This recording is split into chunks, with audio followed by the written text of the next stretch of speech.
The Acropolis has gone through many changes in its long history. It began as a simple rock, was settled as early as the Neolithic period, and then became a fortress in the Mycenaean period. Stone buildings started appearing in the 7th century BCE.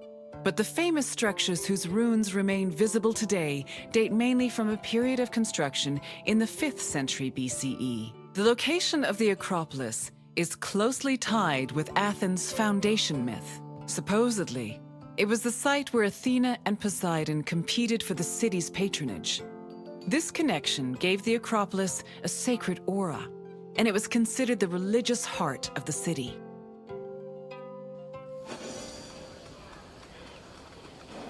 The Acropolis has gone through... It began as a simple rock, with stone buildings that look supposed...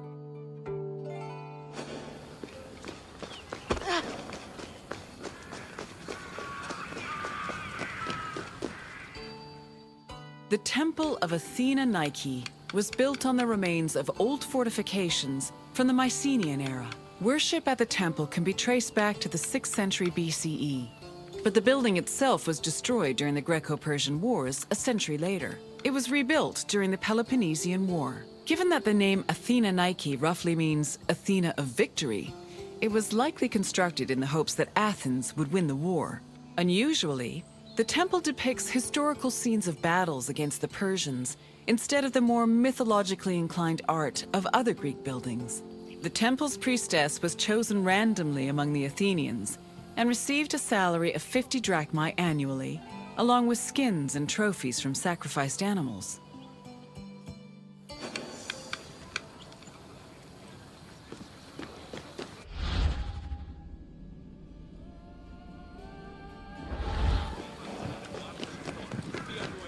The Acropolis was built up over a long period, due in no small part to its partial destruction during the Greco-Persian Wars. It was in the 5th century BCE, though, that the Acropolis received its most significant improvements.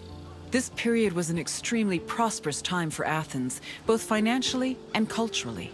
With a booming economy bolstered by trade and the Lavrion silver mines, Pericles, the leader of Athens, financed a huge project to rebuild the citadel. He enlisted the help of renowned artists, like the sculptor Phidias, as well as the architects Iktinos and Callicrates. Together, they erected buildings like the Parthenon and the Propylaea Gateway. Pericles' goal was to make the Acropolis into a glorious monument to the gods and to mortal Athenians.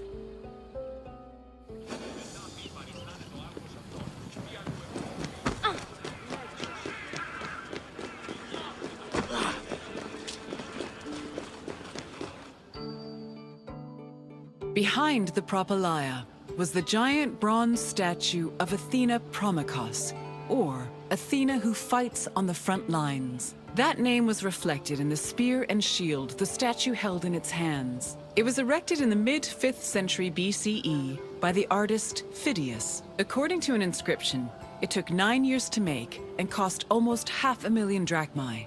At approximately 10 meters tall, the statue was apparently so large that Pausanias claimed its helmet and spear tip could be seen from the sea near Cape Sunion, 60 kilometers away. The ornamentation on the statue's shield was engraved by the metalsmith Mies.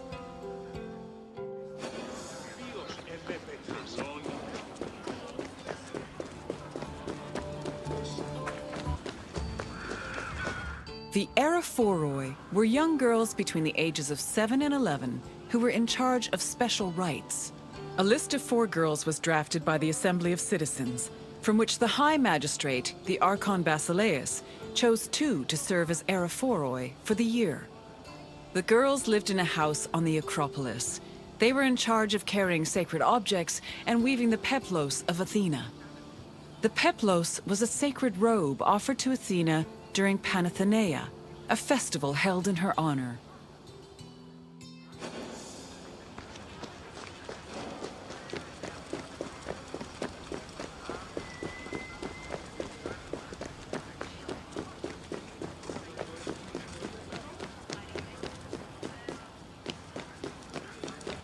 The Erechtheion was an atypical temple. It was dedicated not only to Athena Pelias, but also to Cecrops, the mythical founder of Athens, his son Erechtheos, and even Poseidon, the sea god who challenged Athena for possession of the city. The temple was divided into sections. The eastern part housed a statue dedicated to Athena, while the western section jointly belonged to Poseidon and Erechtheos. Meanwhile, King Cecrops' grave was believed to be under the caryatid porch. Under the temple was a crypt that was said to contain the sacred snakes of Athena. The snakes may have had a sweet tooth because the priestesses of Athena allegedly fed them honey cakes.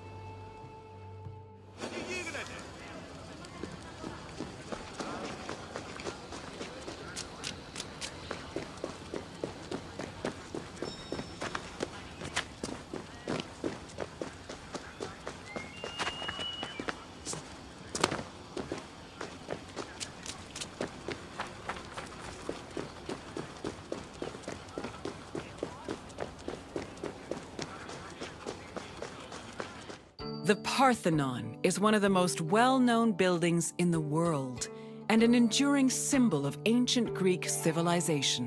While it is located on the Acropolis, the building is not a traditional temple. It was built by the sculptor Phidias and the architects Callicrates and Ictinus as a great monument to the glory of the city of Athens. That glory is evident in its many carvings. One of the most carved monuments in Greek architecture, the Parthenon's decorations depict several mythological scenes. These include the birth of Athena, her fight against Poseidon for the patronage of Athens, the gods' battle with the giants, and the procession of the great Panathenaea.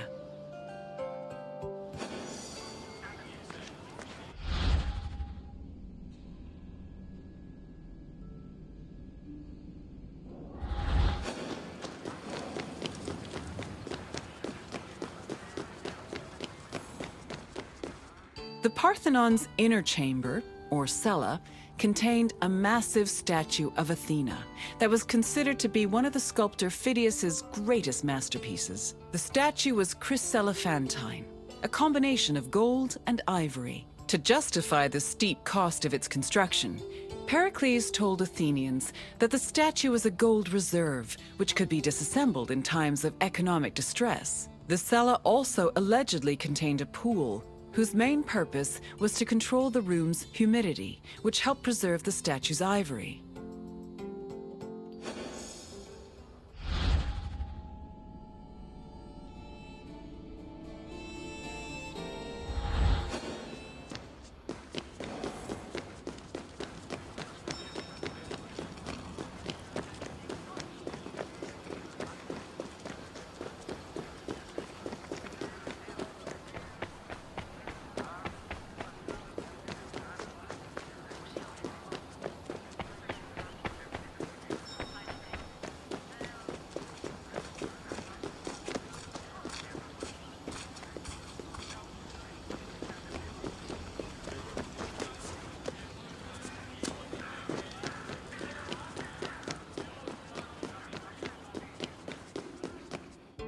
Athens' treasury was located in the Parthenon, where it was believed to be protected by Athena herself.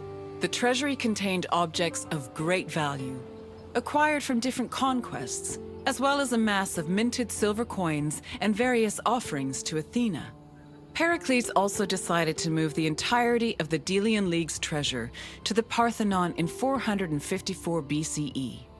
This was a great testament to Athens' power over the rest of Greece. The riches were divided into two parts, the Demosia, which belonged to the city, and the Hiera Cremata, which was dedicated to the goddess and only used for religious purposes.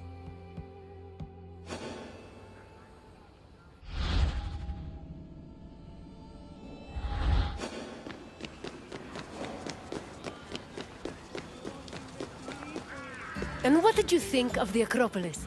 It truly is quite something, isn't it? A sacred sanctuary and an architectural marvel, all in one. If you have any questions, don't hesitate to ask.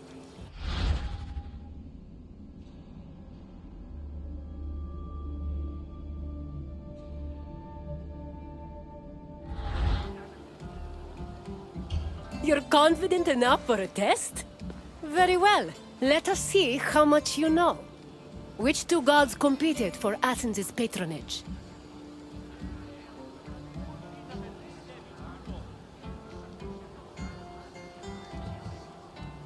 Correct. It was Poseidon and Athena who fought for Athens' patronage. As for who won, the answer is in the city's name. On to the next question. Who sculpted the statue of Athena in the Parthenon?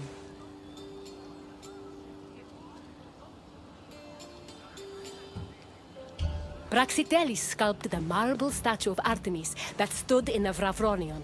Try again. No, I must confess, I made that name up. Correct. The renowned sculptor Phidias made the statue, which was considered one of his masterpieces. And now, the final question. Which king's tomb was believed to be under the caryatid porch? Leonidas was a Spartan king. He would not have been buried in Athens. Try again. Perseus slew the Gorgon Medusa and founded Mykene, but he was not buried under the Caryatid porch. Keep trying. I'm afraid not. Menelaus was known for two things: marrying Helen of Troy and going to war when she left him for the beautiful Paris. Try another answer. That is correct. Cecrops was the mythological first king of Athens, and his tomb was said to be under the Erechtheion. It seems you know much about this place. Well done, Wanderer. Very well. On to the next tour.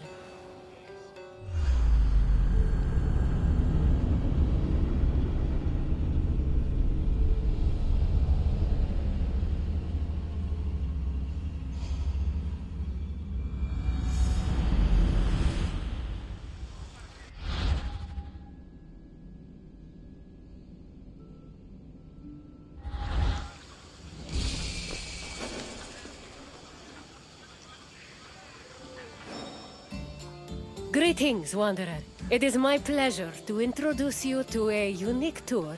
One that won't take you to impressive landmarks or famous battle sites, but through a typical Athenian home. My name is Aspasia. Though I am not originally from Athens, I have climbed to the top of its social ladder using my wit and intellect. I've even earned the love of Pericles, one of the most powerful men in the city. The mind truly is a beautiful thing. If Olympus is Zeus's sanctuary, then my house is my own. It is a place where I can shelter myself from the noise and stress of city life. For an outgoing people like the Greeks, the house was a refuge of privacy. Inside, they could escape from the constant demands of civic life to enjoy the simple pleasures of family life. Look for me when you are done, and we can discuss the things you've seen. Farewell for now.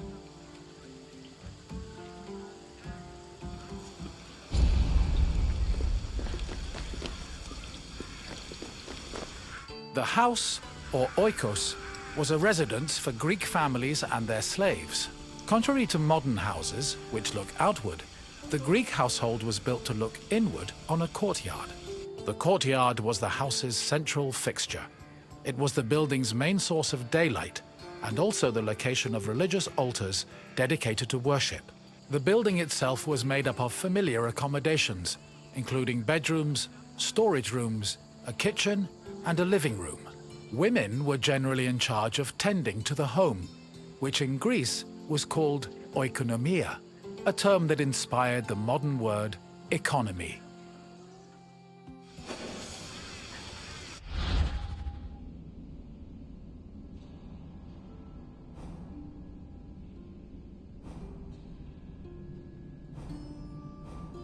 The house, or oikos,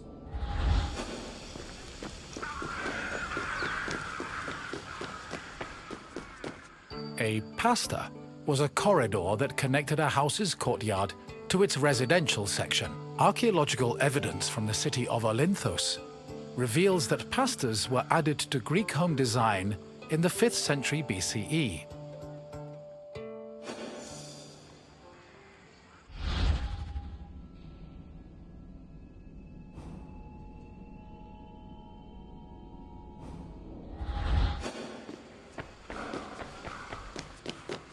Greeks had no qualms about combining their work and their private lives, and many of them worked from home. Artisans like blacksmiths, sculptors, and potters often had workshops in their houses. Some even operated small stores to sell their work. Similarly, doctors were known to treat patients in special offices located in their homes.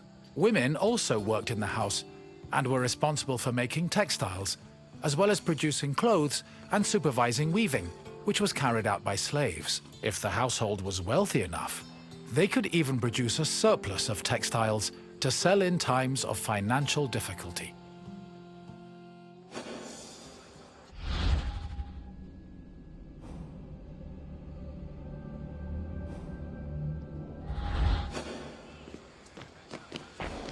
The inner courtyard was the nexus of the house. Functionally, it allowed air to circulate and also provided access to most of the rooms.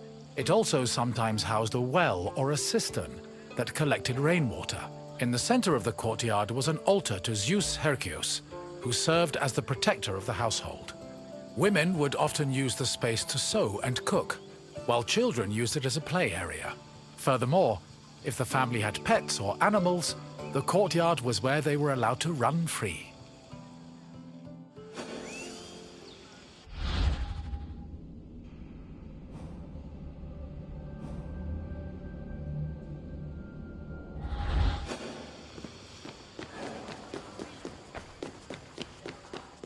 The bathroom was located in the back of the house. Much like today, it was used for cleaning and washing, although the Greeks used chamber pots instead of toilets. Most bathrooms had a luterion that could be filled with water for washing. Mirrors, razors, strigils, and sponges could also be found in the bathroom, along with small vases called arebaloi, which were usually filled with perfume or oil.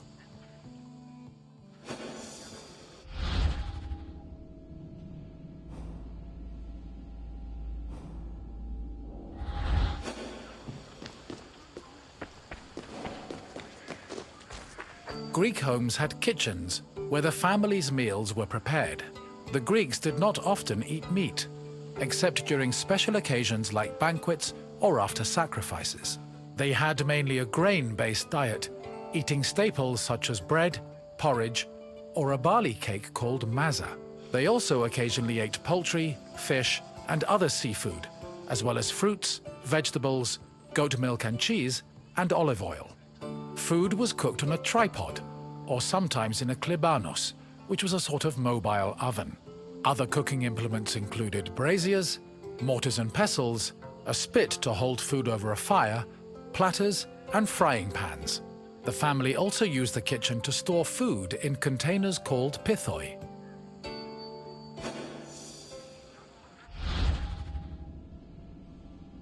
Greek homes had kitchens.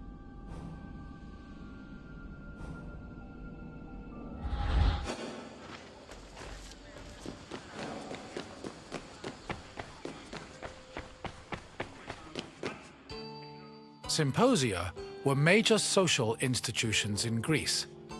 They were drinking parties held exclusively for men.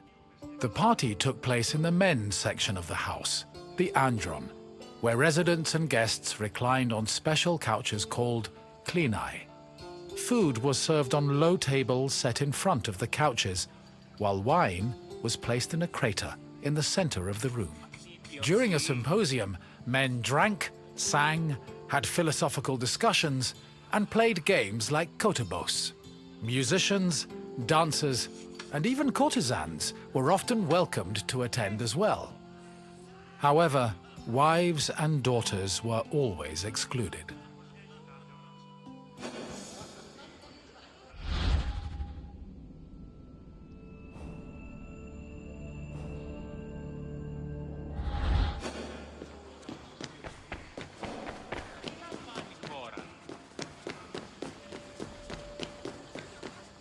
The Pyrgos, or upper stories, was the women's quarter of the house, where they could pursue their activities and observe the city without being seen themselves.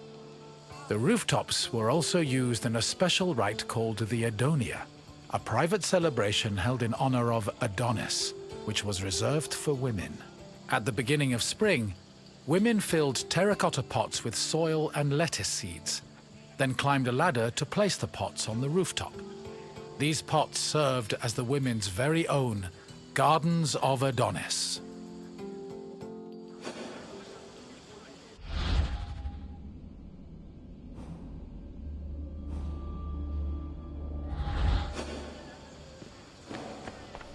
I hope you now have a better understanding of the routines and home life of the Greek people.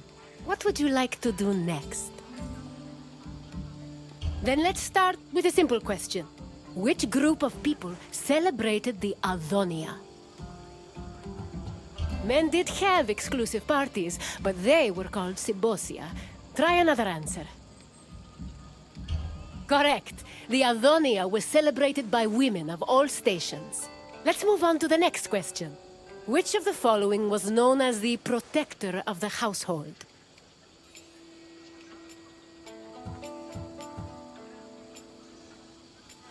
Yes, Zeus Herkios protected the household, and an altar to the god usually stood in the center of the house's courtyard. On to the final question. Which of the following was not located in the bathroom? The Luterion was a water basin that was located in the bathroom. Try a different answer. Correct! The Klivanos was a mobile oven usually found in the kitchen. It seems you really know your way around Greek homes. Well done, Wanderer. As you wish. Come with me.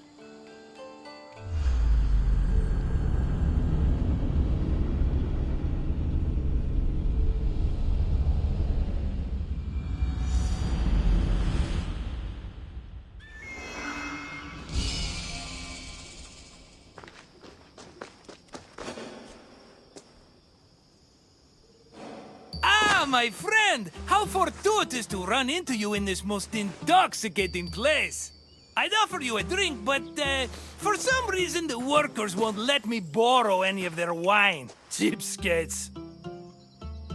Why, I'm Marcos, of course, one of the most successful merchants in all of Greece. You really haven't heard of me?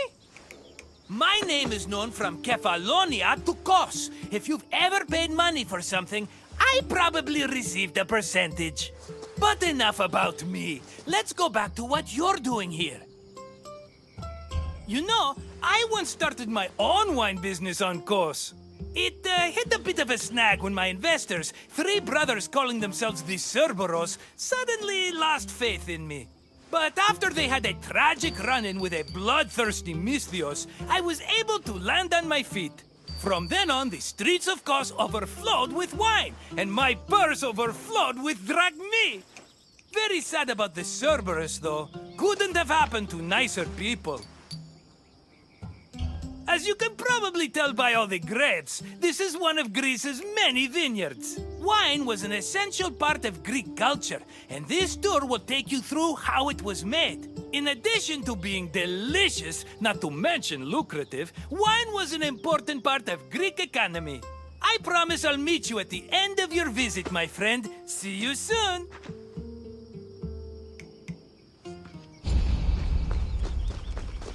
Winemaking dates back to the 4th or 3rd millennium BCE. It became widespread in Greece during the Bronze Age, and within centuries the Greeks had refined it further. The first step in the process was always harvesting, where grapes grown on rows of vines were collected by vineyard workers.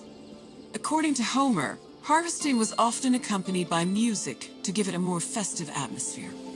Ancient Greek wine mainly came in 3 different varieties: Osteros, Glucathion, and Autokratos. It could be flavored with spices, herbs, resin, and even perfume. It was also much stronger than modern wine, with an alcohol percentage of approximately 16%. Because of this, the drink was mixed with water to make it more palatable.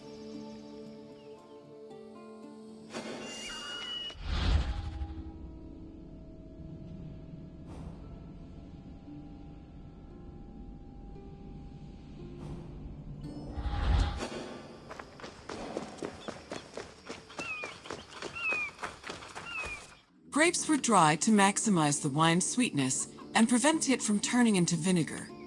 In most vineyards, the drying process involved laying the grapes out on the ground under the heat of the sun, then covering them at night to protect them from accumulating dew. According to Hesiod's poem, Works and Days, the ideal time to dry grapes was 10 days and 10 nights. When they were finally completely dried, the grapes were collected in jars, just as they are today.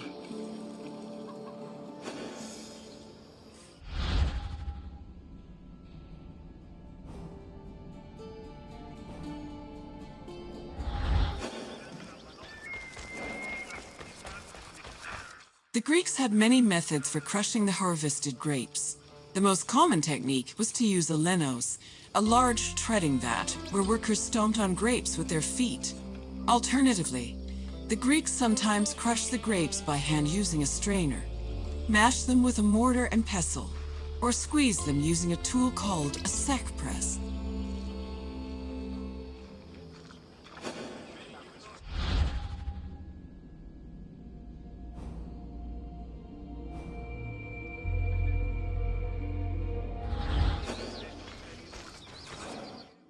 After the grapes were pressed, the resulting juice was poured into large containers called pithoi, where it fermented.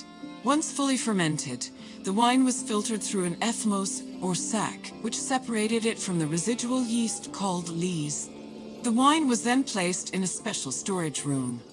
The room was half buried to keep it dry and maintain a consistent temperature of 15 degrees Celsius. These measures ensured the wine wouldn't lose any of its quality before being shipped to market.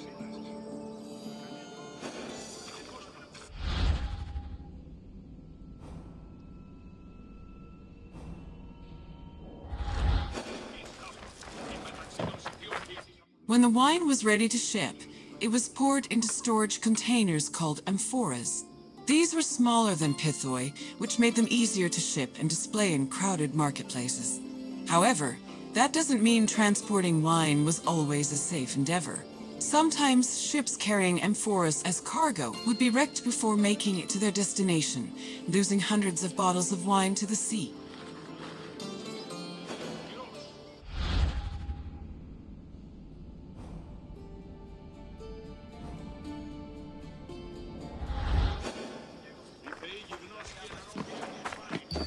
My friend, are you drunk with knowledge? I hope you enjoyed yourself learning about all the picking, stomping, and bottling that goes into making Greece's favorite beverage.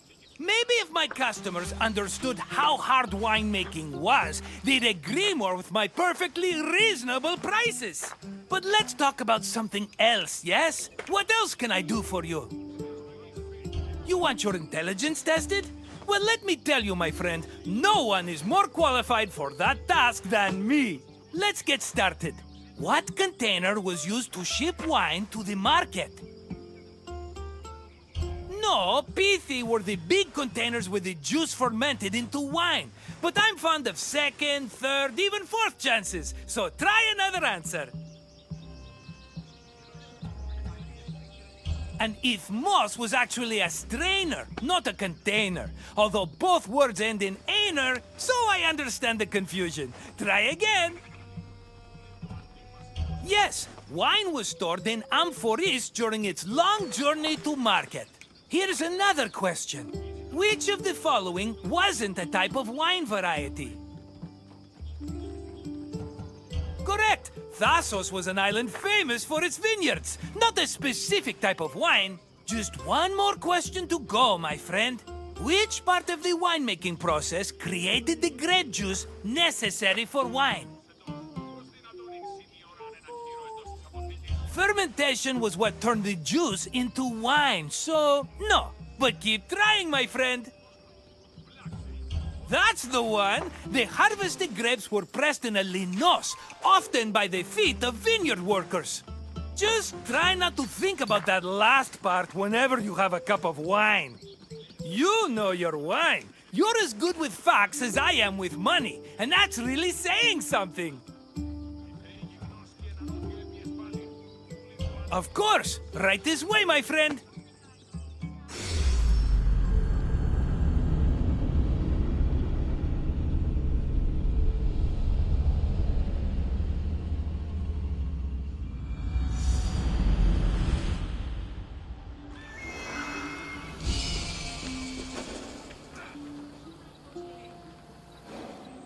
Welcome, friend, to this especially sacred part of the Olympian sanctuary.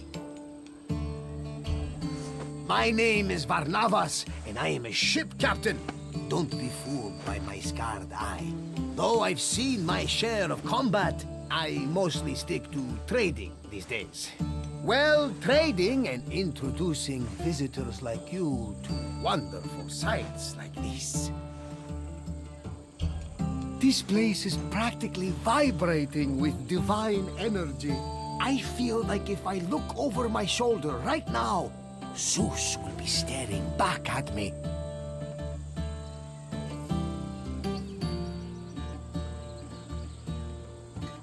The sanctuary of Olympia was dedicated to Zeus, king of the gods. It had close connections to the divine, as you will see very soon. I'll come find you when you're done, and we can talk about what you've learned.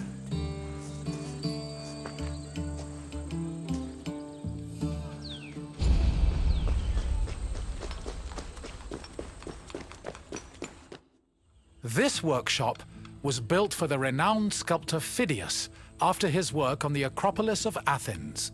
In 435 BCE, Phidias came to Olympia to begin working on the great chryselephantine statue of Zeus. He died 5 years later, shortly after completing his masterpiece. This grand statue would become one of the 7 wonders of the ancient world. Phidias's workshop was located right next to the Temple of Zeus. Its structure has been well preserved, mostly owing to its conversion to a church in the 5th century CE. Archaeologists have also discovered lots of ancient materials in the surrounding area, such as casting molds and sculpting tools. The most famous artifact, however, is a cup bearing an inscription that aggressively states, "I belong to Phidias."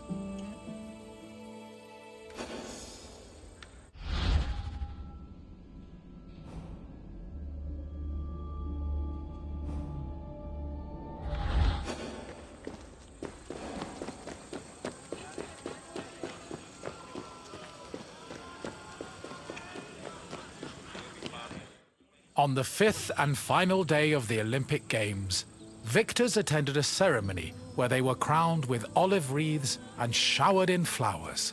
The crowns came from the sacred olive tree of Zeus, which was planted near the god's temple. A young boy trimmed the branches with a golden sickle before giving them to the Hellanodikai to turn into wreaths. After the crowning ceremony, it was time for great feasting and celebration.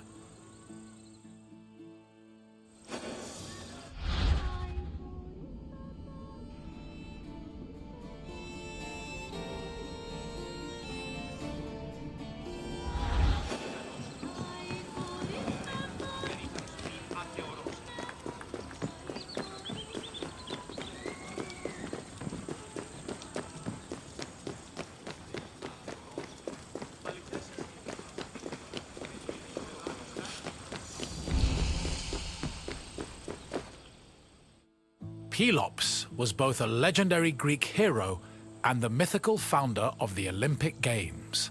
According to legend, Pelops fell in love with the beautiful Hippodamia. Her father, Oenomaus, the king of Pisa, disapproved of their union. Having once heard a prophecy that he would be killed by his son-in-law, Oenomaus was known to challenge his daughter's suitors to chariot races, killing them when he won. Still, Pelops was determined to win Hippodamia's heart. Before the race, he enlisted the help of Poseidon, who gave him a golden chariot with 4 winged horses. Pelops was able to win both the race and the hand of his beloved, while Oenomaus was dragged to death by his horses. The start of this famous race was depicted on the eastern pediment of the Temple of Zeus.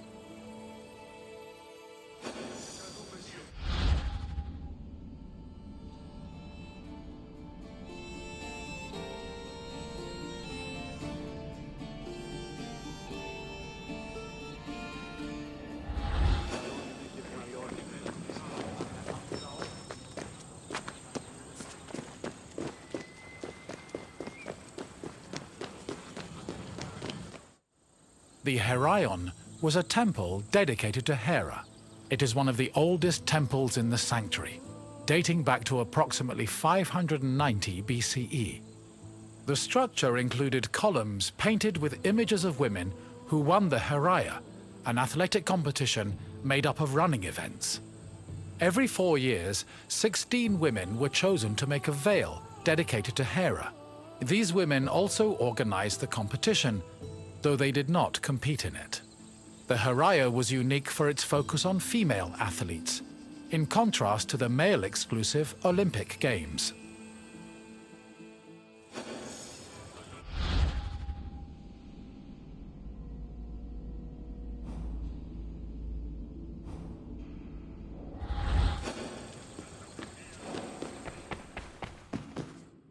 Hera was the goddess of women, marriage, family, and childbirth. She ruled Mount Olympus as Queen of the Gods, along with her husband and brother Zeus. Many mythological stories paint her as being annoyed at Zeus's many lovers and illegitimate offspring. In Greek art, Hera is usually depicted as matronly and regal, often wearing a crown or sitting on a throne. She is also sometimes seen holding a pomegranate, a symbol of both fertility and death. Hera's cult was very popular across Greece, and Olympia even minted her image on its coinage.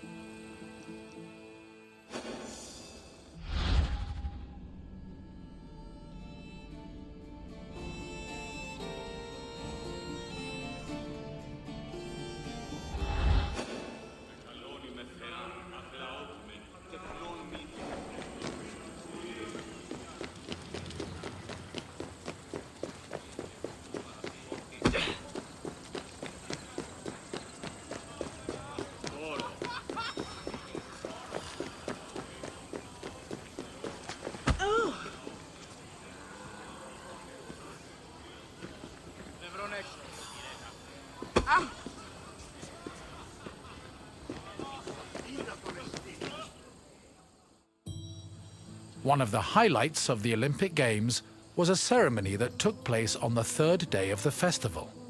It began with a procession of athletes, ambassadors, Hellenodikai, and animals.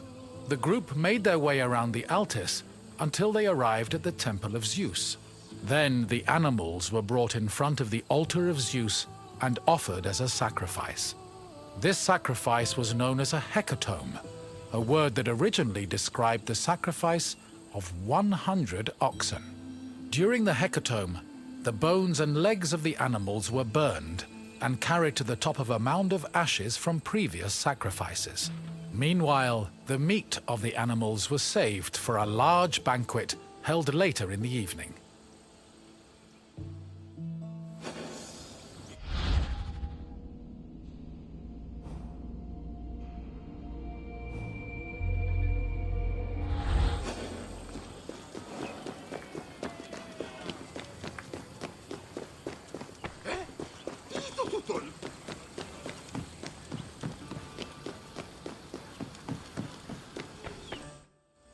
The Olympic Games were dedicated to Zeus, and all the ceremonies and events were hosted in his honor. It is no surprise that the largest temple in the sanctuary was the Temple of Zeus. While most temples were restricted to priests, the Temple of Zeus welcomed all who visited Olympia. This openness was most likely meant to show off the gold and ivory statue of Zeus that stood within the temple's walls. The building also featured art depicting both versions of the Olympic festival's founding myth. The eastern pediment showed a scene from the legendary race between Pelops and Oinomaos. The temple's metapiece, meanwhile, showed the 12 labors of Heracles, the other mythical founder of the games.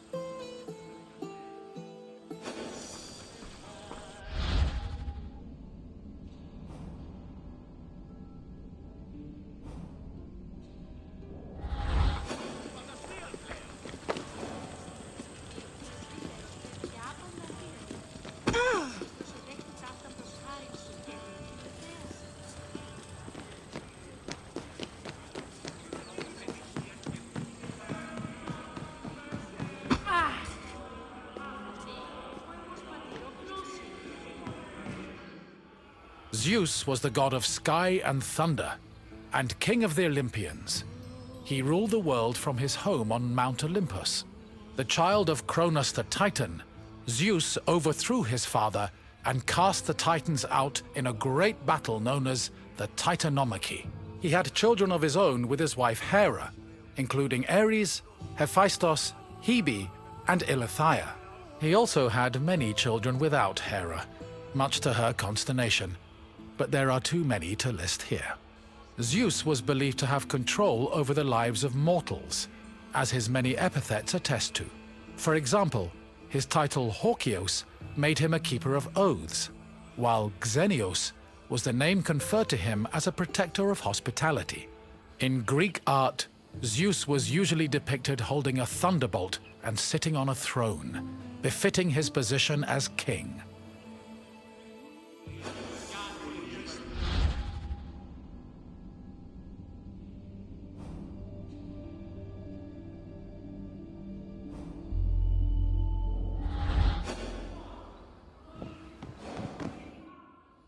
The Temple of Zeus was home to the chryselephantine statue of Zeus, one of the 7 wonders of the ancient world. The statue, made of gold, ivory, and wood, was sculpted by the renowned artist Phidias. At 13 meters tall, it was as impressive looking as it was difficult to maintain. Oil was used to protect the wood and ivory from cracking, and to prevent general decay. While the statue does not exist today, it was thankfully described by Pausanias in great detail, so its legacy lives on.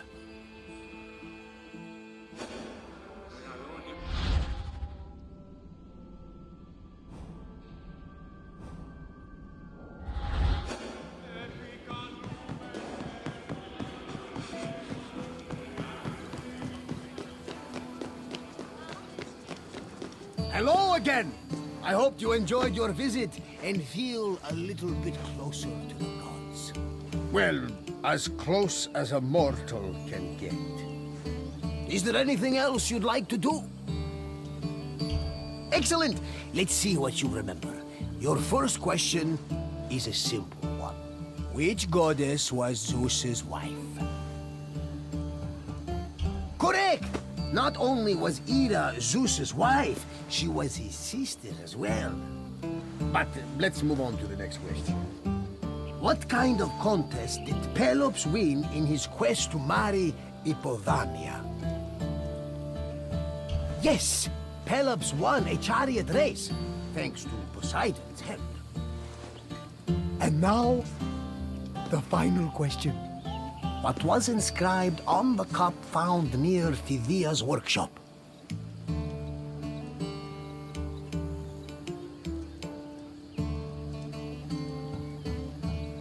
Correct! Apparently, Phidias was very possessive of his things. Perhaps someone from the sanctuary kept stealing them. But I'm getting off track. Excellent work, friend! You honor the gods with your great wisdom. Of course! Follow me, my friend!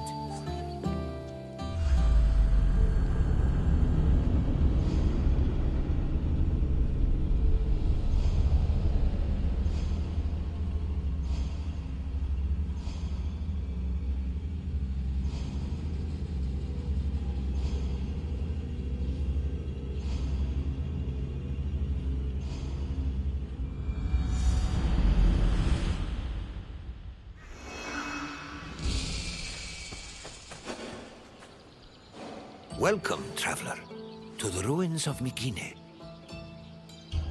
My name is Herodotus, and I am a traveler from Hyrcanassus.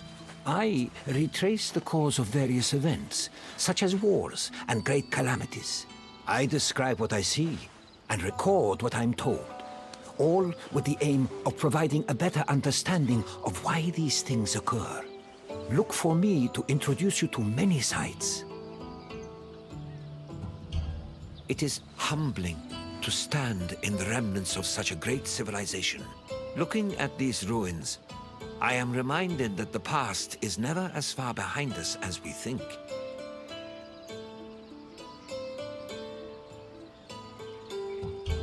These are the ruins of Mykene, center of the old Mykenian civilization. It was home to great warriors and heroes. In many ways, places like Athens and Sparta stand on the shoulders of its accomplishments.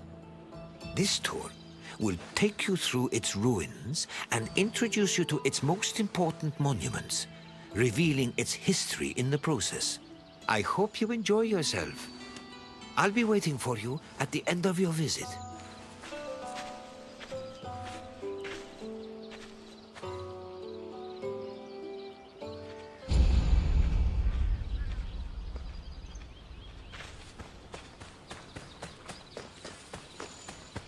The Mycenaean civilization flourished in the Late Bronze Age between 1600 and 1200 BCE. During this period, it was mainly located in the Peloponnese and central Greece. Mycenaeans were known for exploring distant lands. Notably, they battled the Hittite-allied city of Walusa in a conflict that was believed to be the inspiration for Homer's Trojan War. But the Mycenaean people didn't only travel to fight. They learned much from their neighbors, the Minoans of Crete, such as how to write syllabic script on clay tablets. Such tablets provide evidence that Mycenaeans spoke an early form of Greek. They also tell of how great Mycenaean kings ruled over their warriors from opulent palaces in places like Mycenae, Thebes, and Knossos.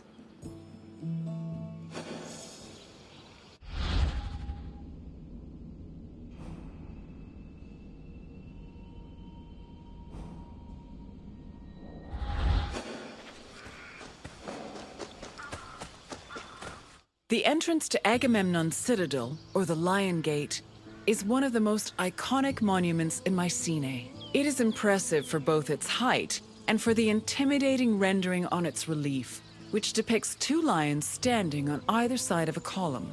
Unfortunately, the lions' heads, which were presumably made of a precious metal or higher quality stone, have been lost to time.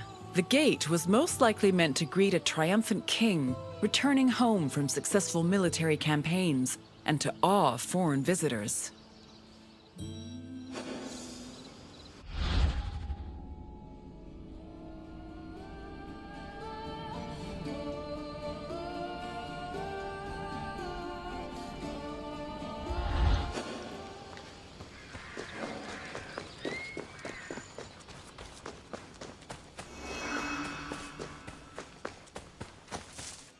When these shafts were discovered by archaeologist Heinrich Schliemann in 1876, he believed the 6 gold-filled graves to be connected with the family of the great king Agamemnon, even going so far as to proclaim a gold mask he found within to be the death mask of Agamemnon. However, this was refuted by later excavations, which showed that the 19 bodies buried in the shafts dated back to a few hundred years before Agamemnon was even born. In fact, at the time of the body's burial, the Lion Gate and the citadel walls had not even been built yet. It's estimated that the people in the graves were members of the first Mycenaean dynasty. The graves later became a place of worship for Mycenaean kings, who raised walls to protect them. These walls helped preserve several incredible artifacts, including women's jewelry, death masks, and masterfully crafted weapons.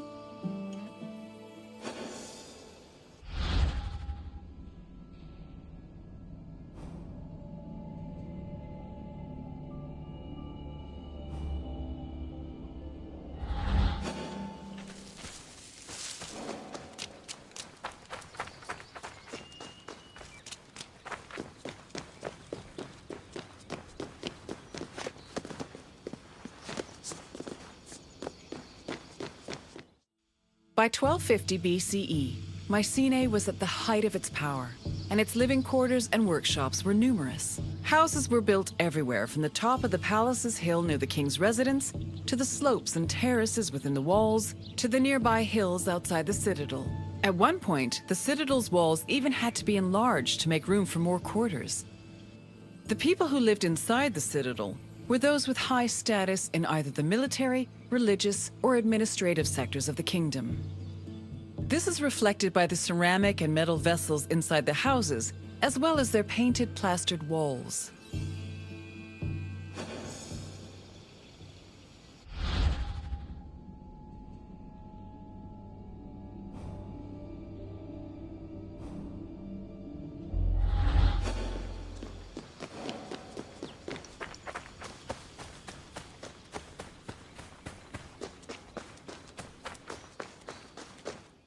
A traveler seeking an audience with the king would have first ascended a steep ramp from the Lion Gate to the citadel's summit. Here, they would have walked into the palatial complex through a grand entrance called the Propylon. Once inside, their gaze would immediately be drawn to the palace's main hall, a monumental area known as the Megaron. The vividly decorated Megaron, which glittered with precious objects and colorful frescoes in its heyday, was where the king would have received the traveler. If the king was feeling generous, he would have shared with the visitor the palace's most marvelous feature, its commanding and majestic view, which stretched from the plain of Argolis to the gleaming Aegean Sea.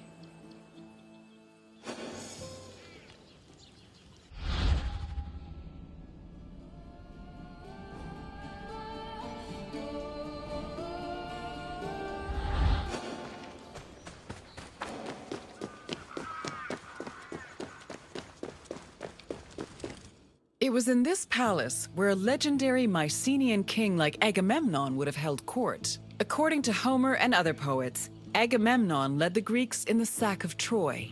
Stories say that he was a fearsome warrior on par with Achilles, but also an overly ambitious and arrogant ruler.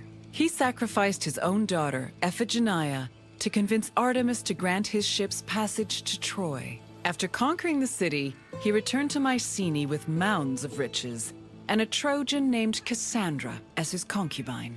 Agamemnon's wife, Clytemnestra, was not pleased with her husband's sacrifice of their daughter. She plotted to murder her husband out of anger. The plot was successful, and, depending on the version of the story, Agamemnon was either murdered in his bath by Clytemnestra or killed by his cousin Aegisthus during a banquet.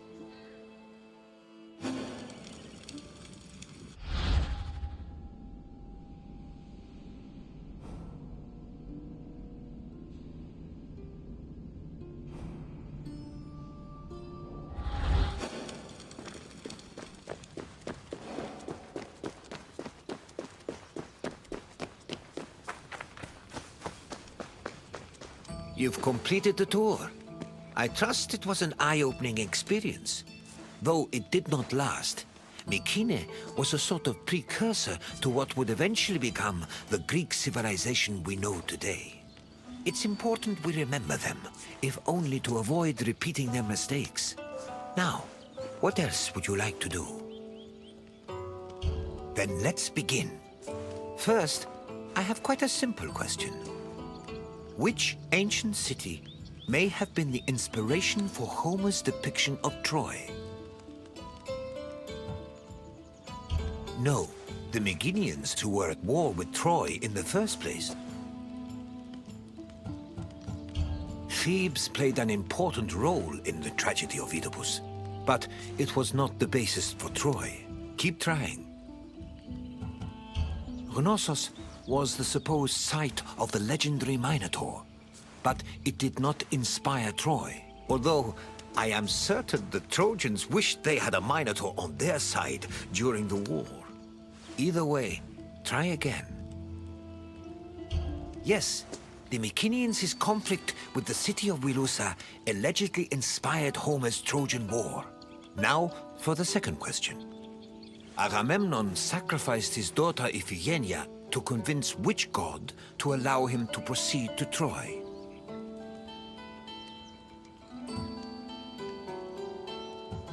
No. True, Ares was the god of war, but Agamemnon did not... Yes, Agamemnon sacrificed Iphigenia to reconcile with Artemis, who then allowed his ships to pass to Troy. Now, one last question. What was the name of Agamemnon's Trojan concubine? Correct.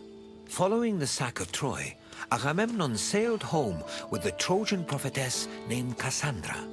You've studied the ruins well, traveler. I appreciate your desire for more knowledge. Let us continue.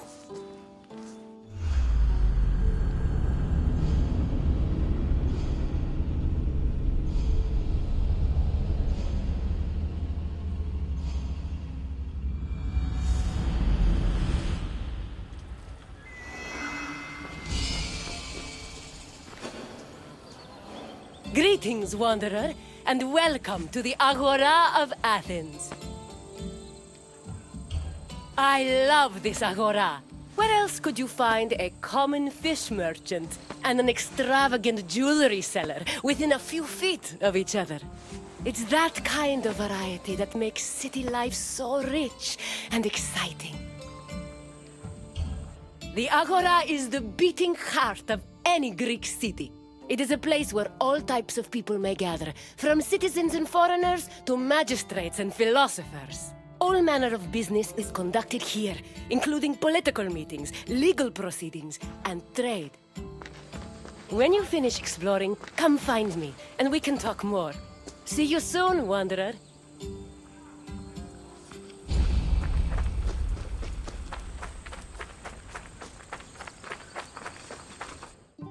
The Agora was the civic center of Athens, but it wasn't only frequented by politicians and city officials.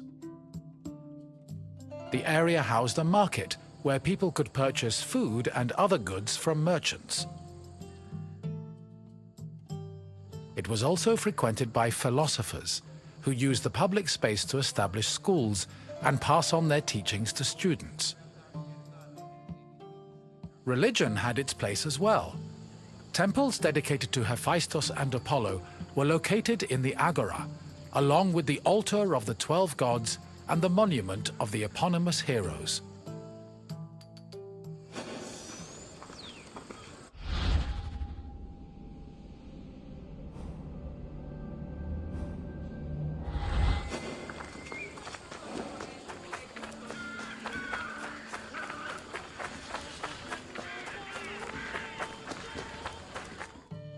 The painted stoa, or stoa poikile, derived its name from the panel paintings on its wall.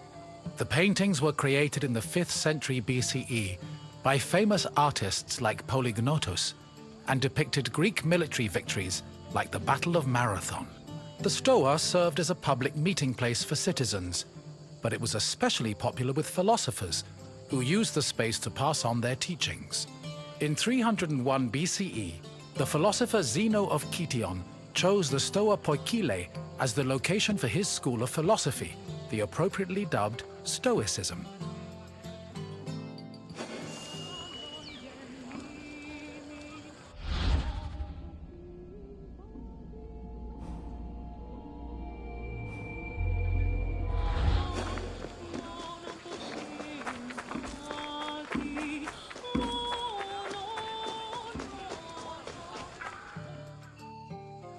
Trade in the Agora was supervised by magistrates. There were 5 agoranomoi, who kept order in the market, controlled the quality of goods, and collected market dues. This provided revenue to the city and helped pay the magistrates and those in charge of maintaining order. The market benefited everyone. Customers bought what they needed, merchants made their living, and city officials received the money they needed to keep the wheels of democracy turning.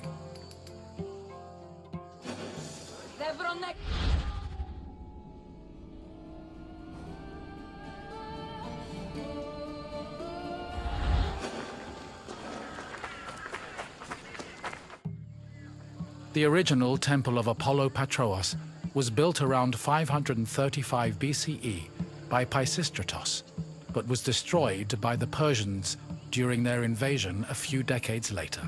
It long remained in ruins, except for the altar, which was left standing as a reminder of the Persian sacrilege. Eventually, a new temple was built in the 4th century BCE. Inside was a statue made by Euphranor, the same artist who painted in the Stoa of Zeus. The temple held special significance in Athens, as it was connected to the origin of the city's people. The name Patrous, meaning fatherly, referenced the belief that Apollo was the father of Aeon, founder of the Aeonian Greeks, from whom all Athenians are descended.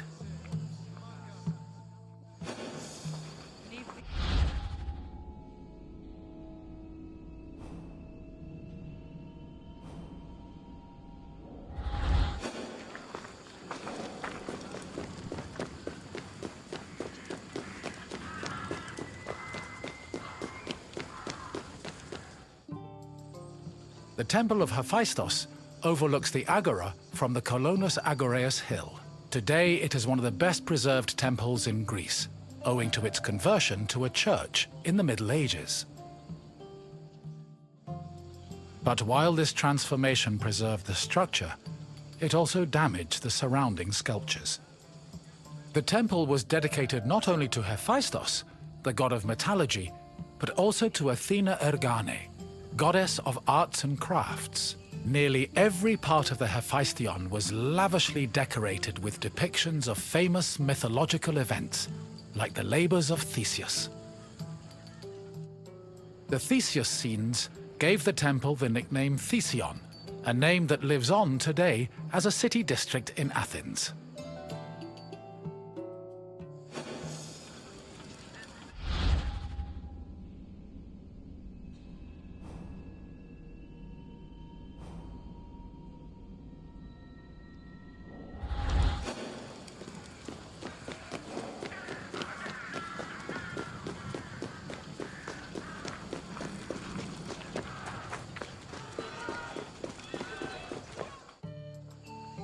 The Bouleuterion was another building in the Agora that contributed to the democratic process. It housed the Athenian Council of Citizens, the Boulei. This council of 500 was composed of 50 members from each Greek tribe, all of whom served a one-year term. They were chosen by lot from among citizens over 30. Every month, one group of 50 was chosen to lead the Boulei's executive committee, the Prytaneis. The Prytaneis met every day of the month and called meetings of the full council in the Bouleuterion, where they spent their time discussing bills.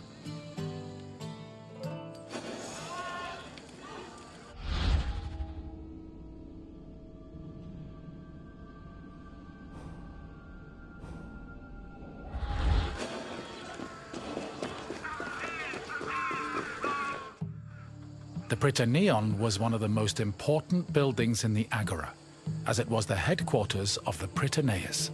The Prytaneis was the executive committee of the Boulei, who ran the city's daily operations. The Prytaneis dined in the Prytaneon, and 17 of them slept on site to ensure there were always officials available to deal with emergencies.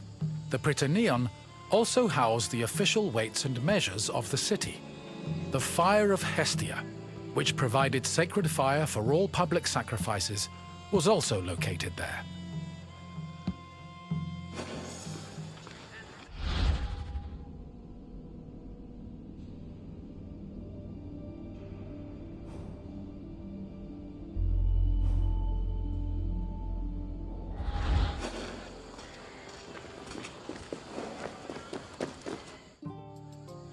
The Heliaia was the most important court in Athens and was presided over by a group of judges called Heliasts.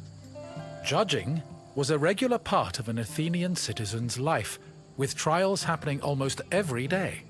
Heliasts were chosen randomly based on two factors. First, that they were on the official list of 6,000 potential Heliasts. Second, that they were present at court on the day of the trial. A stipend of 2 obols was established by Pericles to compensate for the loss of work while on Heliast duty, and also to encourage participation in the judiciary process.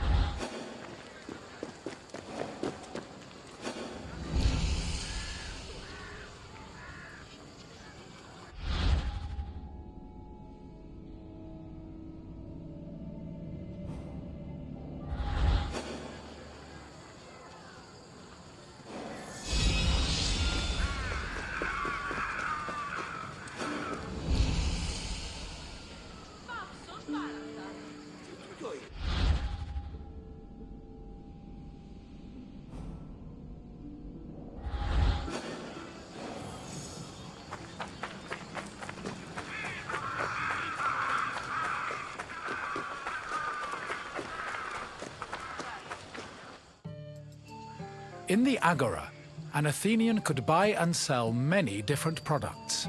The permanent retail market was divided into sections according to the category of merchandise. Merchants and craftsmen who worked in the market could be citizens, foreigners, or even freed slaves. They sold everything from food and clothes to jewelry and slaves. With so much variety, competition was fierce, and that competition helped regulate the market's prices.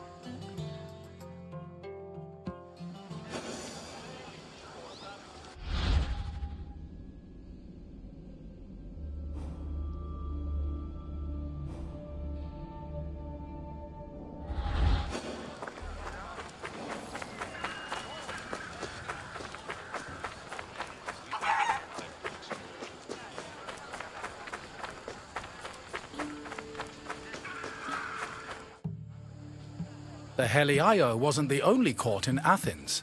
This other court was located next to the South Stoa. Historians believe it to be a court based on the discovery of a nearby box containing 7 bronze ballots. These ballots were used by jurors to give their verdicts. The reason trials were so common in Athens might have been related to their democratic regime, which promoted the individual's right to demand reparations for injustice. However, not all legal matters were settled in this fashion. If a claim was small enough, it was settled individually by a magistrate. Public trials were reserved for more serious offenses, such as murder, theft, and political crimes.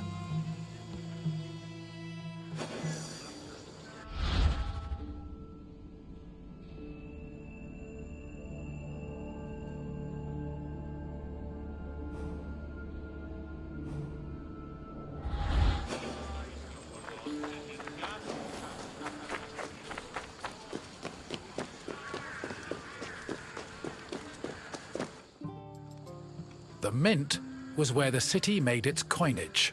It is believed that Athens' mint was in the city's agora, as modern excavations have turned up small disc-shaped pieces of metal used to make coins. Much of the silver required for minting coinage came from the Lavrion silver mines. Athens was so dependent on the mines that when they lost them during the Peloponnesian War, the city was forced to melt down a gold statue of Athena to mint gold coins and avert a monetary crisis.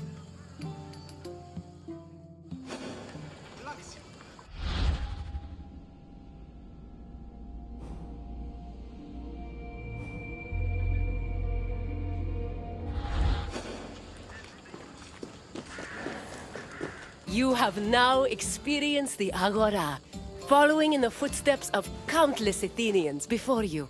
I hope the trip has impressed upon you how important this place was to trade, politics, and law. If you have any questions, don't hesitate to ask. Very well, let's begin. Which philosopher's school took its name from the painted stoa?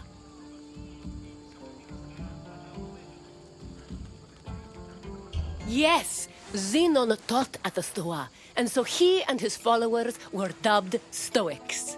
Time for another question. What other name has the Iphistion gone by? The Temple of Hephaestus depicted scenes from the labors of Heracles, but it was never known as the Heraklion. Try again.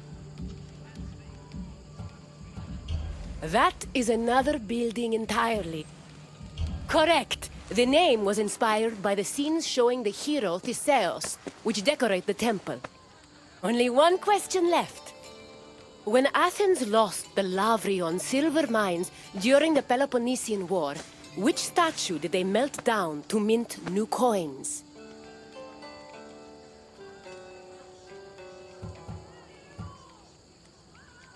Athenians used the monument of eponymous heroes as a notice board, but its statues were not melted for minting material. Keep trying.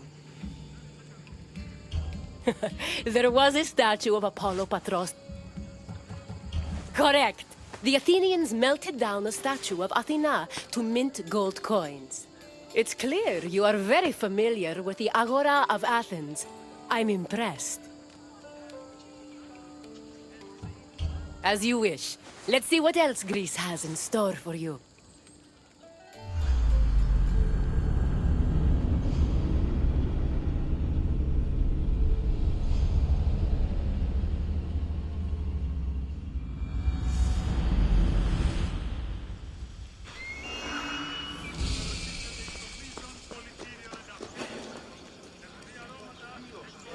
Here, visitor, and welcome to this sacred site.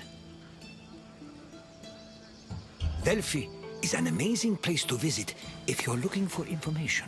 I've come here on several occasions in search of answers to some particularly puzzling questions, and sometimes I even found them. This is Delphi, home of the renowned oracle. Greeks considered it the navel of the world. Pilgrims and kings journeyed here from all over Greece and beyond, seeking advice from Apollo through the voice of his interpreter, Pythia.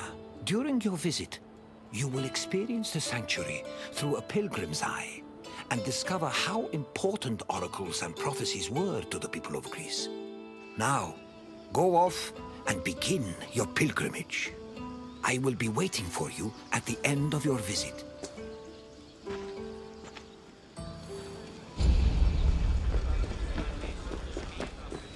On their journey to the Temple of Apollo, pilgrims walked this sacred path up Mount Parnassus. The summer sun beat down hot on their backs. Along the way, they took in the magnificent monuments, treasuries, and statues that adorned the road. These landmarks were tokens of people's reverence for the oracle's benevolence. All were dedicated to Apollo, and most were offered by cities to commemorate military victories. The monuments represented not only their donors' piety, but also their power and wealth. The sanctity of Delphi has endured to the present day, and visitors still take this very same route.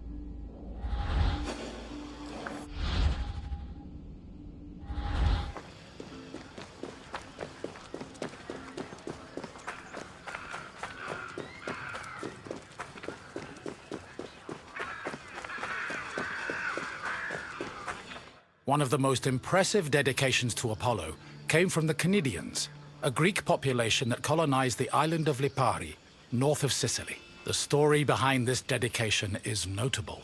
The Cnidians were at war with the Etruscans in the Tyrrhenian Sea. Seeking a good omen, the Cnidians consulted the oracle, and following her advice, they successfully captured 20 enemy ships. To thank Apollo, they offered the god the same number of statues as ships seized.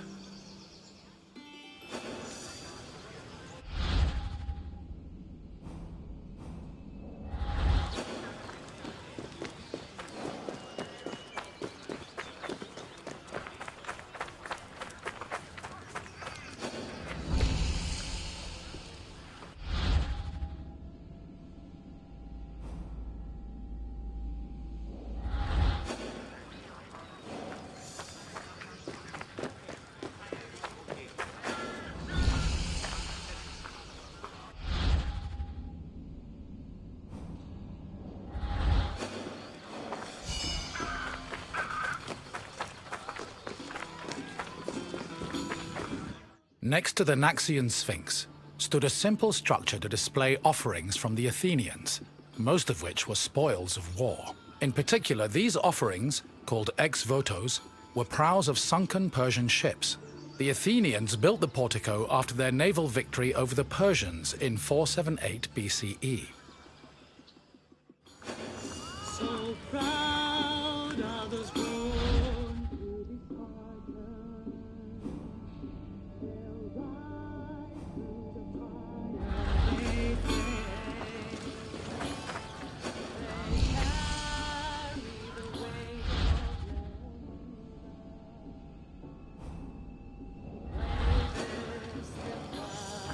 to the grave.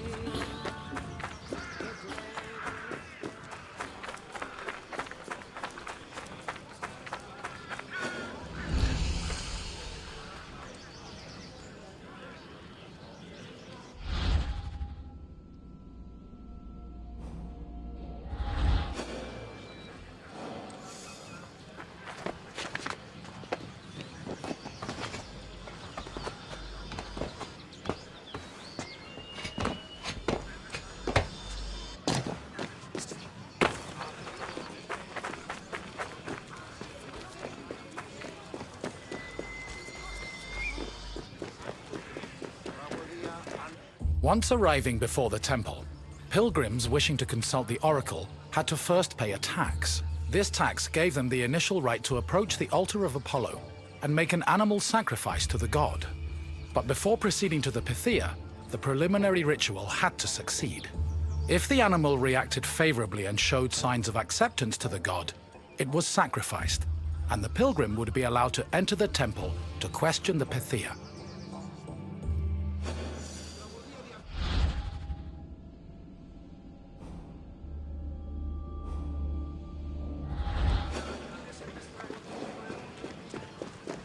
At last we arrive at the Temple of Apollo, where the oracle relayed her prophecies. The temple was the final destination of those seeking an audience with the Pythia, and its appearance matched the majesty of its purpose.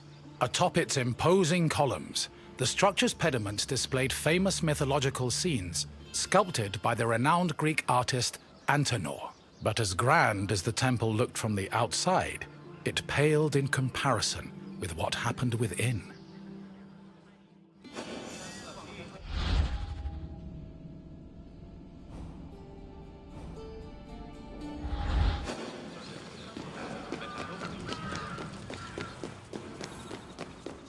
Prophecies were given in the most restricted part of the temple, the Aditon, by a chaste woman known as the Pythia. Before delivering prophecies, she first purified herself with water, then burned laurel leaves and barley flour to begin the ritual. Finally, while seated on a tripod surrounded by offerings, the Pythia delivered Apollo's messages. Her words were often strange and indecipherable, and required further interpretation by the temple's priests. Despite much research, the exact causes of the oracle's behavior while prophesying are debated to this day.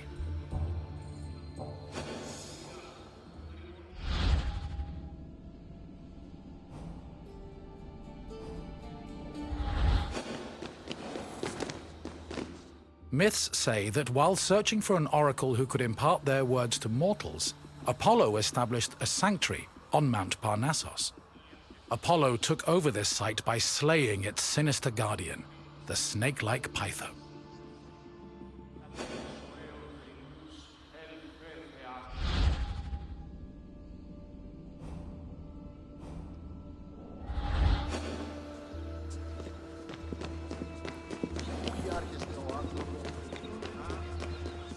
Your visit is complete. I hope you now understand how important this sanctuary was, and how it affected the lives of people both in the Greek world and beyond its borders.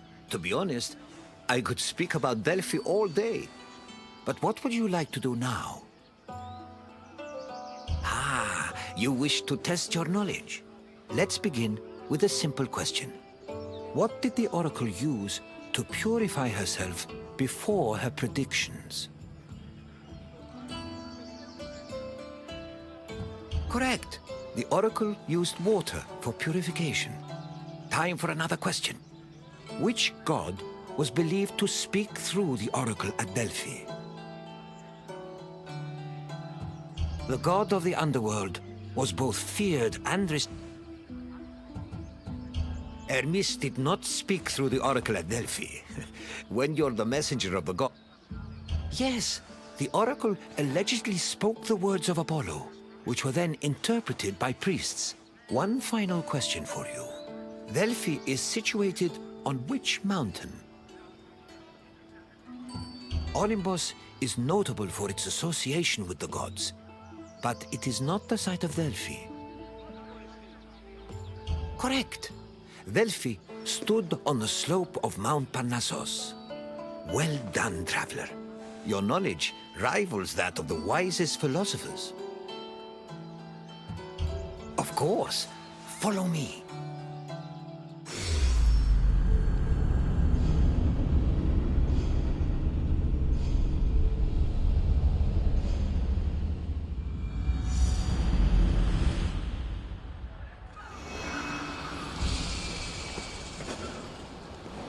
Greetings, wanderer, and welcome to the port of Piraeus. Piraeus is one of the busiest, most important ports in the Greek world. Money flows through here like a river that runs all the way to Athens.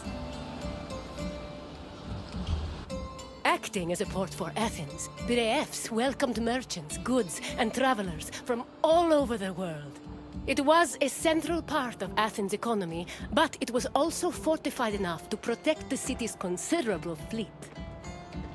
When you finish exploring the port, find me, and we will talk further.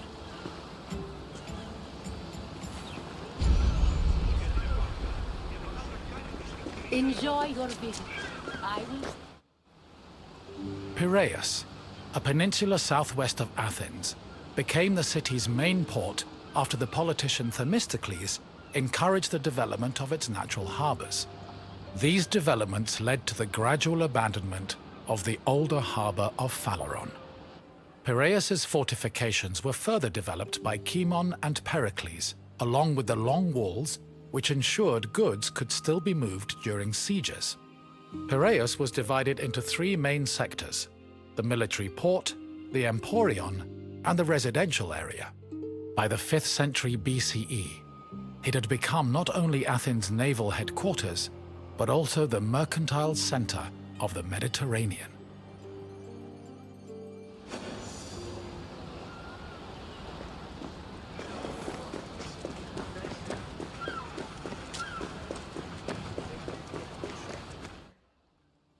Piraeus' development during the 5th century BCE attracted a large population.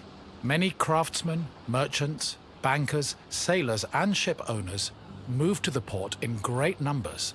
The population was a mix of Greek citizens, foreign visitors, and immigrants, known as metics. The variety of the port's inhabitants gave Piraeus a cosmopolitan atmosphere. Most of the residents were involved in trade, but others worked on shipbuilding or in larger-scale industries like shield factories. Piraeus's commercial focus offered many opportunities for those seeking to increase their wealth and status. One such rags-to-riches tale is that of Passion, a slave who eventually became a citizen and earned a fortune thanks to his bank and his shield factory.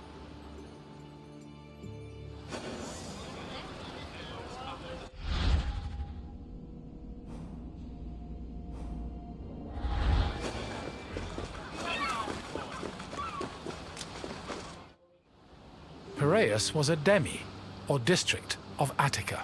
Because of its size, function, and varied population, it had a much more complicated administrative structure than other demes. Above all, Piraeus was closely monitored and controlled by the Athenian assembly due to its importance to the city. Within the port, there were two separate categories of trade: international trade, which took place in the emporion, and retail trade, which was managed by Kapoloi in Piraeus's agora.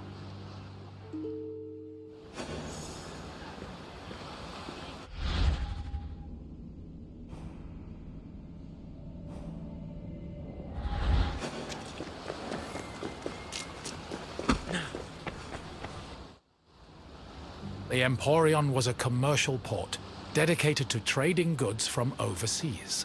All international transactions were required to be made within its limits and needed to be exclusively wholesale. Elected magistrates managed all business and laws in the port.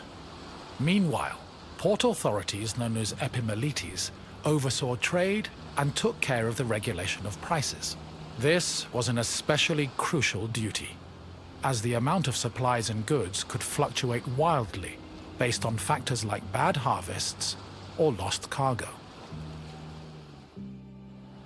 Common products sold in the Emporion included vegetables, fruits, fish, leather, timber, marble, metal, weapons, and ceramics. According to Hermippos, Athens was also wealthy enough to afford the finest goods from all over the world, including figs from Rhodes, almonds from Thassos, oil from Samos, and wine from Chios. Taxes were collected on all merchandise that came into the Emporion, which provided Athens with a major source of income.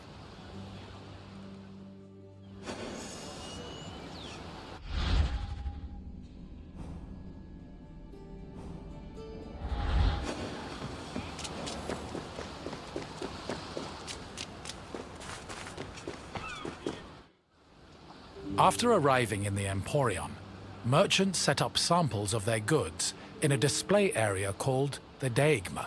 This was where citizens and foreigners gathered to officially make their deals, and almost all merchandise that came into the Emporion was traded within the area. The Deigma was under constant supervision by magistrates, who negotiated price control with the importers. They would occasionally give special privileges to those who agreed to sell at lower prices. These privileges ranged from tax exemptions to specially reserved seating in the theater.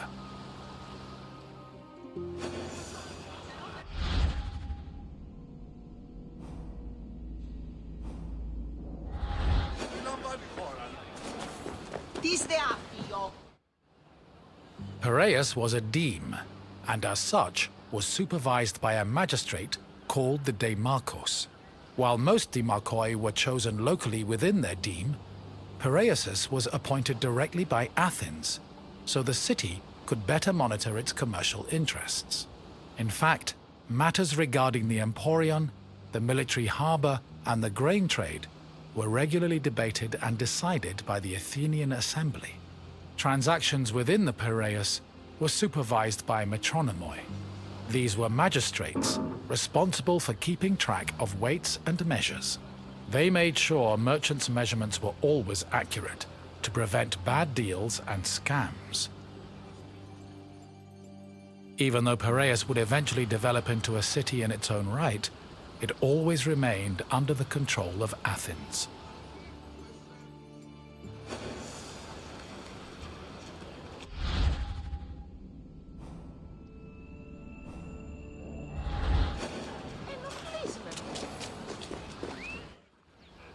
A commercial tax of 2%, or a pentecost, was placed on all cargo entering and leaving Piraeus.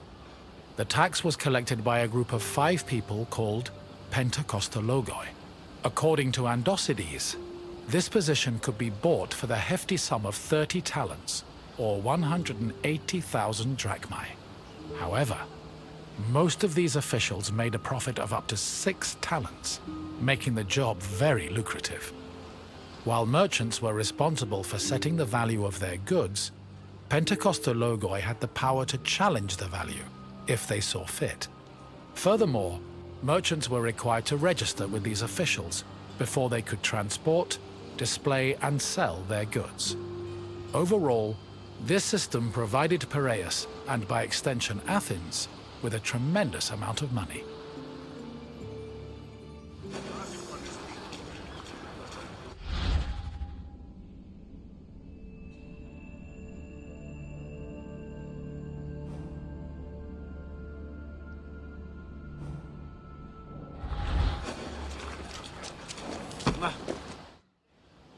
The sale of grain was overseen by special magistrates called sitophilakes.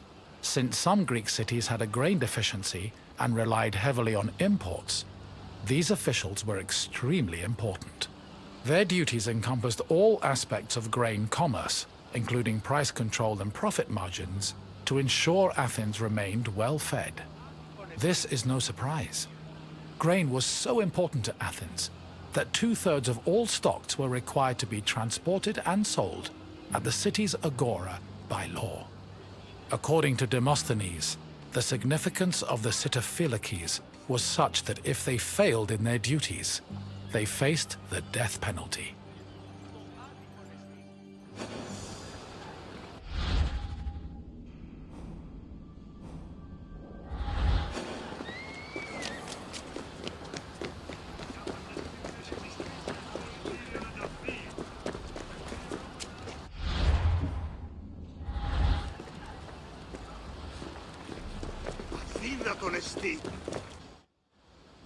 The Emporion operated on a foundation of credit and loans.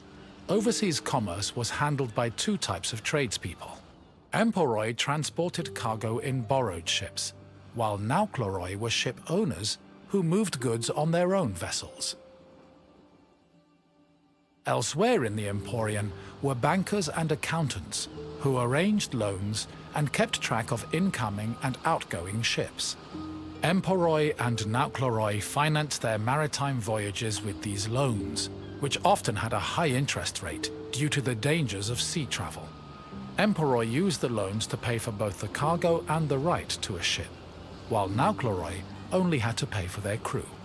Loans and interest were repaid upon a ship's return to port. However, in the event of a catastrophe such as a shipwreck, the merchant and ship owner were released from their obligations, and the losses were transferred to the lender.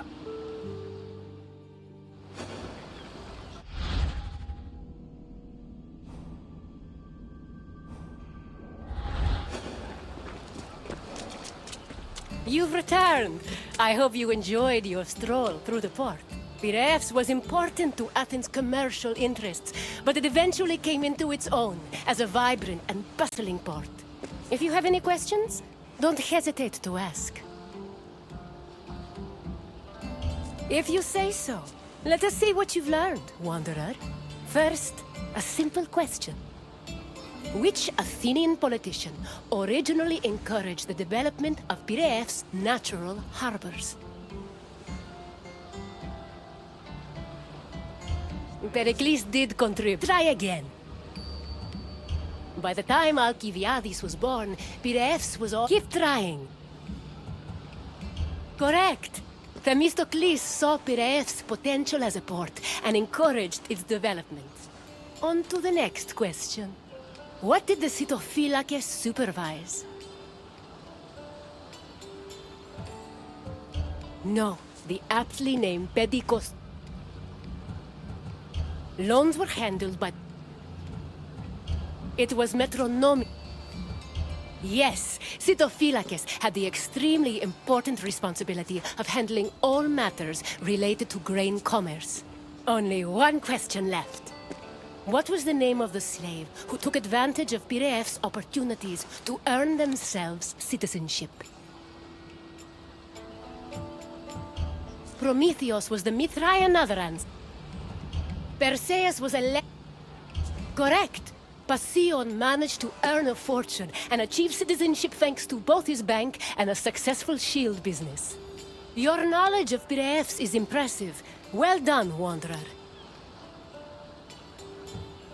Of course. Follow me, Wanderer.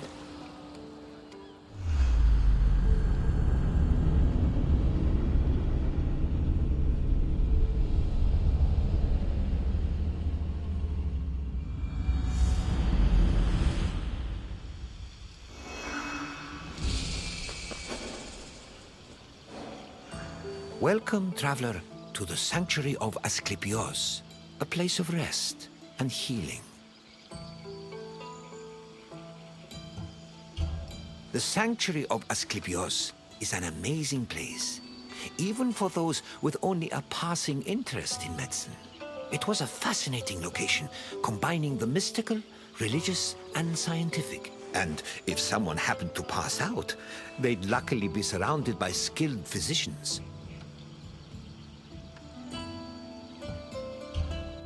This is the sanctuary of Asclepios, the god of medicine.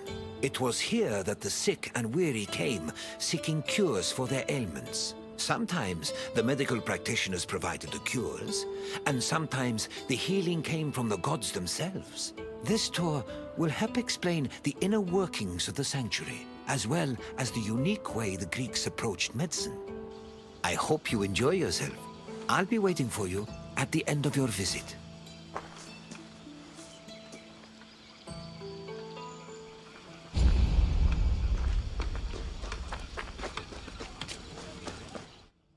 The ill and infirm came to this sanctuary to pray and offer sacrifices to Asclepios, the god of medicine.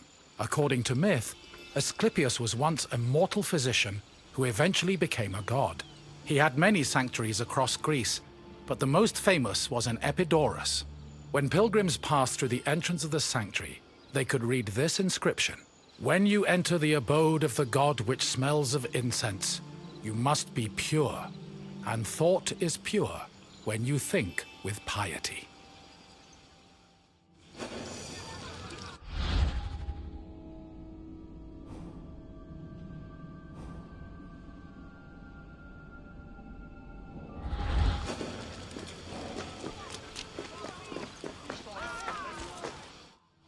Medical steles constituted a sort of hub between medicine, religion, and the divine.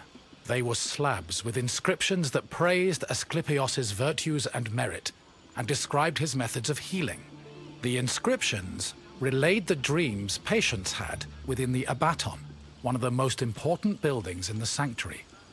The steles outlined the patient's name, their disease, and how they were cured by Asclepios. They were probably written by the sanctuary's priests, or at least under the priest's supervision. Asclepios was a complex deity. In addition to being a god, he was also a trained physician and disciple of the centaur Chiron.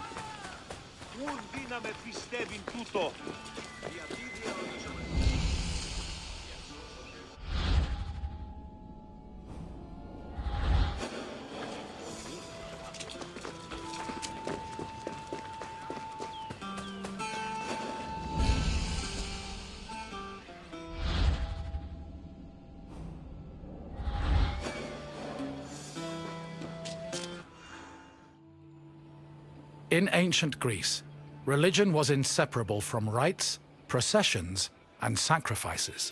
This was no different in Epidaurus, and visitors to Asclepios' sanctuary needed to prepare themselves accordingly. Pilgrims cleaned themselves in order to be pure, then offered Asclepios food like honey cakes, cheesecakes, baked meats, and figs. The food was placed on the sanctuary's holy table, where it was presumably later taken by priests. After the preliminary offerings, visitors were allowed to enter the abaton, where they would hopefully encounter Asclepios in a dream. Medical steles also mention that healed patients sometimes gave additional offerings to Asclepios as thanks for being cured.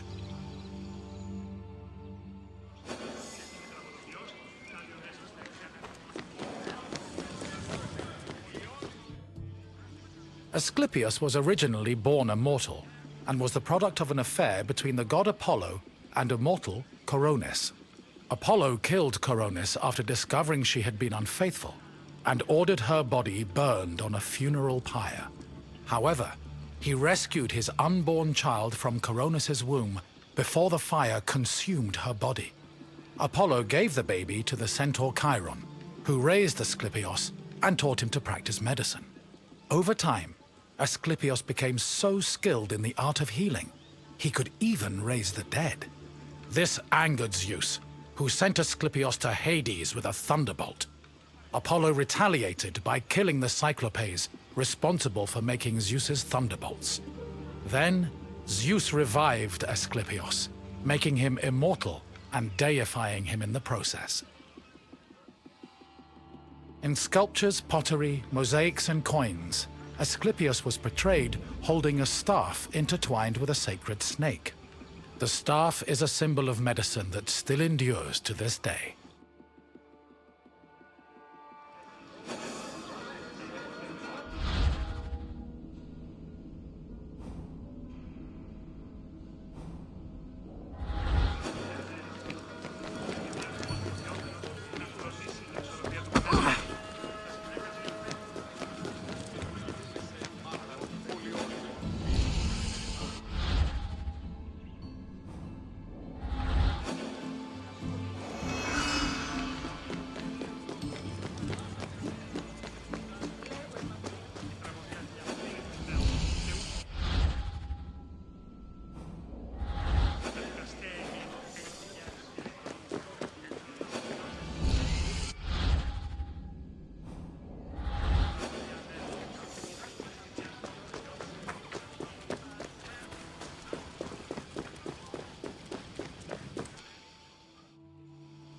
The epitouteon was the priest's residence. As the link between patients and the gods, priests were essential to the operation of the sanctuary. They were often elected into the priesthood for one-year periods, but could also buy themselves a position if they were wealthy enough. In addition to interpreting patients' dreams in the abaton, priests both supervised and performed sacrifices and rituals. During these functions, they were usually clad in white.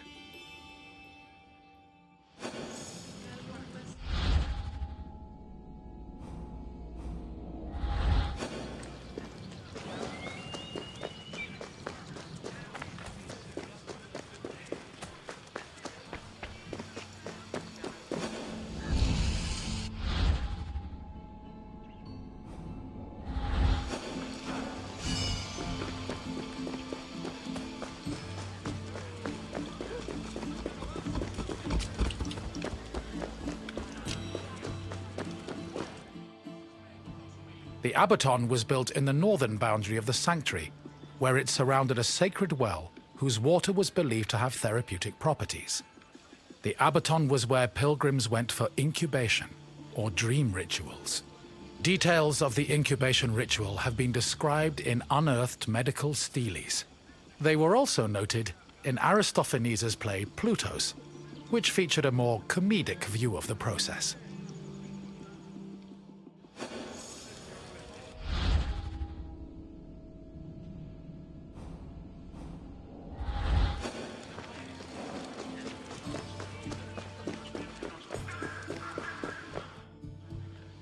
Incubation was the dream ritual pilgrims experienced in the abaton. After completing the necessary preliminary rituals, pilgrims were allowed to enter the sacred building, where they lay prone.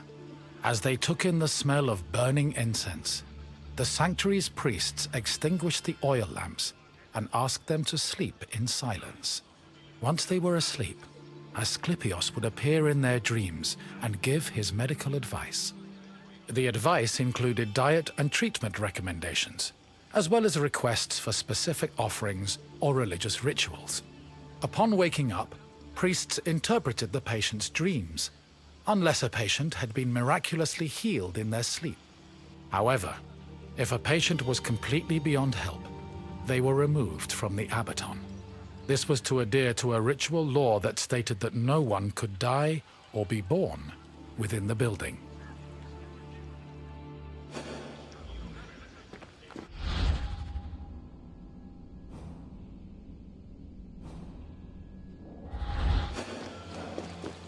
I see you've completed the tour. I hope you enjoyed your time in the sanctuary. As you can see, gods and miracles were just as important to the healing process as medicine was.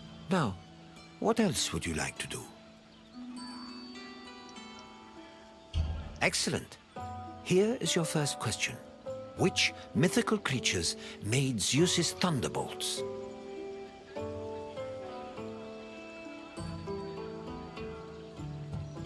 Gorgons were monsters who petrified. Harpies were winged bird-like women. Keep trying. Correct.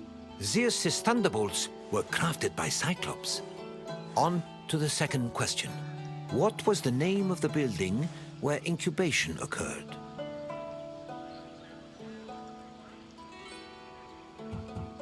An acropolis? Yes. One, fine. Who was Asclepios' father? Hippocrates was thought to be a descendant of... Yes, Apollo was Asclepios' father, and his mother was a mortal named Coronis. You've proven you know the sanctuary inside and out. Well done.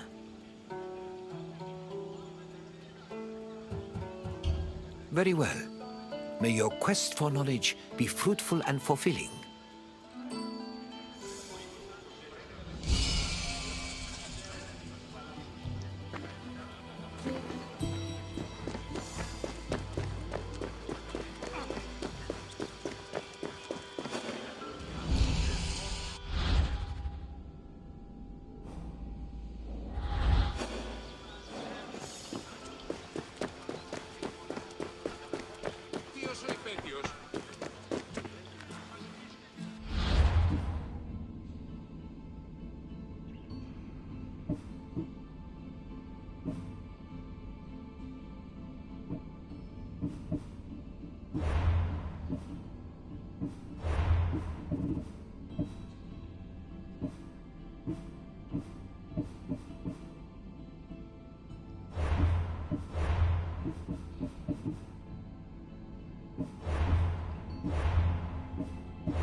I see you've completed the tour. As you can see, now. Very well. Follow me.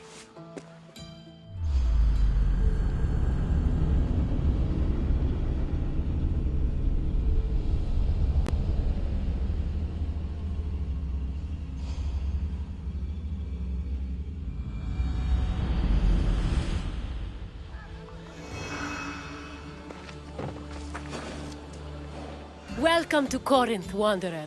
I have a special visit planned for you today. It's an intimate, informative look into the daily lives of Greek women.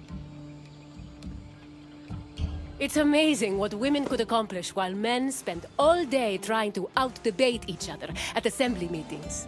Their work should be far more appreciated on the whole, but we're going to acknowledge that now. Corinth was one of the largest cities in ancient Greece. It had an estimated population of 90,000 in my times, and much of that population was made up of women. This tour will shine a light on those women and look at how they lived on a day-to-day basis. Look for me when you're done with your visit, and we can discuss things further.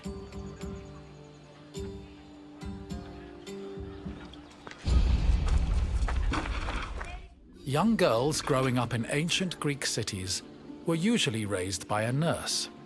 They mostly stayed in the women's quarters of the house, the gunaikon, where they spent their time spinning threads and weaving. While there is not much historical evidence of young girls at play, especially compared to boys, it was still known to happen.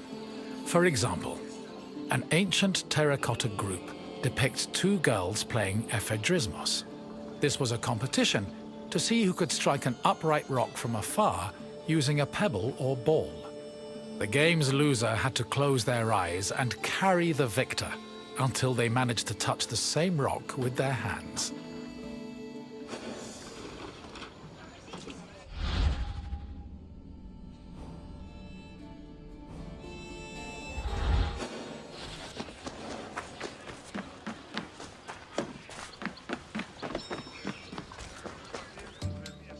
For a young Greek woman, marriage was the culmination of their induction into society.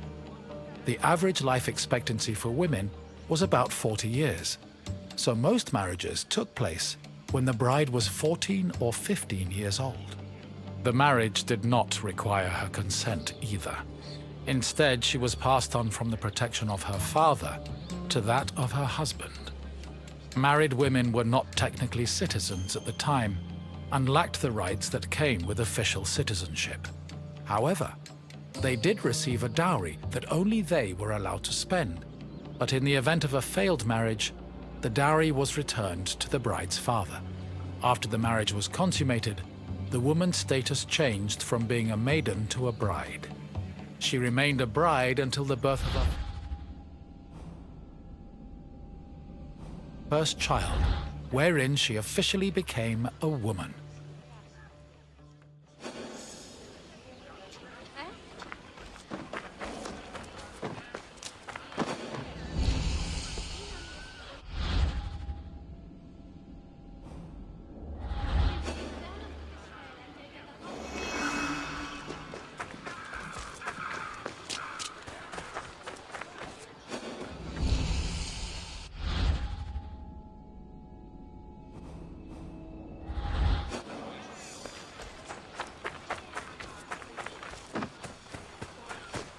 Women living in ancient Greek cities were essentially forbidden from participating in political life, and most aspects of their lives were controlled by men.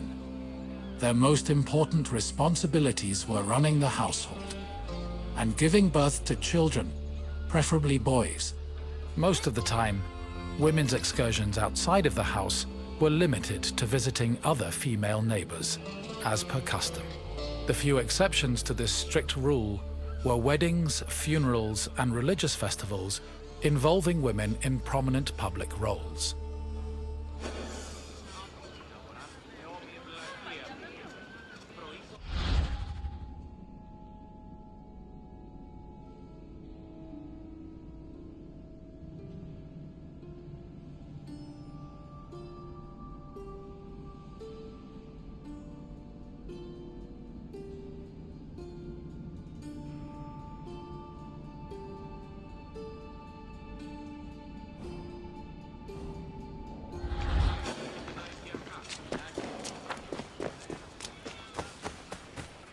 Making textiles was the main occupation of most Greek women. It was a woman's responsibility to manufacture clothing for each of her family members, as well as to weave other household textiles. Women with exceptional weaving skills were believed to make excellent wives, and weaving in general was seen as a very attractive quality. For example, Homer describes Odysseus's devoted wife Penelope as spending most of her days weaving at the loom. Similarly, many Greek vases depicting women weaving were combined with images of a woman holding a veil, which was seen as the symbol of a bride.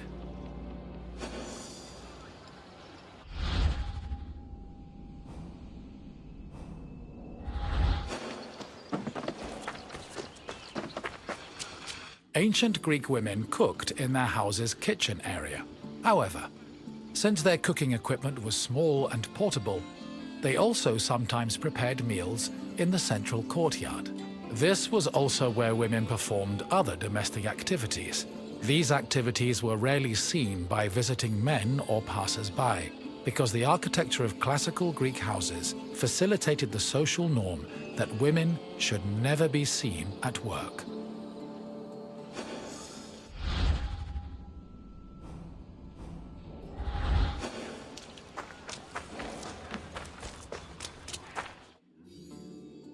The historian Strabo relays that the Temple of Aphrodite was one of Corinth's most famous landmarks. This was largely due to the temple's female patrons. These hetairai, as they were called, were donated to the goddess by both men and women. According to Strabo, the Temple of Aphrodite contributed greatly to Corinth's wealth. The hetairai were the temple's main attraction, and many visitors came to Corinth in search of their company, for which they spent frequently and frivolously.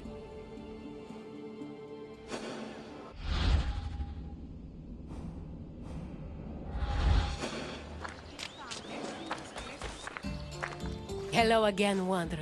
I hope your visit was an interesting one. Greek women lived very restricted lives compared to men, but throughout it all, they held on to their strength and dignity. Is there anything else you'd like to do? Feeling up for a test? Excellent! Let's begin with an easier question. What was the name of the women's quarters in a Greek home? The Ireon was a temple dedicated... The Andron was... Correct! The Gynekon was where young girls... On to the next. The Corinthian temple said to employ the Hetera was dedicated to which god? Correct. Aphrodite was the goddess of love and passion, so it's only fitting her temple served such an amorous purpose. We're almost done. Just one more question. What was the name of Odysseus' wife? Yes, Penelope was Odysseus' loyal wife, who kept at her weaving while waiting for her husband to return from war. You passed the test, wanderer. Congratulations. Of course! Let's see what Greece has in store for you.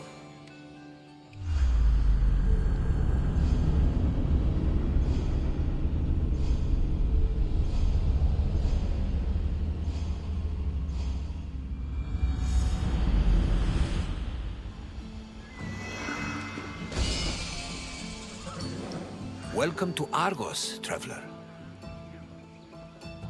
I have always admired the dedication of Greek metalworkers. Without them, we would not have the inspiring monuments that stir the hearts of Greek citizens everywhere. This is Argos, one of the oldest cities in Greece. The Argives were an ingenious people, famous for innovations in areas like military tactics. However, what they were most renowned for was their metallurgic artistry, especially with bronze. I hope you enjoy yourself. Look for me at the end of your visit.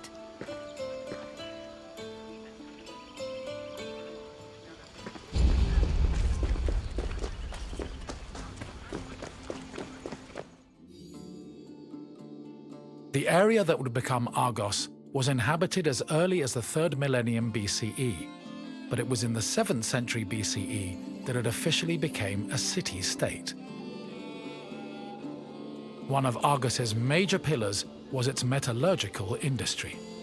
As far back as the 8th century BCE, the city was famed for making products like long dress pins and tripod cauldrons, as well as impeccable body armor. In addition to their technical excellence, the Argives were also creative, as seen in their masterful bronze sculpting, which became prominent in the city during the 6th and 5th century BCE.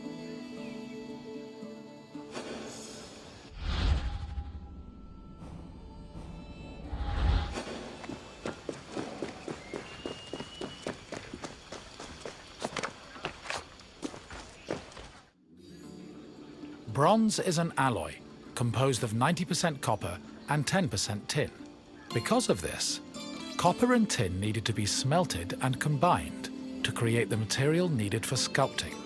After the bronze alloy was formed, it was melted in special furnaces. They required a tremendous amount of fuel and were usually supplied with charcoal made from specific types of wood. It's possible they were also coated with a protective lining of clay, which would have been sensible given the melting point of bronze is approximately 950 degrees Celsius. Once the bronze was melted and collected, the furnaces were dismantled and dumped.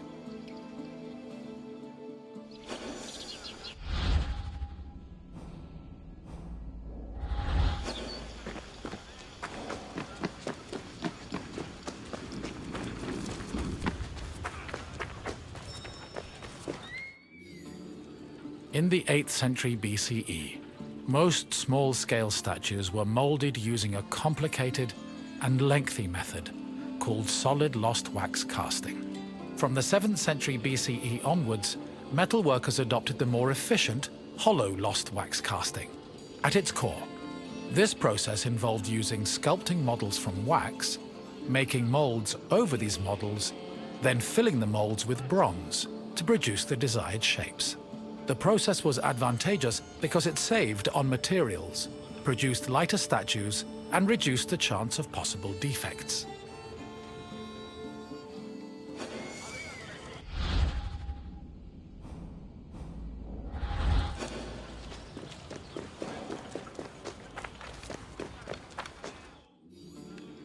Once all the pieces of the sculpture were molded, they were welded together and subjected to the cold working process.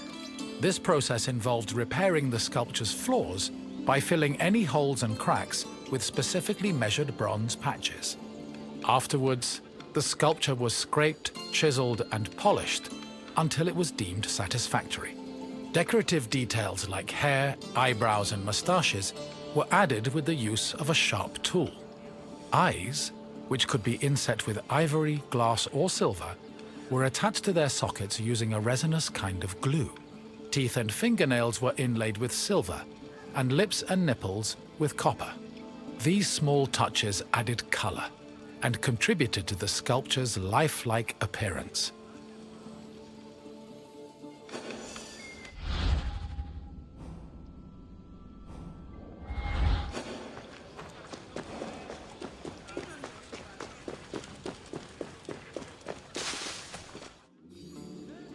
Bronze sculptures have a long and varied history in Greece. During the geometric period of 900 to 700 BCE, the sculptures mainly depicted idealized heroes, charioteers, and horses, and most of them were dedicated to sanctuaries. The Orientalizing period followed in the 7th century BCE. During this time, Greeks began adopting sculpting techniques from the East, and the depicted statues expanded to include mythological creatures like griffins and sphinxes. The Archaic period saw statues that reflected a better understanding of human anatomy, which eventually culminated in the realistic and powerful human sculptures of the Hellenistic period.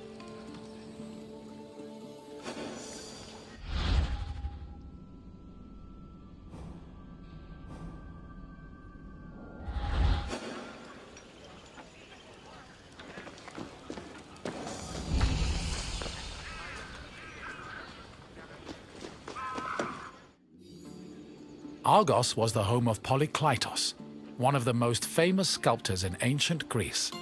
His works, like the Doryphorus and Diadomenos, as well as his treatise on sculpting called the Canon, had a massive impact on the art as a whole, particularly in regards to ideal body proportions. Sadly, the original versions of Polykleitos' sculptures have been lost, along with most bronze statues from antiquity.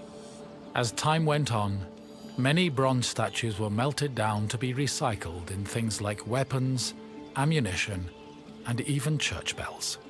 Because of this, marble copies from the Roman period are our best evidence of the masterpieces of Greek sculpture.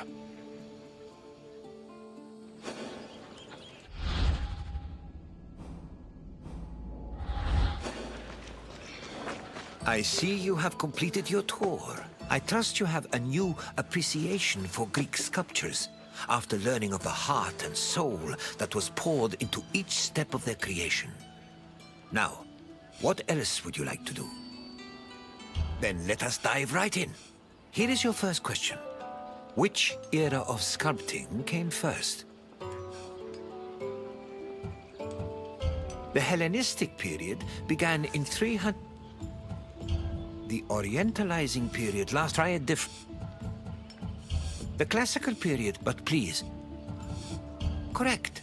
The Geometric period lasted from 900 to 700 BCE, and mostly featured small-scale statues and statuettes of heroes and horses. On to the second question.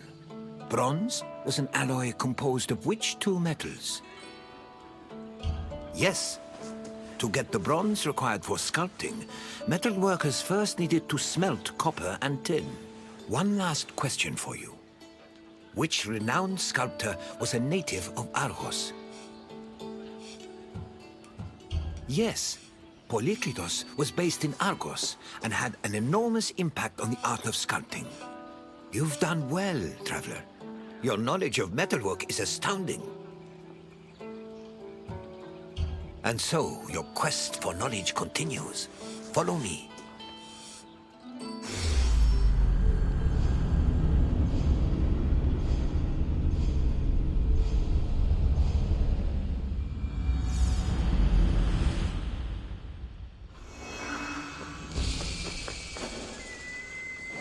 Ah, my friend, I see you followed your nose to this lovely... perfumery? Perfume yard? Perfactory? Yes, let's go with perfactory. A word of advice from a former perfume peddler. Never start your sales pitch with, "You smell like you could use some perfume." It has a surprisingly low success rate. This sensuous little island is where perfume was produced. Your nostrils are in for a treat, unless you're allergic, in which case I could sell you a wonderful remedy for a very reasonable price. No? Okay then. I'll check in on you at the end of your visit. See you soon, my friend.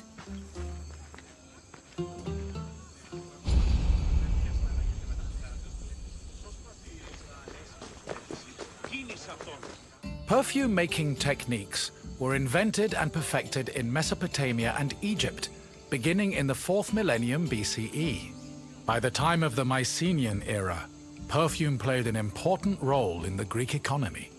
Mostly reserved for kings, priests, and aristocrats in the beginning, it later became more widely available during the Classical and Hellenistic periods. Greeks used perfume for more than just personal cosmetics. It also had sacred uses. For example, cults would sometimes anoint their god's statue with perfume, and it was also used during rituals like weddings and funerals. Food and wine could also be scented with perfume to add to a meal's presentation. The art of making perfume was part of medicine and pharmacology, and physicians devoted entire books listing the best perfume recipes.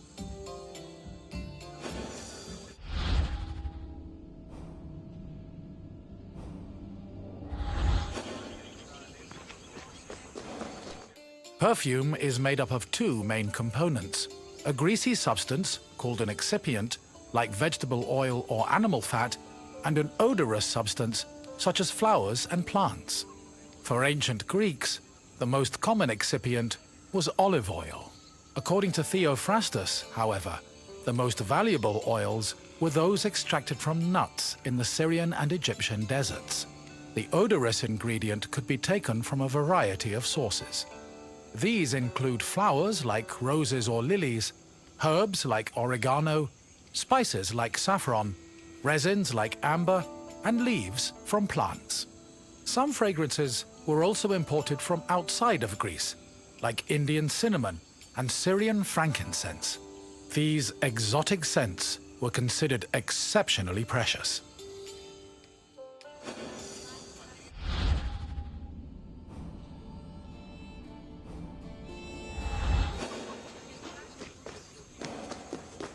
Mixing scent into the fatty excipient was called enfleurage, of which there were two methods. If the flower being used for the scent was fragile, the preferred method of extraction was cold enfleurage, which required an oil-soaked cloth. First, the cloth was rubbed against the flower's petals, saturating the oil with the scent. Then, the cloth was pressed to wring out the scented oil. Hot enfleurage involved heating the excipient before mixing in the scented substance.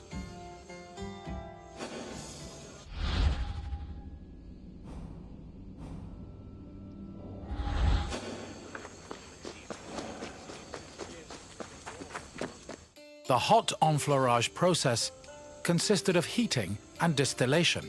After the scented ingredients were dipped into heated oil, the mixture was then filtered before being pressed and decanted. Once the mixture was complete, spices, coloring agents and fixatives were added, along with preservatives to prevent the perfume from spoiling. Finally, the liquid was hermetically sealed in bottles, ready to be shipped to market.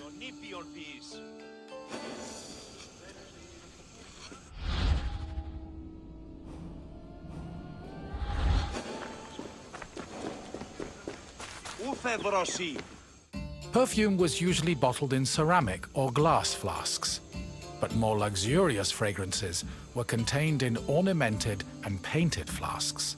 Lekythoi and alabastra were elegant bottles designed for women, while arabaloi were used by athletes.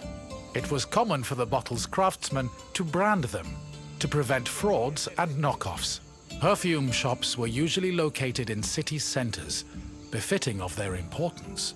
In addition to selling perfume, they were also sometimes used as meeting places.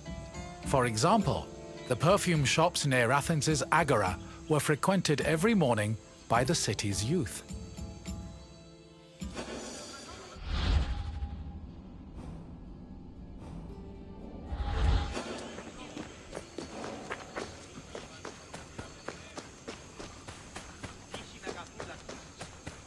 The main purpose of perfume was to attract members of both the opposite and the same sex. We can trace this practice back to a scene in the Iliad, where Hera used perfume to seduce Zeus. Similarly, hymns about goddesses like Demeter and Aphrodite always mention their pleasant smell, further solidifying the belief that scent and seduction went hand in hand. However, perfume was also a mark of social status. Athletes covered themselves in perfumed oils during their training and at symposia, and citizens were judged based on how anointed, shiny, and perfumed their bodies were.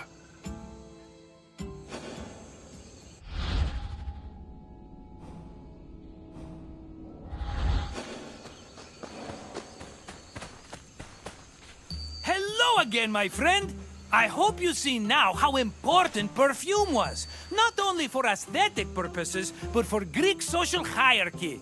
I wouldn't charge so much for my own bottles if I didn't know the value of what I was selling. What else can Marcos do for you? Good idea. Let's start with an easy question. Which of the following is an example of an excipient? Flower petals can add... Yes! Olive oil makes a great excipient, and dressing, and medicine. Honestly, we pour that stuff on everything, including ourselves. And question 2. What is enfleurage? Correct! Enfleurage involved mixing the perfume scent into an excipient. We're almost done. just one more question. In the Iliad, which goddess used perfume to seduce Zeus? A fair guess, but in this case... Yes, Hera poured a saucy scent on herself to get her husband's attention. You did it! You've completed the test! Your wish is my command. Follow me.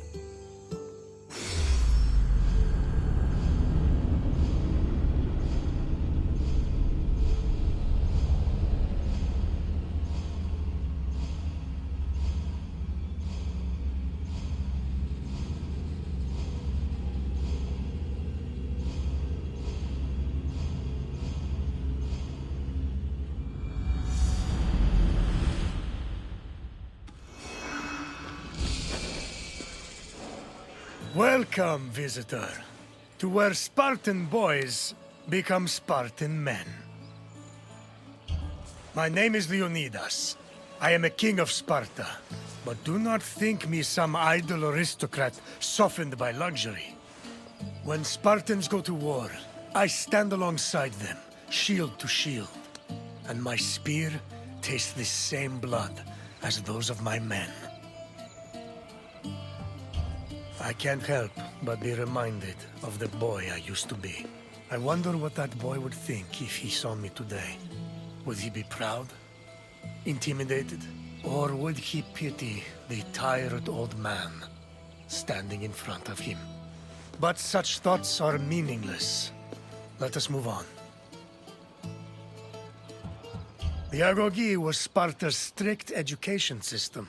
The strenuous regimen took in the young boys, and then reshaped them until nothing was left but the strength, intelligence, and resolve of a perfect Spartan citizen. I will find you once your visit has ended, and we will talk further. Until then, visitor.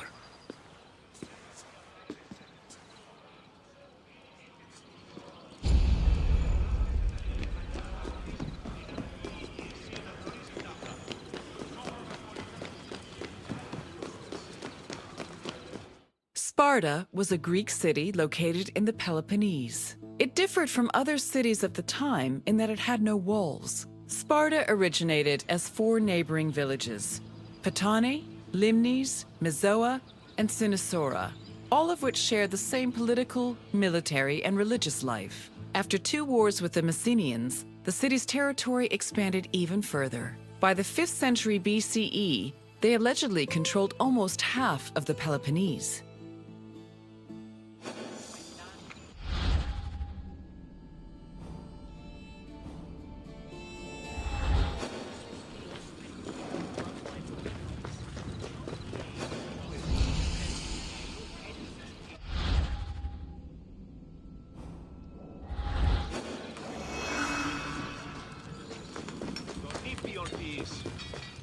The agoge was the military training and education program undergone by Sparta's male youth. Grooming men for war was one of the city's main priorities. Boys began their training at the young age of 7 and completed it when they were 30.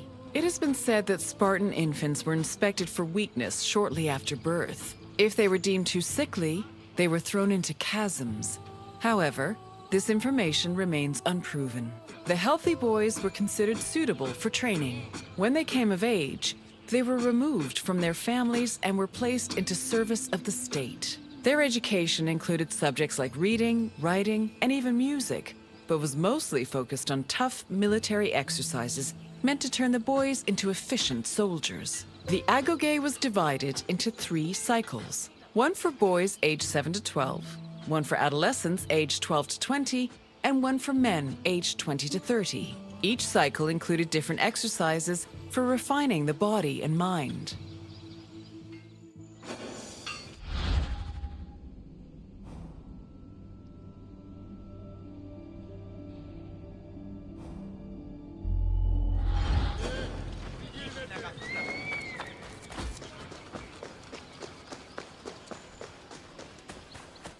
Sparta played a large role in defeating the Persians during the Greco-Persian Wars in the 5th century BCE. They held their king Leonidas's glorious death at the Battle of Thermopylae in particularly high esteem. Because Leonidas was killed in battle, Sparta believed he died a good death and showed incredible bravery, qualities to be held as a model for all Spartans. This idealized bravery was embedded in the city's collective memory and was the main quality people strove for in the agoge.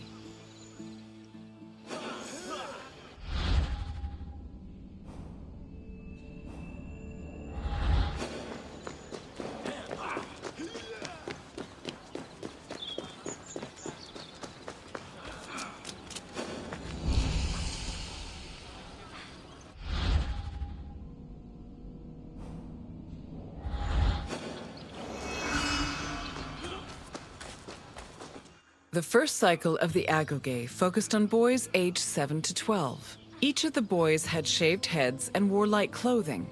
They walked everywhere barefoot, swam the Odyssey River all year long, slept on reeds, and participated in cult rituals for Artemis or Thea. The boys were grouped into herds, or agoli, and were supervised by older adolescents. Once they reached the age of 12, they entered the second cycle of the agoge, which aimed to integrate them into the society of citizen soldiers.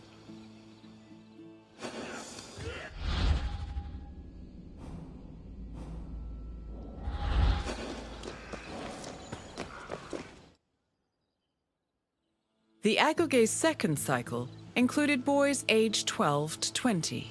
When they reached the age of 20, the young men were dubbed Erinyes and could officially serve as hoplites in the Spartan army. Until the age of 30, Spartan men lived in communal mess halls called Sosgenia. From the age of 22 onward, they were permitted to start a family, but 30 was viewed as a more appropriate age to get married. Spartan men served in the military until they turned 60, when they were designated as elders, or gerontes. However, many were known to continue serving anyway, such as King Archimedes III, who fought in the army until he was killed in battle at the age of 62.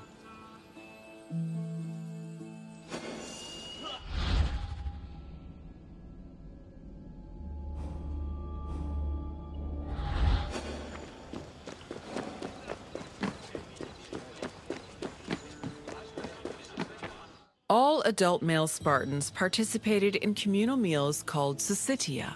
The attending Spartans contributed different kinds of food on a monthly basis, in addition to a small sum of money to pay for meat. Each man was entitled to one portion of a meal, with the exception of the kings, who received 2 portions. Syssitia attendance was mandatory for every Spartan fortunate enough to be part of the group. The meals had great political significance. According to Xenophon and Plutarch, the syssitia was designed to foster a sense of equality between citizens. It also demonstrated the self-restraint and moderation of Spartan society. But in reality, the syssitia only increased the differentiation between the rich and the poor.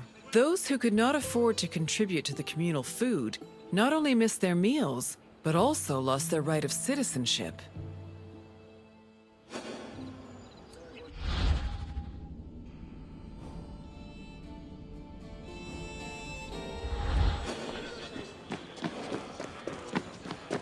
Your tour has ended.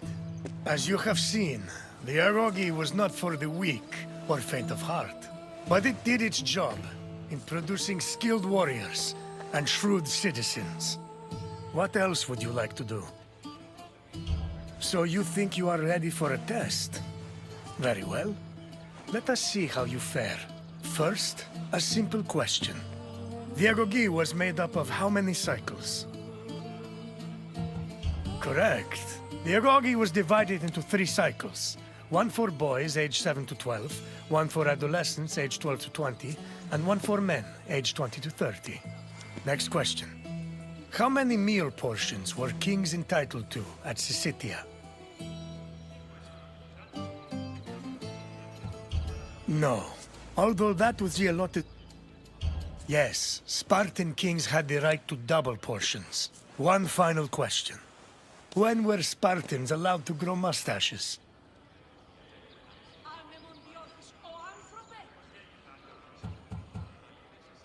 True, Spartan elders had freedom to grow facial hair, but they were allowed to do so long before reaching 60. Keep trying. Yes. Once a Spartan man was over 30, he was allowed to adorn his face with a glorious display of manhood. Impressive, visitor. You should be proud. As you wish. Come this way.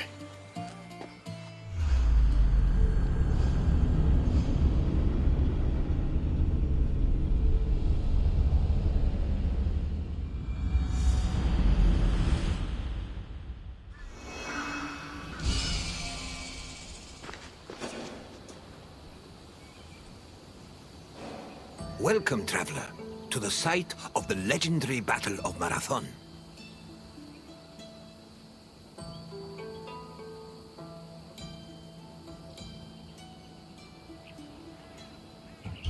It's truly incredible that such a small place would have such tremendous significance. But then again, even the tiniest pebble can send ripples through the water.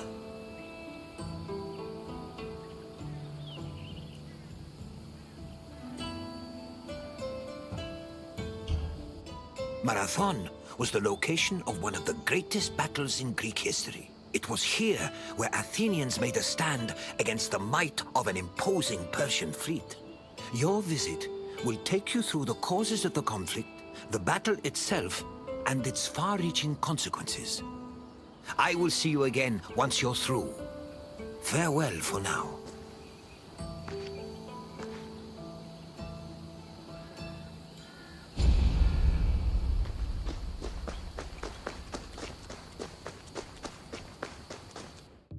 In 490 BCE, 600 Persian triremes landed on a beach 35 kilometers north of Athens. Standing in their way were 11,000 hoplites led by the prestigious Athenian general Miltiades. The Persian forces outnumbered the Greeks approximately 5 to 1, and yet the smaller force managed to push back their would-be conquerors. The Battle of Marathon was a major turning point in the Greco-Persian Wars, and the Athenians' victory would be celebrated for many years. The modern-day distance-running event is named a marathon in memory of a soldier from the battle who ran back to Athens to announce their victory, though whether this is real or legend is uncertain.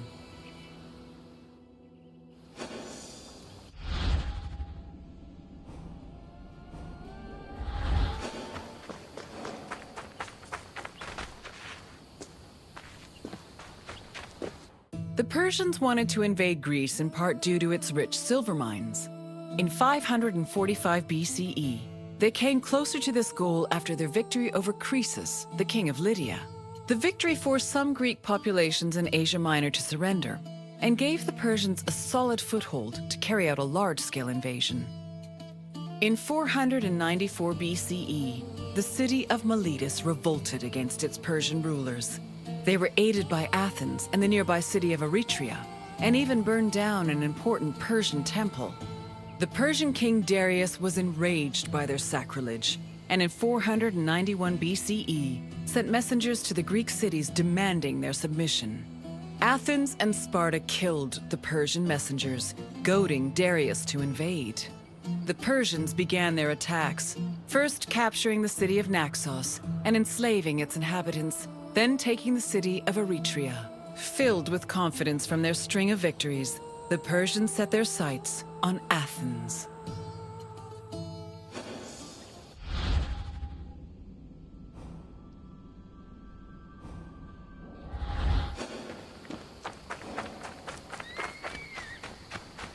The Greeks were surprised by the ferocity of the Persian attacks. Seeking aid against the upcoming invasion, Athens was forced to appeal to other cities for help. In a surprising move, they asked for aid from Sparta, known for having the strongest army in Greece. The Spartans agreed to the request, but they were unable to send reinforcements in time due to the religious feast of Apollo Carneos, which forbade them from leaving their city until the next full moon. The only extra help Athens managed to acquire was from the small Boeotian city of Plataea, which sent an additional 1,000 hoplites. This was the first time in Greek history that their entire civilization was under attack from an external invader. Despite sharing the same language and same religion, Greek city-states had often warred amongst themselves. The Persian invasion was the first time they realized the necessity of collective action to ensure their survival.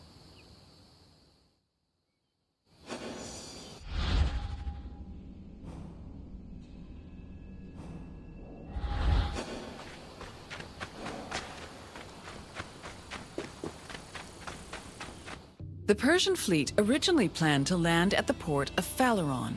However, the exiled Athenian tyrant Hippias, who sided with the Persians, advised them to land at Marathon instead, where it would be easier to deploy cavalry.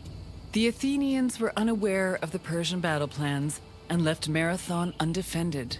This allowed the Persians to quietly set up camp on the beach, while Athens scrambled to mount a defense.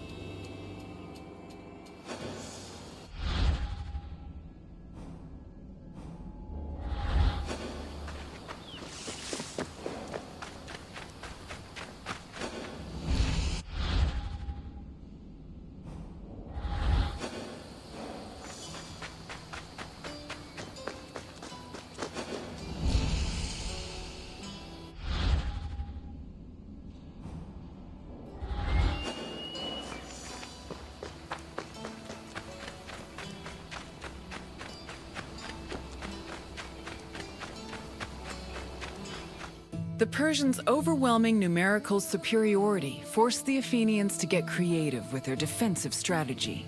The city sent 10,000 hoplites, along with the extra 1,000 Plataean reinforcements, to a hill located above the Persian encampment. Once in position, Athenians had to decide whether to wait for the Persians to attack or to strike them first. Athens' strategists believed the former option was better, but the general Miltiades believed a first strike was more advantageous, as the Persians had their backs to the sea. In the end, Miltiades' opinion prevailed, and the Greeks made their move.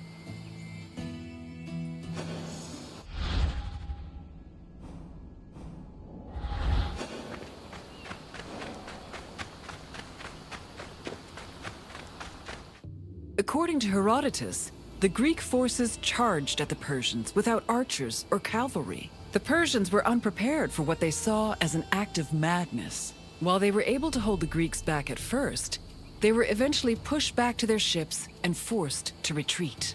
The Persians suffered heavy losses during the battle, with approximately 6,400 casualties. The Athenians, on the other hand, only lost 192 soldiers.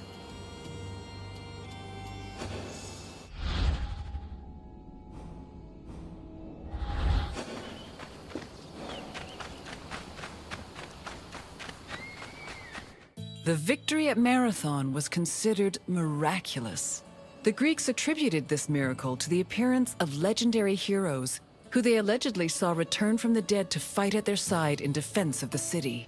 For example, several Athenians swore they saw the mythical King Theseus take up arms at Marathon, a scene which would later be depicted in Athens' Agora. Similarly, some hoplites attested that Heracles appeared at Marathon, clad in his lion's skin and wielding a club. The supposed appearance of these heroes helped elevate the Battle of Marathon to a legendary status among the Greek people.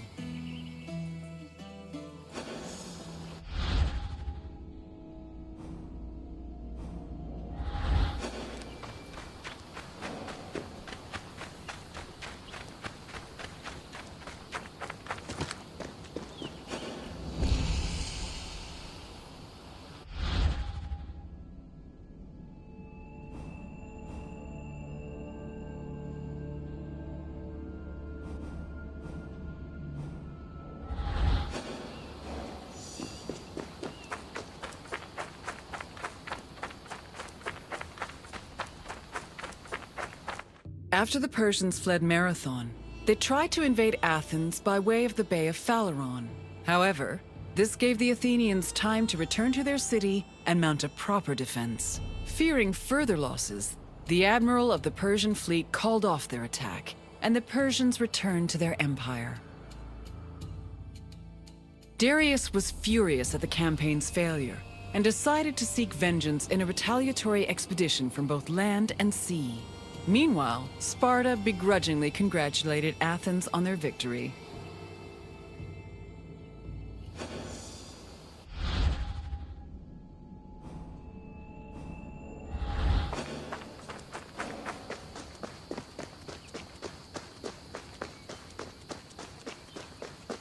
The victory at Marathon marked the beginning of a new era for Athens.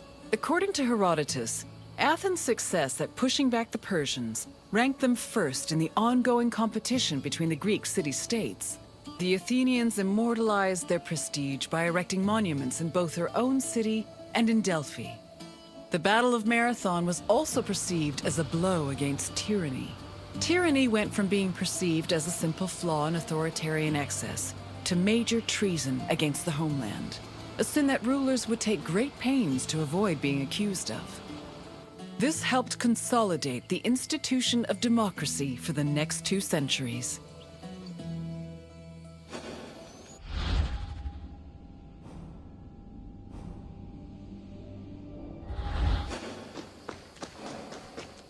I hope you enjoyed this look into the famous Battle of Marathon. It was not only a major turning point in the history of Athens, but also for all of Greece. Its repercussions would be felt for many years to come. Is there anything else you'd like to do? Of course. Let's start with a simple question. Which Athenian general led the Greek forces at Marathon? Brasidas, but please. Correct. Miltiades led the forces at Marathon, and it was his strategy that helped the Greeks push the Persians back. Time for another question. Which Greek city revolted against the Persians in 494 BCE?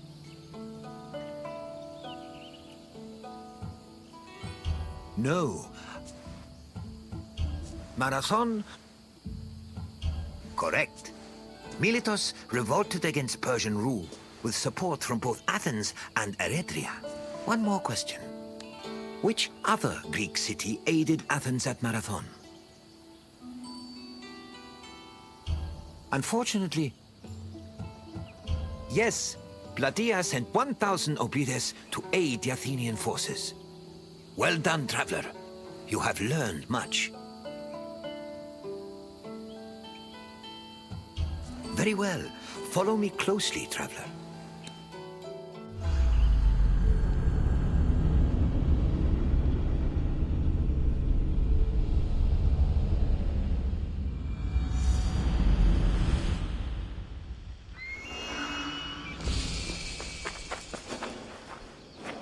Welcome, visitor, to Thermopylae.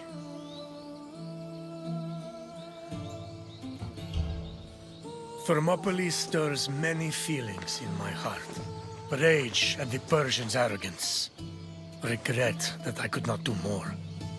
But mostly, I feel proud. Proud of my city, and of my men, who fought to protect the very soul of the Spartan people. For those few fateful days, they were my brothers. I miss them all. Thermopylae was where a courageous group of Spartans stood amongst other Greek soldiers and held off the forces of King Xerxes, the Persian. When you're done, find me and we'll speak more.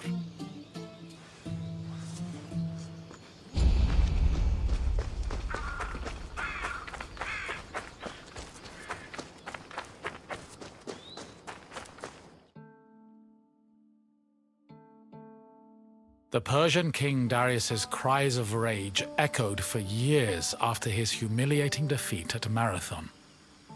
Even after Darius's death, his son Xerxes continued to seek vengeance against the Greeks. According to Aeschylus, Asia was emptied of all its men. Greek spies brought the news of Xerxes' imminent invasion back to their homeland. Afterwards, many discussions were had on the best place to mount a defense. In the end, the Greeks decided on Thermopylae. The area featured a narrow pass that could act as a bottleneck for the Persian army, negating their numerical superiority. It also offered naval advantages, offering the Greek fleets opportunities for flanking. 5,000 Peloponnesian Greeks set up at a fort near the entrance of the narrow passage, otherwise known as the Hot Gates. Leading them was Leonidas, a Spartan king who prided himself on supposedly being a direct descendant of Heracles. Leonidas was accompanied by several elite soldiers who together made up the famous 300 Spartans.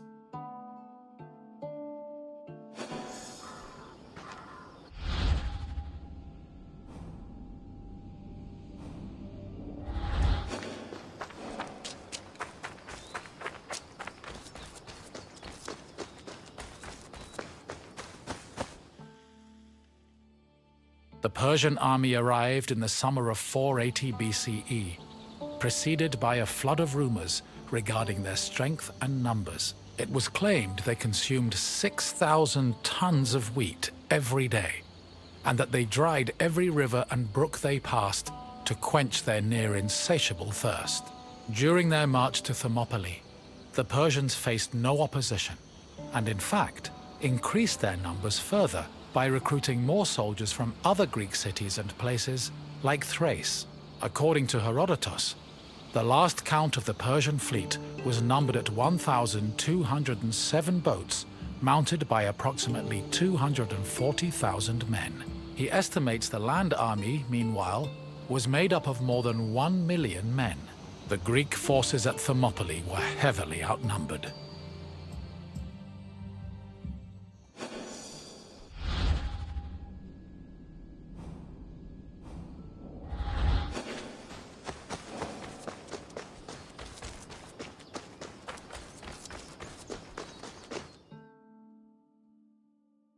Xerxes believed that at the sight of his massive army, the Greeks at Thermopylae would flee in terror.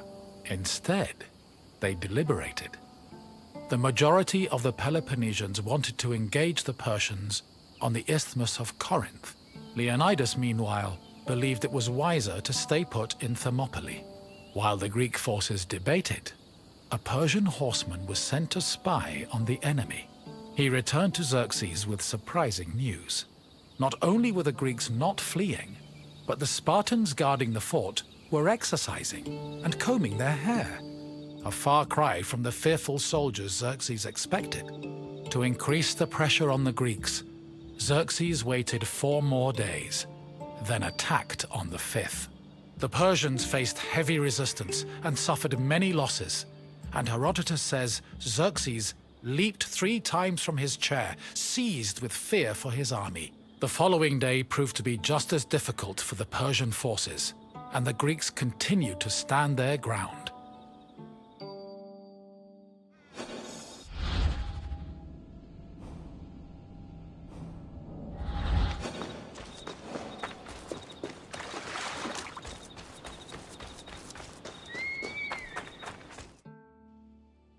The Persians seemed poised to be held at Thermopylae indefinitely, until an inhabitant from the region came forward with information.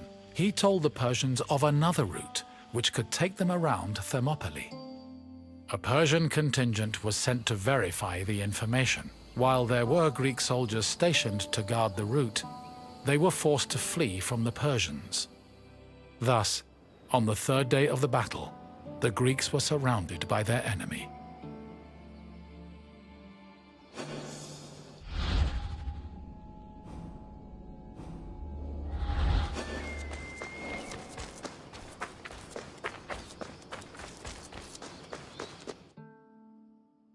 With the Persians both in front of and behind them, the Greek forces at Thermopylae realized they had 2 choices: flee to live another day, or stand and fight till their last breath.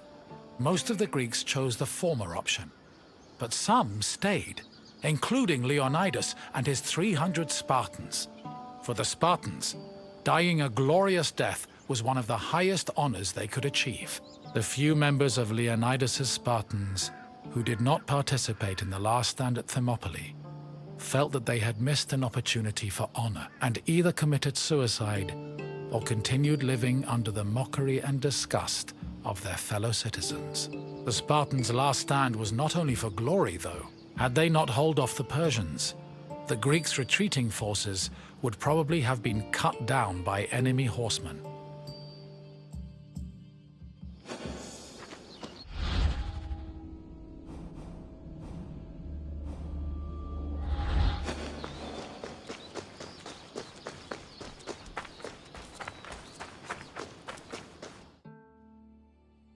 On the morning of the third day, King Xerxes was assured of his victory.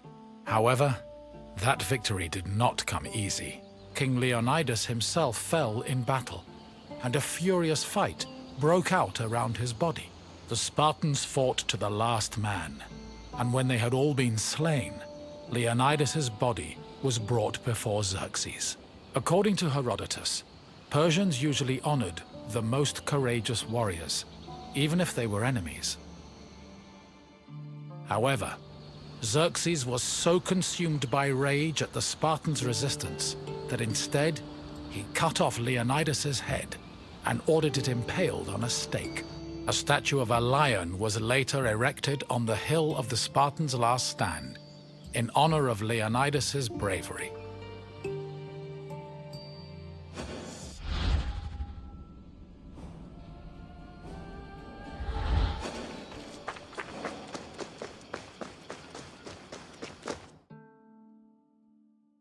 Though they were victorious, the Battle of Thermopylae shook the morale of the Persian army. They had lost thousands of men, while Greek casualties only numbered in the hundreds, and due to the sacrifice of the Spartans, the rest of the Greek army had been able to successfully retreat and regroup. As a result, even as Xerxes set up camp at the foot of Athens' Acropolis, ready to get revenge for his father's humiliating defeat at Marathon, the Persians were more anxious than confident. They were more aware than ever that the Greeks did not fear them and were ready to die defending their land.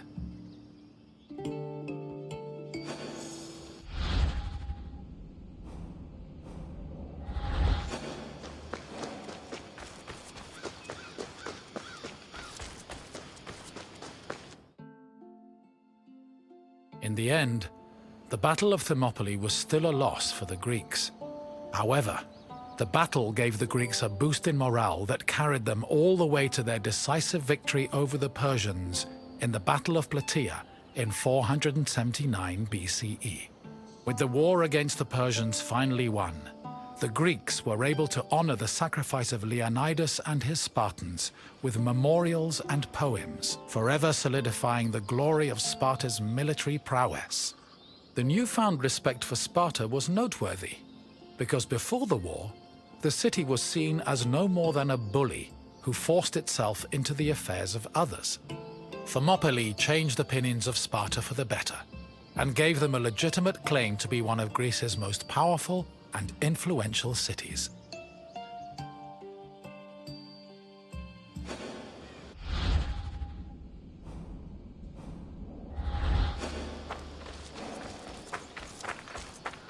You've finished.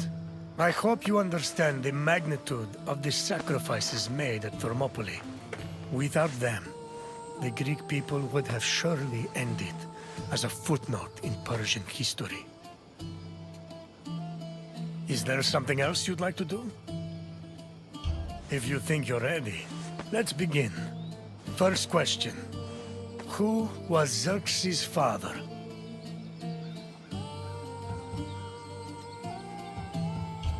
Yes. One of the main reasons Xerxes invaded Greece was to get revenge for Darius' defeat at the Battle of Marathon. Another question for you. Which battle is seen as the final victory against Xerxes' Persian forces? No, try... The Battle of Marathon. Correct. The Battle of Plataea helped put an end to Xerxes' invasion. One last question. How many Spartans fought at the Battle of Thermopylae? No. If that were true... Yes, 300 of us stood against Xerxes' forces. You've done well, visitor. I have no more questions for you. Then let us not waste time. Follow me.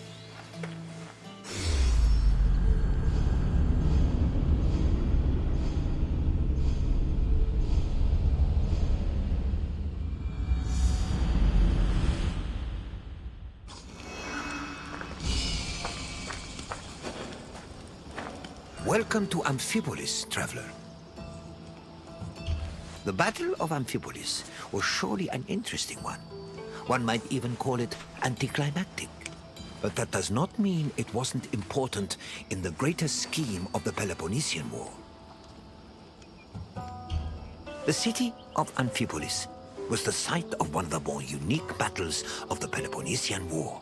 Two generals, the Athenian Cleon and the Spartan Brasidas, fought for this land in an effort to control the resources it provided. In the end, though, neither got what they wanted. Look for me when you finish your visit, and we can speak of what you've learned. The land that would come to be known as Amphipolis was originally part of Thrace, a region inhabited by formidable semi-nomadic horsemen. Thrace was rich in gold and silver mines. It was surrounded by lush forests, making it very attractive to outside parties like Greece and Persia. By 513 BCE, Persia had managed to conquer much of Thrace. But after their defeat in 479 BCE, Athens made a play for the land. They conquered the nearby island of Thasos in 465 BCE. But the military prowess of the Thracian riders kept them out of the country's interior. It was only in 436 BCE that Athens established a solid foothold in Thrace with the founding of Amphipolis, a city on the banks of the river Strymon.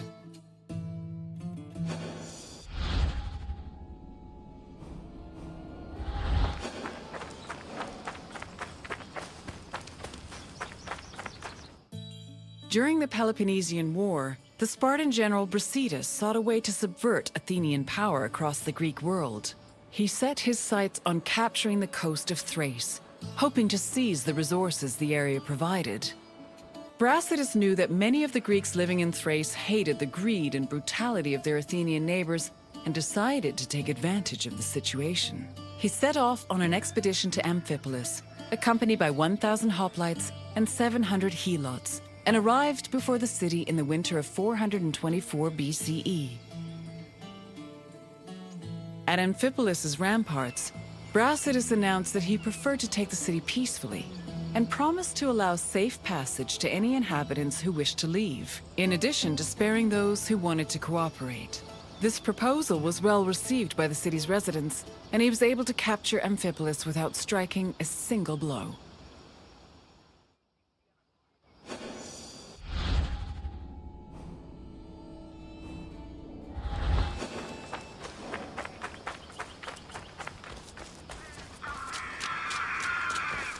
Brasidas' march on Amphipolis blindsided the Athenians. By the time they heard the news and dispatched the general Thucydides to defend Amphipolis, Brasidas had already rallied several nearby cities to help him defend the region from Athens' so-called tyranny.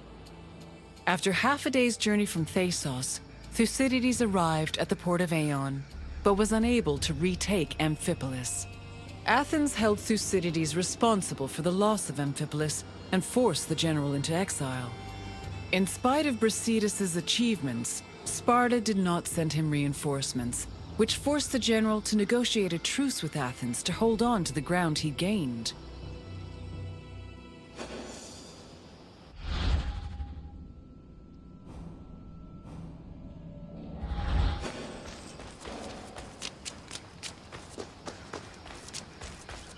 The matter of how to deal with Amphipolis divided Athens. The politician Nicias, as well as the city of Sparta, hoped that peace could be negotiated.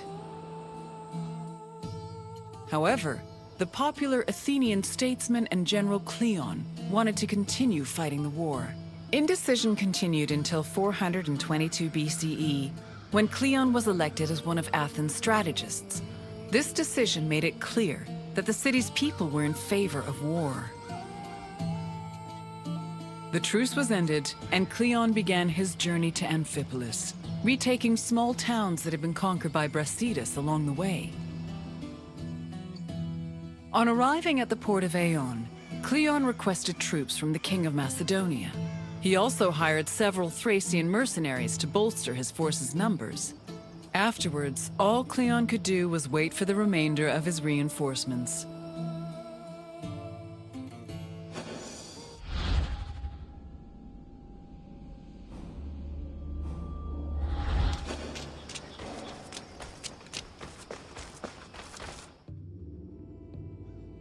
While they waited, the Athenian forces began to resent Cleon's hesitation to attack. They saw him as soft and incompetent, especially compared to their opponent, Brasidas. Sensing the tension, Cleon decided to act without waiting for reinforcements to arrive. He set out from the port of Aeon to observe Amphipolis, setting up a camp on a nearby hill. To Cleon's surprise, Amphipolis appeared to be completely unprotected, with no guards stationed at the city's gates and ramparts. However, the city's lack of protection was only an illusion. Even so, upon seeing this, Cleon regretted that he did not bring wooden towers, which would have allowed him to easily recapture the city.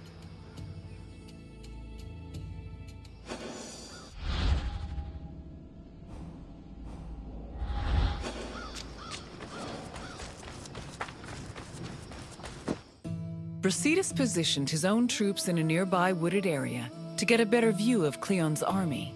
When the Athenians began moving to set up camp, Brasidas returned to Amphipolis. He believed his army was less well-trained than the Athenians and decided to rely instead on cunning tactics and Cleon's inexperience as a military leader. Brasidas organized a two-prong attack. He would personally lead a small raid, then one of his lieutenants would follow up with a second attack shortly after, disorienting the enemy. He had barely finished formulating his plan when he saw Cleon's army pack up and retreat back towards the coast. The cowardly display made Brasidas realize that perhaps victory would be easier than he thought.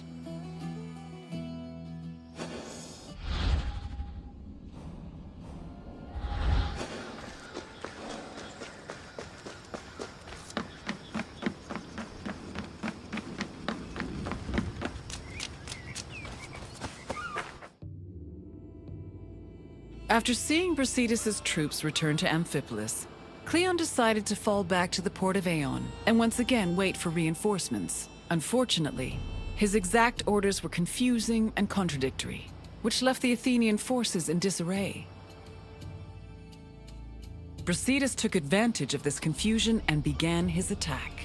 Cleon's forces panicked, which made them easy prey for the Spartans. 600 Athenians were killed, while the Spartans only lost 7 men. Cleon's remaining forces took refuge in Aeon, where the bodies of their comrades were eventually returned to them, though only after being stripped of their weapons.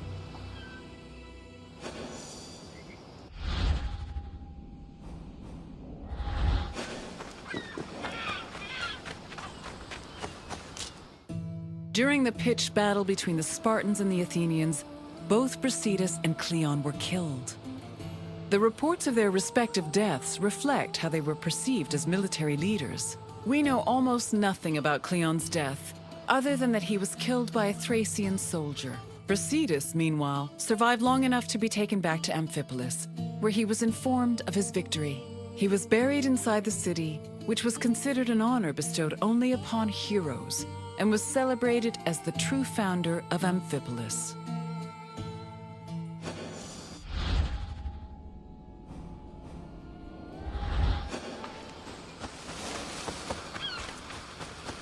The Battle of Amphipolis temporarily put an end to the hostilities between Athens and Sparta.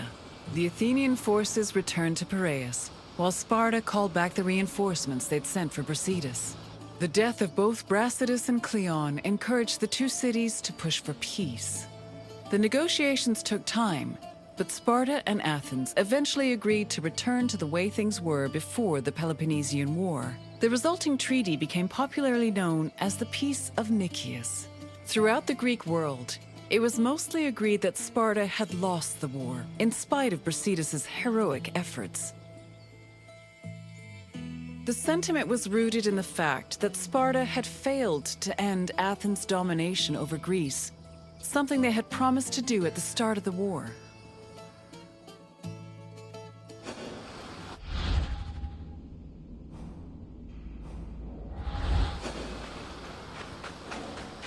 I see you're done with your tour. The Battle of Amphipolis may have briefly put an end to the Peloponnesian War, but the so-called Peace of Nicias was only temporary. It would not be long before Sparta and Athens came to blows once again. Now, is there something else you'd like to do? Feeling up to a test? Then let us begin. Which Athenian politician wanted to negotiate peace with Sparta? Cleon wanted to continue. Try another. Pericles died in the... Correct. Nicias wanted to build on the truce that was negotiated after Brasidas captured Amphipolis. Now for the second question. Where did Thucydides and Cleon arrive before moving to retake Amphipolis? No, Phaleron was... No.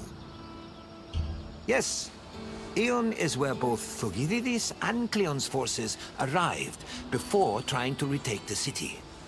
I have one last question for you. Amphipolis was located in which region? Yes, Amphipolis was located in Thrace. It seems there's nothing I can ask that you cannot answer. Congratulations, traveler. Your eagerness for more knowledge is admirable. Follow me, traveler.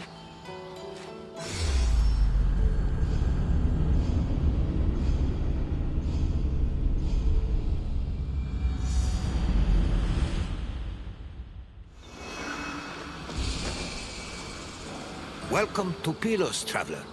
This area, along with the nearby island of Sphacteria, were important battlegrounds during the Peloponnesian War. I always find it a shame that such lovely-looking places were exposed to so much violence. It's difficult to take pleasure in relaxing on the sand, knowing how stained it is with blood.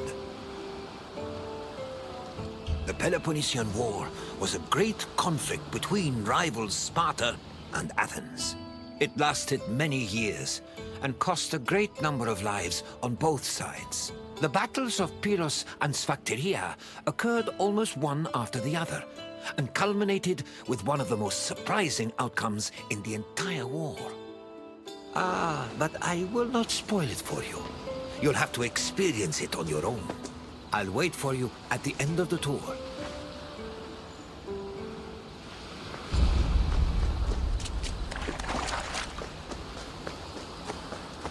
Since 431 BCE, the Peloponnesian War had been raging between Athens, Sparta, and their allies, with neither side gaining much ground. But in 425 BCE, an Athenian general named Demosthenes changed that. After a storm forced his fleet to stop in Pylos, Demosthenes realized a military presence in the area would give them an advantage against Sparta. Unfortunately, the fleet strategists did not believe him, and left Demosthenes in Pylos with 5 triremes and 1,000 men. The Spartans, meanwhile, were too busy celebrating a religious festival to notice the enemy on their doorstep.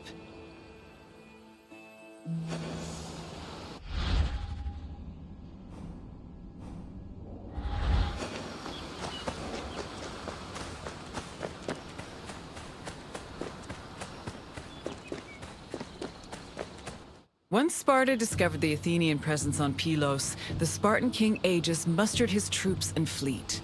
Sparta then descended on Demosthenes' outpost, attacking from both the sea and the mainland. The Athenian general had to mount a hasty defense. He pulled his boats back to the foot of the ramparts and fixed them in place with stakes, providing extra cover. Then, going against all the established rules of battle, he descended with his hoplites to fight on the rocky shore, where he believed the Spartans would disembark. His gamble paid off, and the Spartans did indeed attempt to land at this location, though Demosthenes' forces made them hesitate. One of the Spartan leaders, Brasidas, decided to make the first move by ramming the rocks with his boat, exclaiming, "It's only a few planks." He paid for his actions when his shield slipped into the sea after descending from his boat, leaving him open to many blows. The battle raged on into the night and continued to the next day, remaining locked in a stalemate. However, on the evening of the second day, Athenian reinforcements arrived.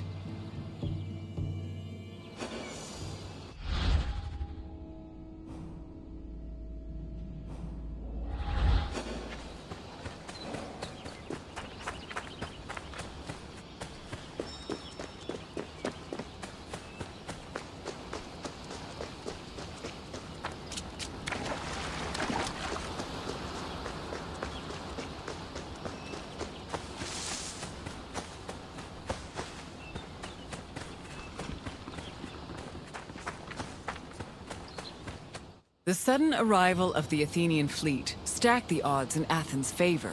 The fleet decided to hold off their attack until the next day, when they swarmed the Spartan ships. They successfully captured 5 enemy ships and damaged many others, cutting off access to the nearby island of Sphacteria.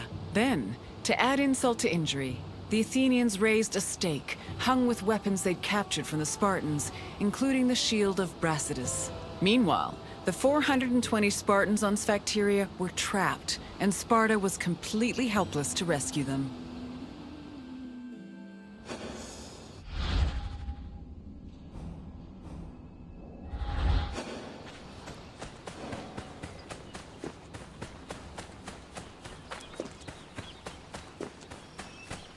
With 420 of their men trapped on Sphacteria, Sparta needed to reevaluate their position. The Spartans on the island were essentially the Athenians' hostages, and Sparta could not move to rescue or resupply them without putting their lives in danger. In an effort to save the trapped soldiers, the Spartan leadership negotiated an immediate truce with the Athenian strategists. Sparta agreed to hold back its fleet and halt their attacks on Pylos. And in return, the Athenians permitted them to send supplies to their men. In the meantime, Sparta sent ambassadors to Athens to try and negotiate a better deal. The hasty truce greatly humiliated Sparta, as they were forced to recognize just how helpless their infantry was in the face of an Athenian fleet.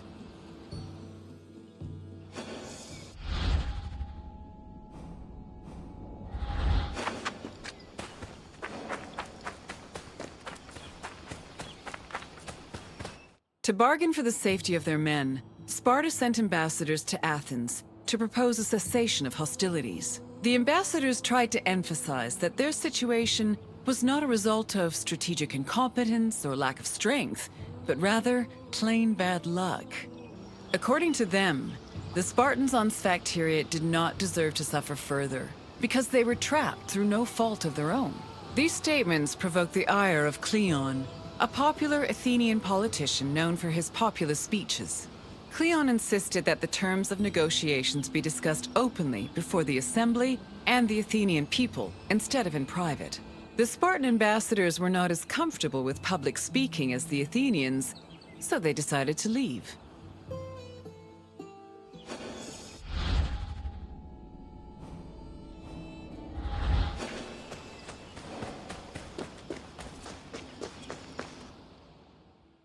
Following the failed attempts of the Spartan ambassadors, hostilities resumed. Back in Athens, Cleon took matters into his own hands. After being elected general, or strategos, he left to join the ongoing battle, accompanied by javelin-armed infantry and archers. With renewed strength and numbers, the Athenians landed on Sphacteria and engaged their enemy. The battle was hard fought, but they eventually managed to surround the remaining Spartans. It was then that Cleon invited the Spartans to surrender, as he hoped to return to Athens with prisoners. The Spartans were exhausted after spending 72 days on the island, so they accepted Cleon's offer and laid down their arms. A Spartan capitulation had previously been unheard of, and the news of their surrender echoed throughout Greece like thunder.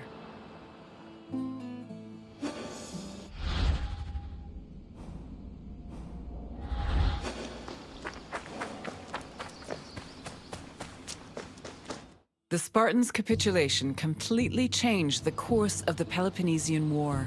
Athens used their new prisoners of war as leverage and threatened to execute them if Sparta ever returned to pillage their lands. This gave the Athenians the freedom to conduct their own raids, which were aided further by their eventual seizing of the island of Kythera. Sparta tried to negotiate for peace, but were unsuccessful. Cleon, meanwhile, was emboldened by his victory and continued to gain popularity with the Athenian people. Popularity that translated to power.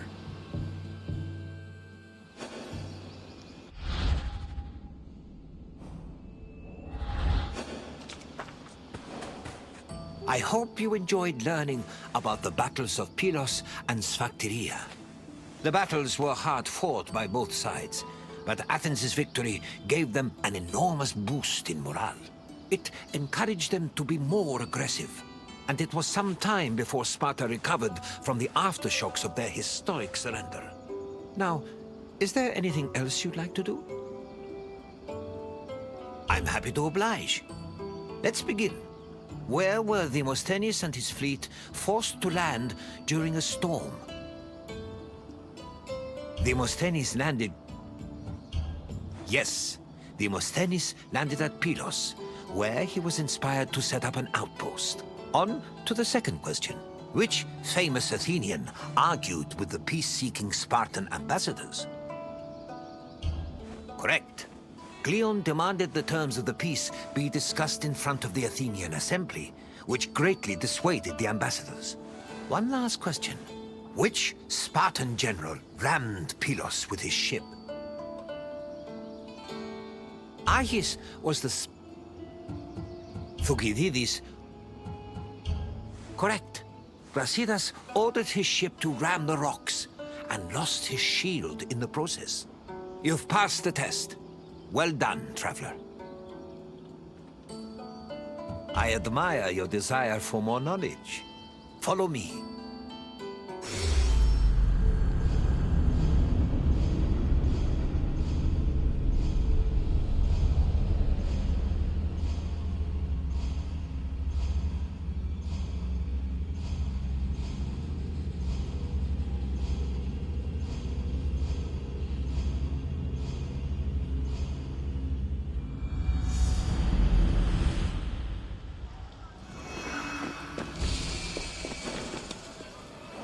Hail, friend, and welcome to Olympia, home of the Olympic Games. I've often dreamed of competing in the Games. If my sight was better, my legs and arms were stronger, and my coin purse was fatter. But that is not what the gods want, so I continue making the best of the path they've laid out for me.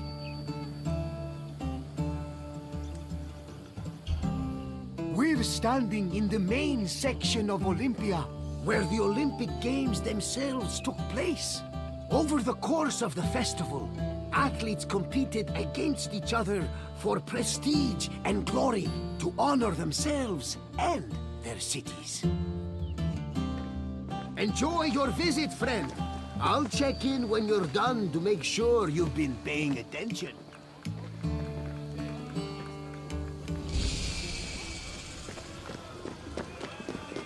The first day of the Olympic Festival began with a swearing-in ceremony for the participating athletes, trainers, and judges. The ceremony took place in front of the altar of Zeus Horkios, or Zeus of the Oath. Athletes would swear that they would follow the Olympic rules, while judges promised to be fair and unbiased. Then the competitions began, starting with a contest between heralds and trumpeters over who would have the privilege of announcing the games. The first day's athletic competitions consisted of wrestling, running, and boxing events for the youngest athletes, aged 12 to 18.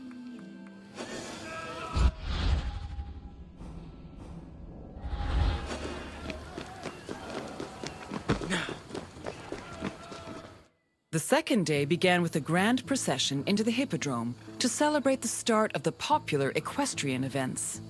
The most anticipated and spectacular of these was the Quadriga, a four-horse chariot race. Horse racing events were unique in that the winner was not the most skilled jockey, but the owner of the fastest horse or chariot. The Spartan princess Caniska once took advantage of this loophole to skirt the rule that women weren't allowed to compete, and earned 2 Olympic victories in the process. The rule also allowed for occasionally strange results, like in 416 BCE, when the statesman Alcibiades entered 7 chariots into a race and won 1st, 2nd, and 4th place. After the equestrian competitions, the 40,000 spectators migrated to the stadium to watch the pentathlon events. When the day's events were over, funeral rites were performed for the hero Pelops, the mythical founder of the Olympic Games. The night ended with a celebratory feast and a great parade in honor of the day's victors.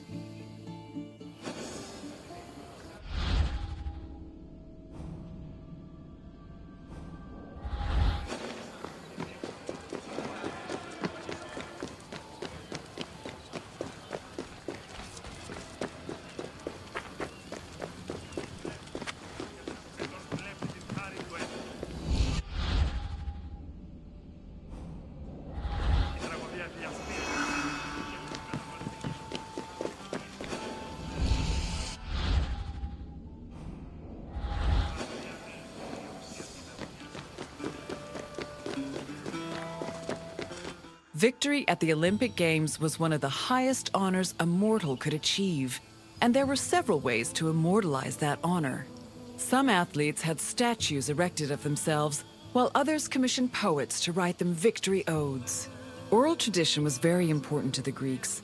These odes, called eponychia, were often composed by the finest poets in the land, such as Pindar, Simonides, and Bacchylides. They were usually played at banquets and celebrations attended by the triumphant athlete or upon his departure from Olympia.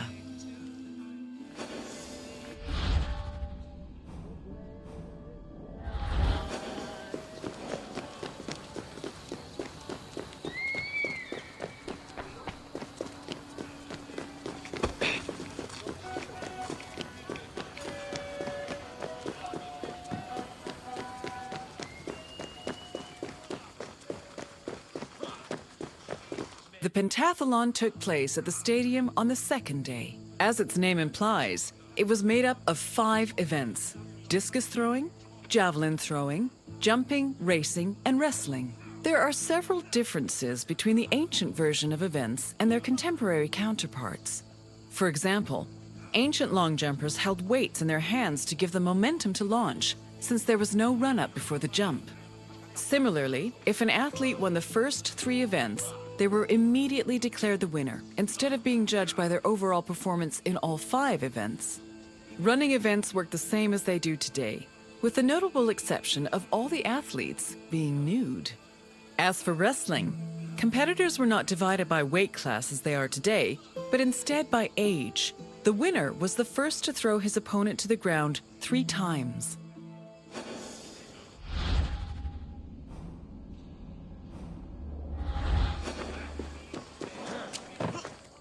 Day 3 started with the most important event of the festival. A procession of Hellenodikai, ambassadors, competitors, and animals made their way to the great altar in front of the Temple of Zeus. The animals were then offered as the official sacrifice of the festival. The afternoon of Day 3 was dedicated to foot racing events. Running was the oldest event of the Games, and in fact was the only event at the first Olympics. The main race was called the Stadion, which was a sprint of around 180 meters. The winner was granted the honor of lending his name to the 4-year period between the Games. This period was known as the Olympiad. The 4 years that followed the first Games in 776 BCE were known as the Olympiad of Coroebus of Elis, the first Olympic champion. Once all the competitions were over, a public banquet was held in the Prytaneon to celebrate the day's victors.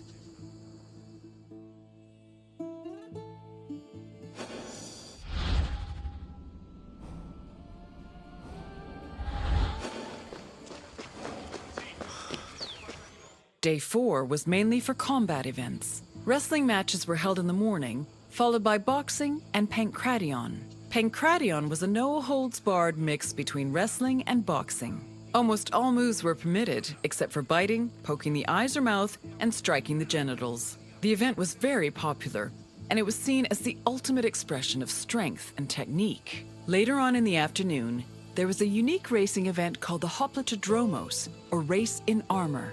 In this event, competitors wore a helmet and held a shield to simulate running in the battlefield.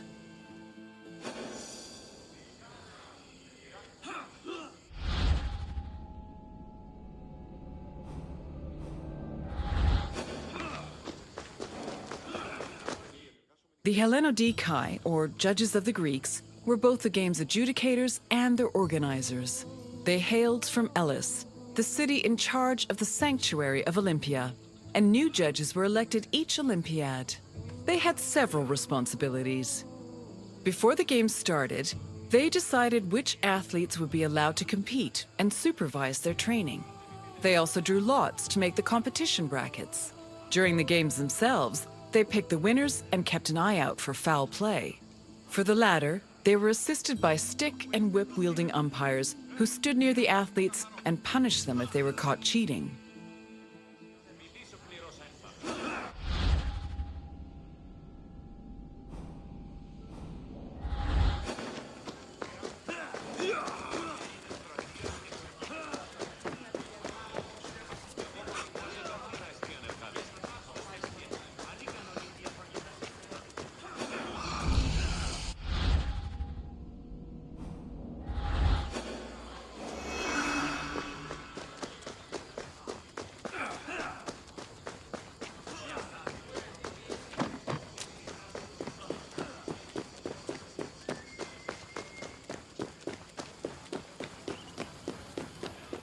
Victory in Olympia was one of the most prestigious honors in all of Greece. Not only would victors be showered in glory in their home city, but their names would be known across Greece. The temptation to glory led some athletes to break their oath to Zeus and cheat. This could be dangerous, as there were many possible punishments should cheaters be caught. They could be disqualified and fined, or if they were caught cheating during a match, they would be beaten by nearby umpires. The most powerful deterrent of cheating, however, was shame.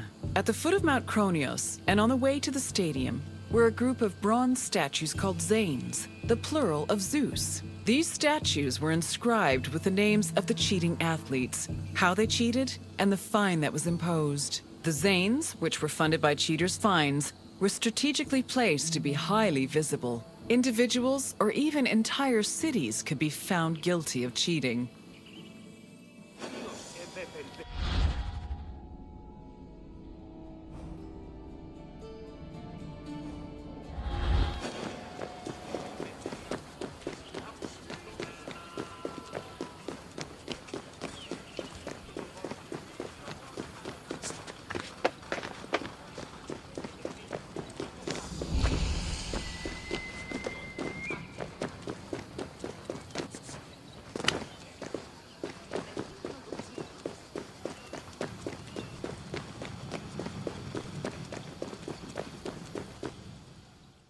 The Prytaneion was the administrative center of the cult of Olympia and the Olympic Games.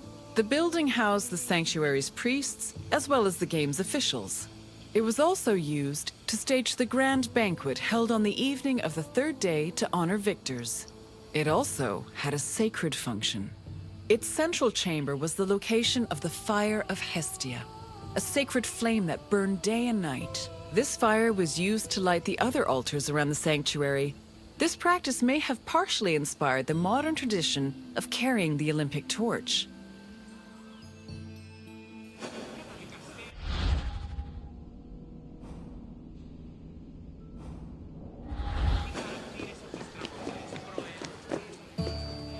Hello again! I hope you enjoyed your visit. With their spectacular events and lavish banquets, the Olympic Games were a feast for the senses. I am certain even Zeus himself was entertained by the festivities. Now, is there anything else you'd like to do? Wonderful! Let the mental Olympics begin. Let's start with an easy one. Which notable woman won an event in the Games? Correct! She won 2 equestrian events thanks to her savvy horse purchases. This next question is slightly more challenging. Which of the following is not a famous Greek poet?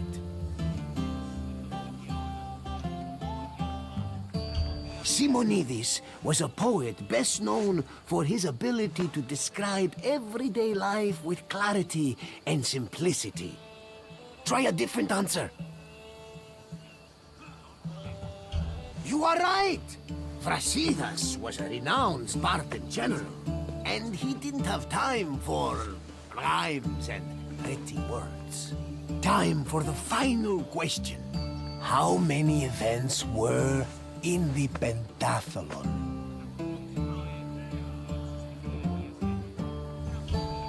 Definitely not. Only a god like Zeus could endure 100 events in a row. Try again.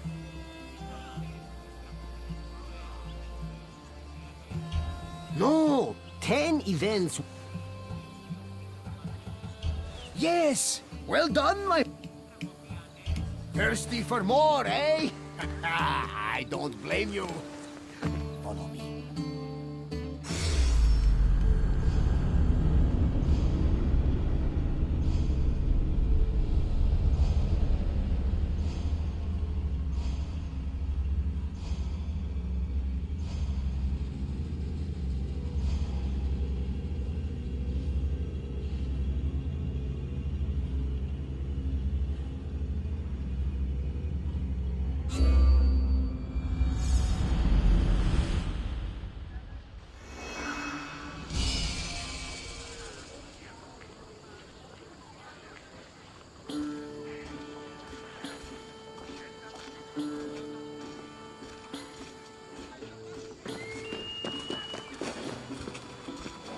Welcome to Athens, wanderer. More specifically, welcome to the musical hub of the city, the Odeon. Sometimes, when the burdens of life begin to weigh heavy on my shoulders, I come here, close my eyes, and surrender myself to the music. It makes me feel like I'm a child again, my mother singing me to sleep with a gentle lullaby. The Odeon was where musicians came to share their songs with the public. The melodies played here caught the wind and drifted through the air, soothing the souls of Athenians across the city. Come find me when your visit is complete, and we will talk about the things you've learned. See you soon, wanderer.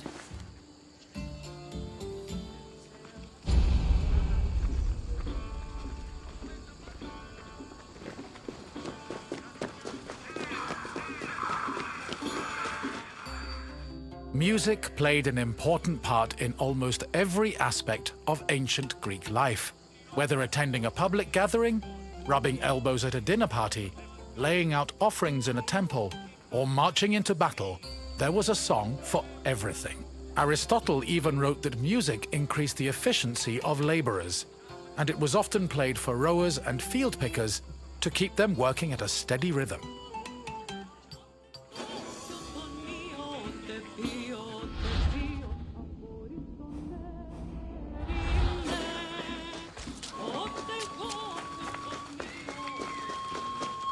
Musical contests, or agones, were originally only held during religious festivals. Over time, they became cultural events in their own right, and attracted musicians and spectators from all over the Greek world.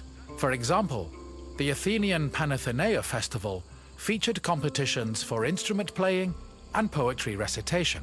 The Dionysia festival included contests between groups of male singers to see who could best perform a dithyramb, a merry hymn in honor of the god Dionysus. While these contests could be attended by all, women weren't allowed to compete in them.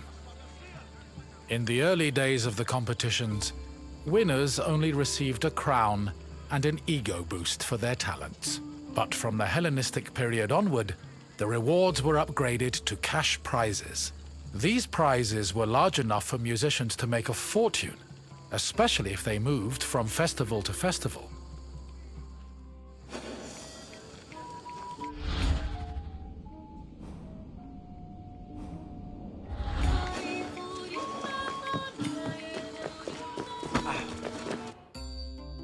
The Odeon of Pericles was built sometime between the 440s and 430s BCE. The building was commissioned by Pericles for use in the Panathenaea festival. The Odeon was also a venue for poetry readings, political rallies, and philosophical performances. According to ancient sources, the original design of the Odeon was inspired by the tent of the Persian king Xerxes, a spoil of war the Athenians salvaged after their decisive victory at Salamis in 480 BCE. The building's roof was made of timber from captured Persian ships. In this sense, the Odeon was both a triumphant symbol of Athens and an insult to their Persian enemies. This structure was considered one of the grandest architectural accomplishments of ancient Athens.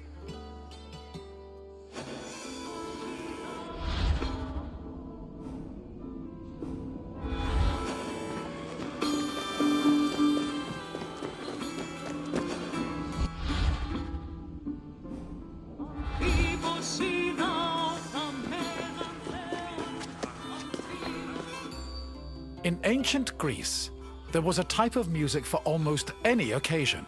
Complicated songs like hymns, paeans, and dithyrambs were meant for the ears of the gods, and as such were usually played during religious ceremonies and civic life. Meanwhile, a hymneus was a song performed at weddings, and a threnody accompanied funeral processions.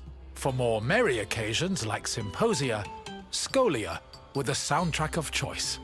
However, drama was considered the epitome of artistic expression, since it combined songs with poetry, dance, acting, and costumes.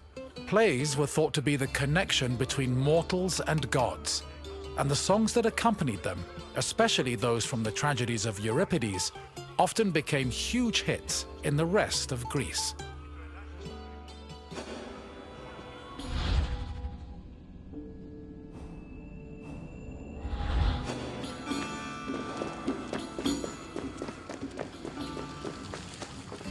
Hello again. I trust your visit was worthwhile, and that learning of music was a feast for your mind. I know it was for mine. Is there anything else you'd like to do? Fancy yourself an expert on music? Then let's put your knowledge to the test. Which of the following songs was played at weddings? Correct. A Hymeneos was performed at weddings to wish the couple a happy and prosperous union. Let's move on to the second question. The Odeon of Pericles was modeled after spoils of war from which Athenian enemy? Correct. Not only was the design based on the tent of the Persian king Xerxes, but the building's roof was made of wood from captured Persian ships. Only one question remains. According to Aristotle, music was especially important to which group of people? Well, yes, but given that You are correct. Aristotle believed music improved certain motor skills, so it was played for field pickers and rowers to increase their work output. You definitely have an ear for music, Wanderer. I applaud you. That's the spirit. Follow me, Wanderer.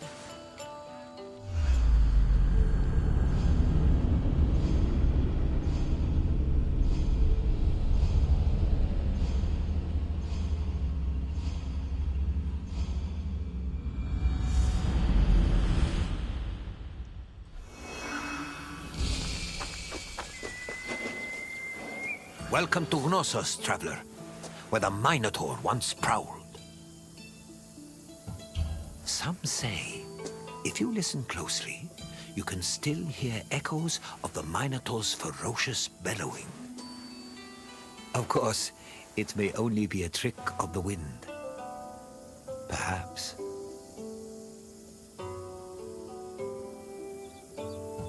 Knossos was the seat of the old Minoan civilization, where King Minos once supposedly ruled.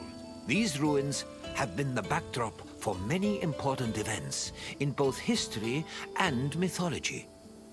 Look for me when your visit is over, and we'll discuss what you've seen.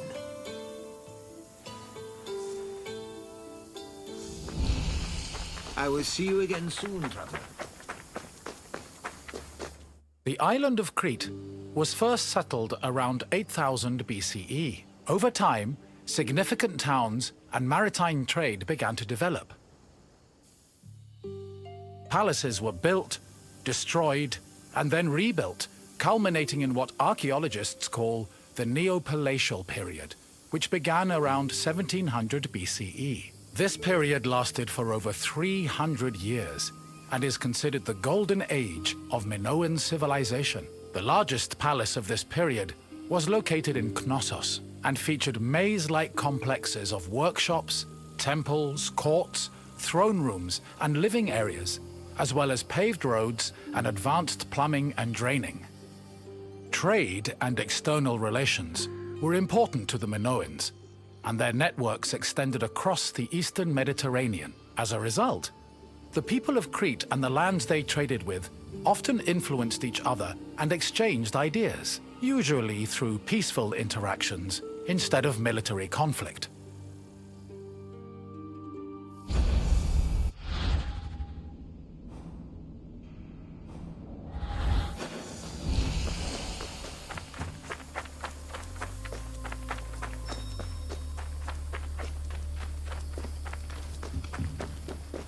The settlement of Knossos was established as early as the 7th millennium BCE. Today, one of the site's most notable landmarks is the palace ruins, located on the Kafala Hill. The ruins are split into two phases. the old palace, which has been poorly preserved, and the new palace. The new palace of Knossos had a surface area of approximately 13,000 square meters, making it the largest Minoan palace. Its focal point was a central court, which was probably used for ceremonial activities. The Minoan palace centers collapsed when Crete was overrun and conquered by a Mycenaean invasion from mainland Greece. However, the date of the final destruction of Knossos' palace is still unknown.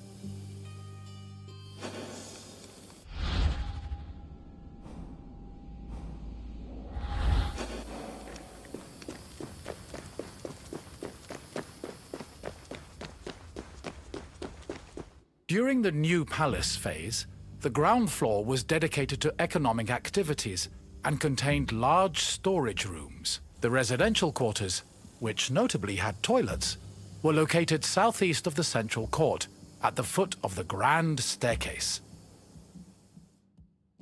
The palace was lavishly decorated with wall paintings depicting things like bull-related sports and richly dressed women. Large stone horns of consecration, which were important Minoan religious symbols, hung prominently in the west court. Other notable parts of the palace include the theatrical area, which is believed to have served as a viewing space, the tripartite shrine, which was dedicated to the worship of an important Minoan deity historians refer to as the Mother Goddess, and the Piano Nobile, a grand space located on the palace's second floor.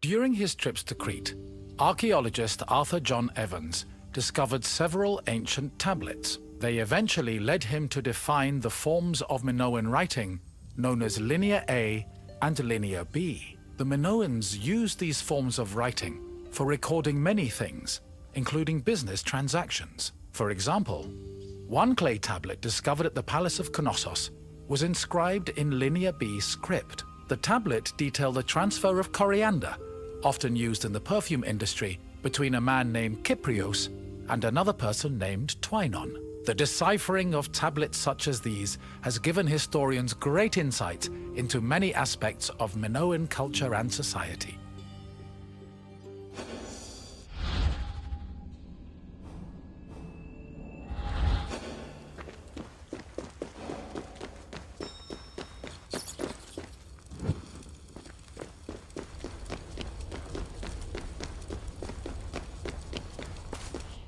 According to myth, the half-man, half-bull Minotaur was born after Queen Pasiphae slept with a bull sent by the gods as punishment upon her.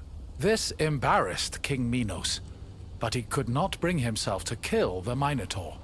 Instead, he hid the monster in a labyrinth constructed by Daedalus.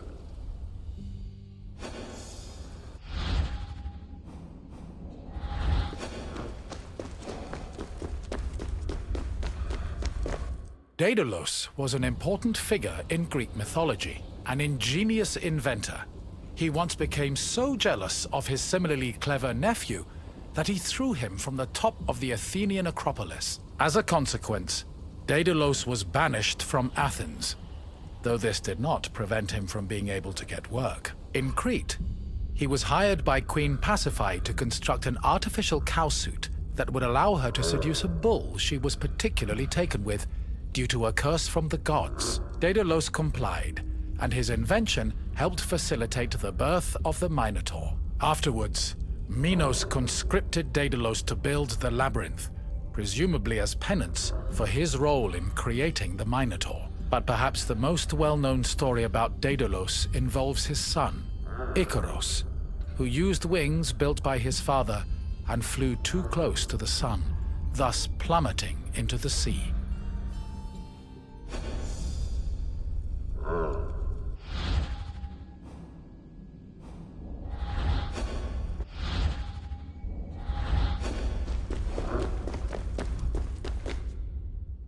Sometime after the birth of the Minotaur, King Minos' son Androgeos was killed in Athens by the same bull that impregnated his mother. An infuriated Minos demanded that Athens send 7 of their noblest men and 7 of their most virtuous women to Knossos every year. After being carried to Crete aboard a ship with black sails, the men and women would then be cast into the labyrinth to be eaten by the Minotaur.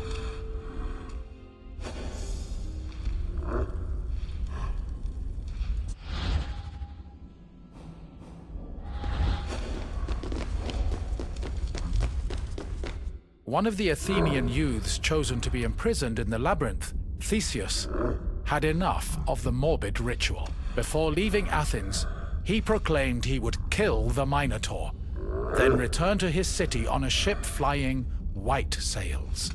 Before entering the labyrinth, Theseus met King Minos' daughter, Ariadne, who fell madly in love with him. Ariadne provided Theseus with a thread he could unravel to help him find his way back out of the maze.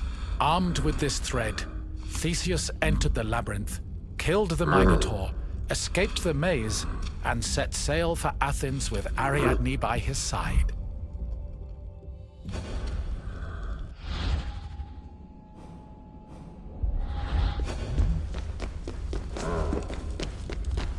I see you found your way through the Maze of Ruins. The Minoans played a large part in shaping Greek myths, but also in introducing influences from other places and cultures. Now, what else would you like to do? You want to test yourself? Very well. Let's begin with a simple question.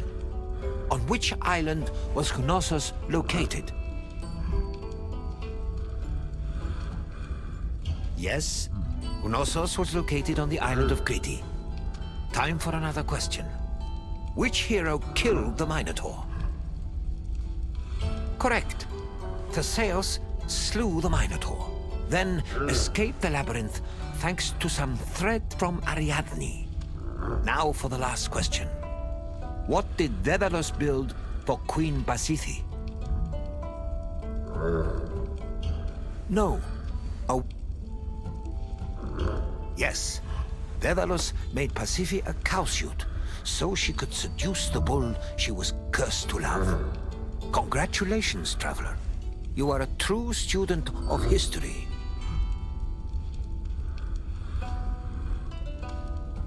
Gladly. Follow me.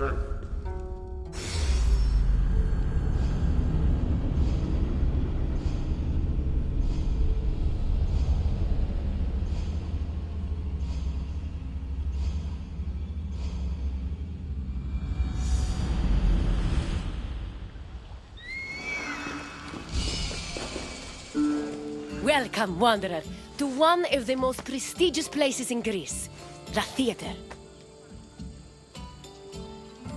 I'd tell you, but I think it's best to let the actors speak for themselves.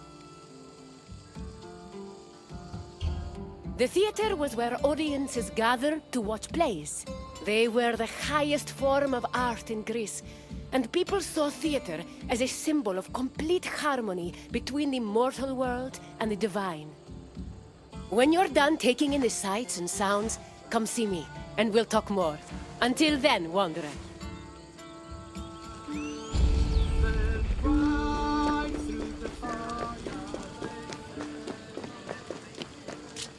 Theater is not just part of geek culture, but was a major part of Greek culture. In Athens, comedies and dramas originated from the dancing and singing performed by members of the cult of Dionysus. Between 536 and 533 BCE, theater's burgeoning importance in Athens was demonstrated when the responsibility of organizing tragedies was entrusted to the Archon, the highest-ranking magistrate in the city. From then on, theater grew rapidly in popularity, and soon, a permanent space for performing and watching plays was built on the slope of the Acropolis. During the 5th century BCE, theater became intertwined with Athens' democracy. It often functioned as an echo chamber for political ideas. And in some cases, it could even influence public opinion. As a result, in the 4th century BCE, Plato coined the term theatrocracy to describe his city's politics.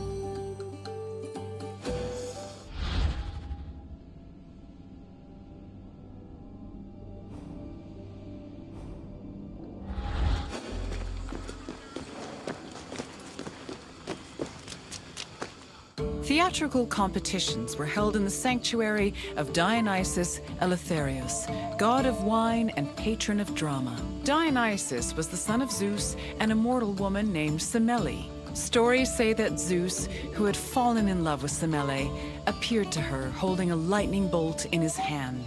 Semele was tragically struck dead by the lightning, but Zeus managed to save her unborn child, keeping the embryo in his thigh until it fully gestated. This is why the name Dionysus is sometimes thought to mean born twice. In Athens, theater was a part of the cult of Dionysus, and stage productions in the god's honor were held during festivals like the Linnea and the Great Dionysia.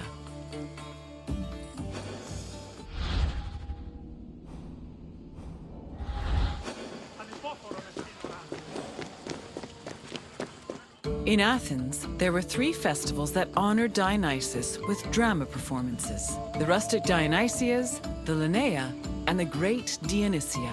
For the rustic Dionysia, each deme of Attica organized their own Dionysiac procession.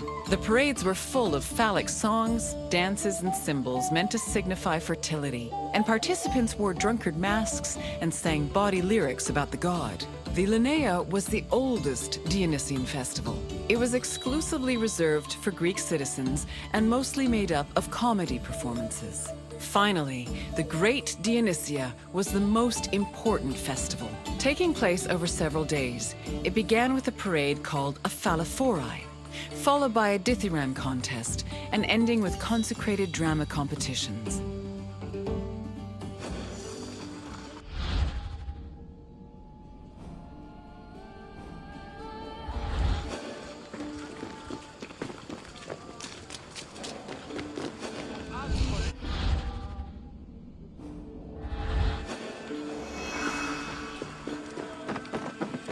The Great Dionysia was supervised by the head magistrate known as the Archon, who was assisted by 12 other magistrates. Among his duties, the Archon picked choregoi, rich Athenian citizens responsible for providing the budget for rehearsals and performances. 2 days before the Dionysia, a ceremony called the proagon took place where playwrights introduced their work.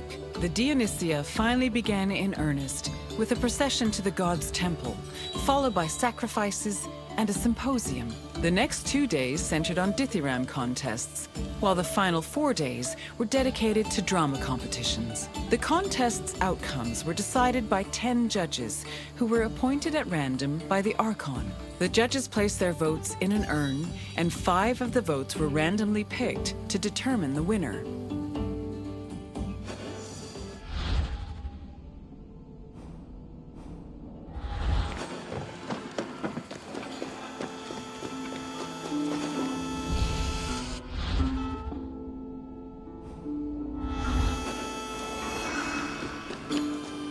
All Athenian stage actors were male, regardless of whether they were playing men or women. Tragedies originally featured only 1 actor performing alongside a chorus, eventually reaching a maximum of 4. Adding more roles opened up the opportunity for dramatic dialogue. During performances, they prepared themselves in the skene, a building that served as a backstage area, before emerging onto the proskenion, or stage. The skene could be painted to represent backdrops like palaces, temples, and tombs. Its roof was reserved for appearances by the gods. These gods could be moved around with a crane called a mechane, which produced spectacular visual effects. On stage, actors wore masks and elaborate costumes. For tragedies, they were adorned with magnificent clothes, while for comedies, actors playing male characters wore hugely exaggerated phalluses, probably to maximize the laughs.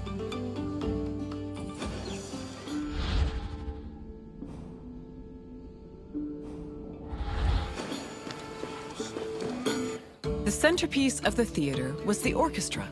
or dancing place. It was a large, circular area that hosted choral performances, religious rites, and presumably, acting.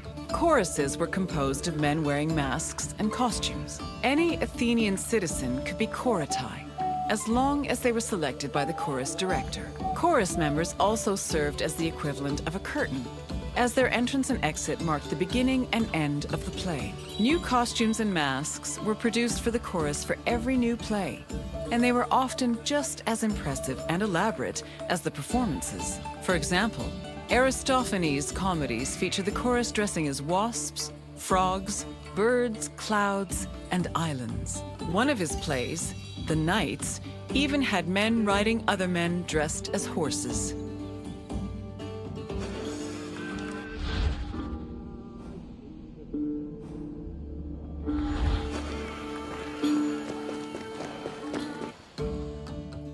Athens' Theatron, or performance space, could seat up to 17,000 people, nearly a tenth of the population of Attica. Its excellent acoustics made it ideal for drama, but it was also sometimes used for political meetings and parades. The theater was accessible to everybody. This did not mean that seating was free, though. The first rows were normally where priests and public officials sat, while the central part of the auditorium was reserved for ambassadors and guests of honor. There is also evidence that men and women sat separately. In general, theater audiences were emotional and noisy. During performances, they would shout, curse, and throw things depending on their mood, and their reactions were just as much a part of the experience as the acting.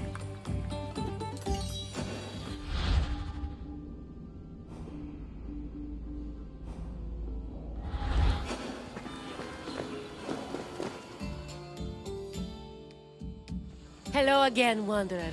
I hope your visit was entertaining. Though all art forms were important in Greek culture, none had the same prestige as theater, which provided a unique experience with every performance. Is there anything else you'd like to do? Really? Then let's begin. Who was Dionysos' mother? No. Hera was Zeus's... Coronis was Asclepius. Correct! Unfortunately, Semele died before her son was born, but Zeus saved the unborn baby and raised him as a god. Next, another question. Which competitions took place on the second and third days of the Great Dionysia? No, Yes. The Thyrambvi were hymns dedicated to Dionysos, and the Thyrambos contests were held on the second and third days of the festival. And finally, the last question. Which of the following is the oldest festival dedicated to Dionysos? The Great Dionysi... The Rustic Diony... The Adonia with... You are correct. The Linnea was the oldest... Congratulations! I appreciate your enthusiasm, Wanderer. Come with me.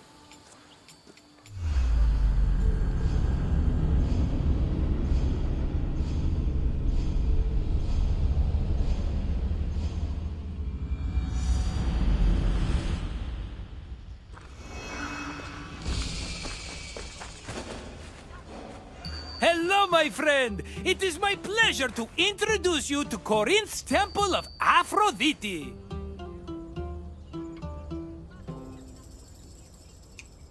It really is a lovely sight, isn't it? The temple, that is, not the ladies. Although they are also lovely. Lovely and lively and, I'm sorry, what were we talking about? In Greece, many love stories were told about the gods. How romantic. Sometimes they were heartwarming and happy, but they often ended in tears, tragedy, and a whole brood of illegitimate children. I'm looking at you, Zeus! Anyway, this tour will introduce you to some of these divine love stories, which may give you perspective on how the Greeks approached love in their own lives. Enjoy your visit, my friend! I'll come see you again when you finish the tour. Σφαντασίαν πλέον. Much like Athens, Corinth had its own acropolis, called the Acrocorinth. The natural promontory provided an excellent view of the surrounding territory. It was also the home of several sanctuaries, allegedly constructed in the 6th century BCE. The Acrocorinth's most famous attraction was the Temple of Aphrodite. Pausanias describes it as having statues of Aphrodite, her son Eros, and the sun god Helios. According to Strabo, the temple's most distinguishing feature was its servants, who acted as sacred prostitutes. However, Strabo is the only source for this information, and it is still hotly debated to this day.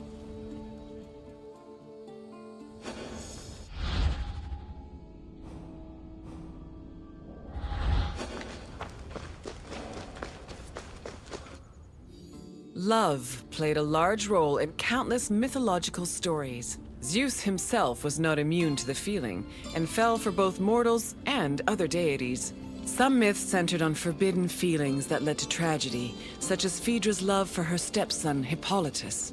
While marriage was prominent in mythology, it was usually presented as problematic. For example, Aphrodite frequently cheated on her husband Hephaestus, and Medea's resentment against her ex-husband Jason eventually drove her mad enough to murder her children. These less-than-ideal depictions reflected the Greeks' idea of marriage, which they viewed as a civic duty instead of a romantic union.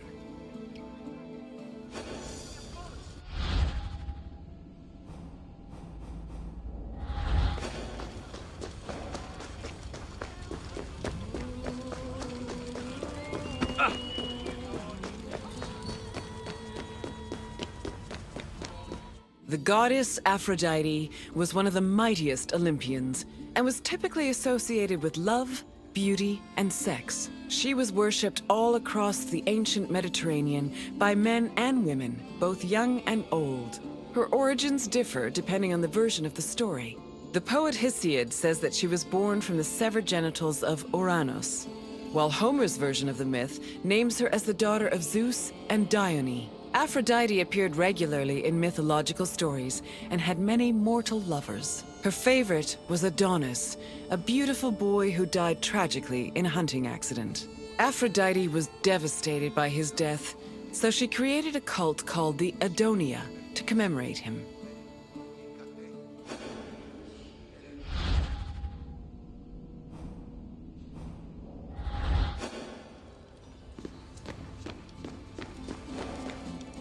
My friend, good to see you again. I bet you were surprised by some of the stories you heard. For a bunch of immortal beings, the gods certainly were saucy, eh? Tell me if there's anything else I can do for you. Is that so, my friend? Then let's get started. Which poet said that Aphrodite was the daughter of Zeus and Dione? I'm afraid Phidias... I am exceedingly flattered that you think I'm a poet. Unfortunately, I am a keep track. Yes, it was Homer who said Aphrodite was a child of Zeus. On to the next question. Medea was married to which legendary hero? Pelops was a what? Depending on the story. Yes, Medea was married to Iason, but after he left her for someone else, she resented him so much she murdered their children. But let's not talk about such depressing things. What was the name of Corinth's Acropolis? Correct! The Acrocorinth has been home to many sanctuaries, as well as the famous Temple of Aphrodite. You passed the test! Congratulations, my intelligent friend! I'd be happy to. Right this way.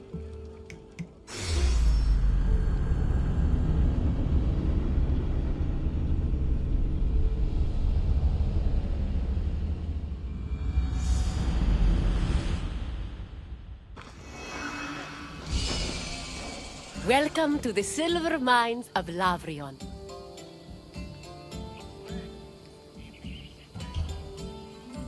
The mines make me nervous, All those fumes can't be safe to inhale day in and day out.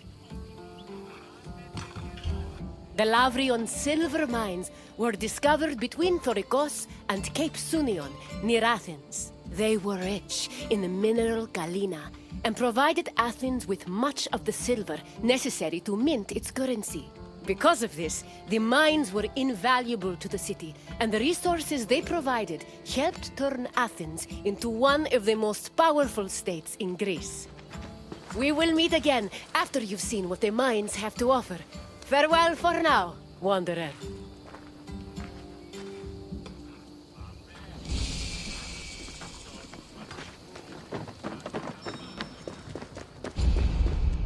Silver mines were extremely rare in ancient Greece, which only increased their importance.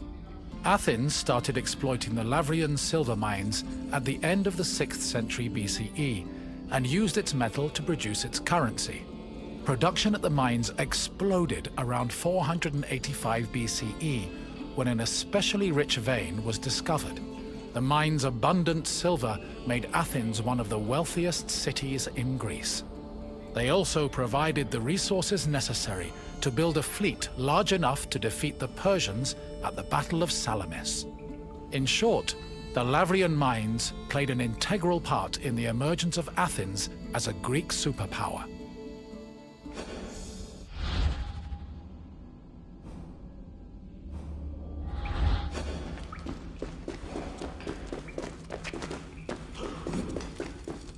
Exploiting the mine's resources required a lot of labor. To meet this requirement and save on cost, Athens leased out mining concessions to its citizens, who had their slaves to do most of the work, alongside poor day laborers. In the 5th century BCE alone, there were anywhere from 10,000 to 30,000 people toiling in the mines of Lavrion. Together, the workers managed to produce an estimated 20 tons of silver per year.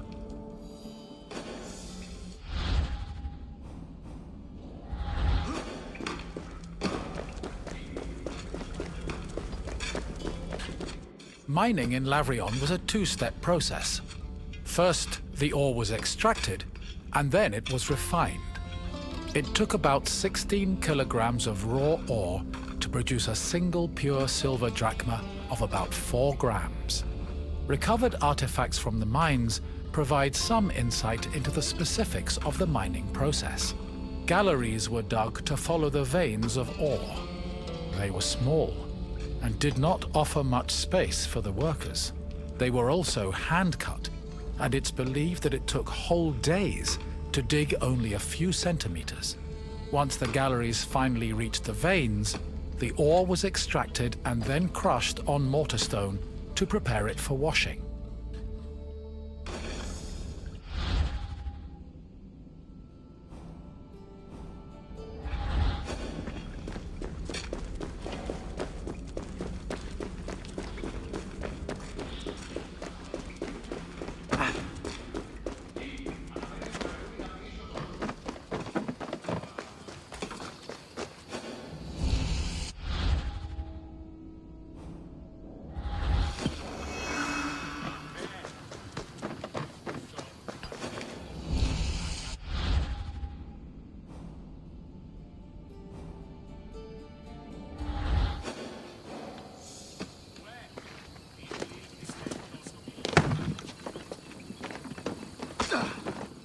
Mine workers used washeries to help clean rock from the ore. The washing process required a large supply of water, but Lavrion was an infamously dry region. To compensate, cisterns were built in the mining area to collect and conserve seasonal rainwater. Once enough water had accumulated, workers poured it into wooden troughs containing rock and ore. The water's flow separated the lighter grains of rock from the heavier ore, which was caught in depressions at the bottom of the trough. The newly cleaned ore was collected for refinement, and the water was redirected back into a tank to be reused later.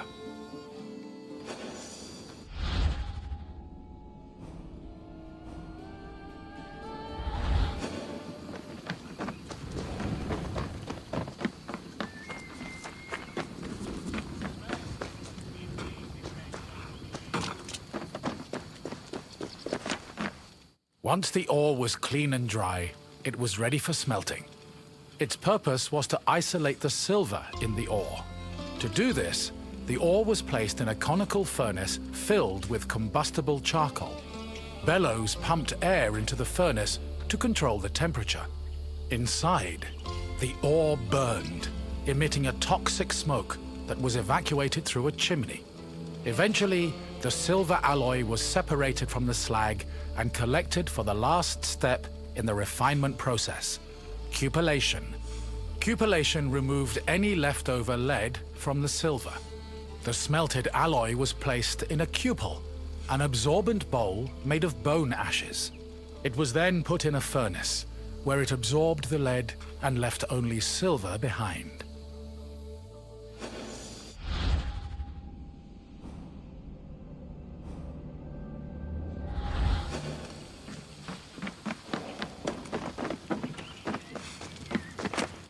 While the mines of Lavrion belonged to Athens, the city frequently leased them to private citizens, who exploited the site for anywhere from 3 to 10 years. These citizens enlisted slaves and poor day laborers to carry out most of the work. The workers had a very low life expectancy, about 3 to 5 years, due to the hazardous working conditions. The dangers they faced included toxic lead vapor in the air and lung-choking dust in the galleries. However, they were fed well enough to keep up their work, and their combined labor managed to produce an estimated 20 tons of silver a year.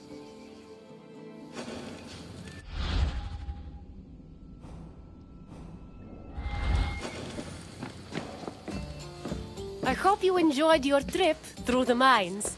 We talk so much of Athens' glory, but we often forget the city's power was due to tremendous amounts of work. Work that often had a great human cost. What else would you like to do?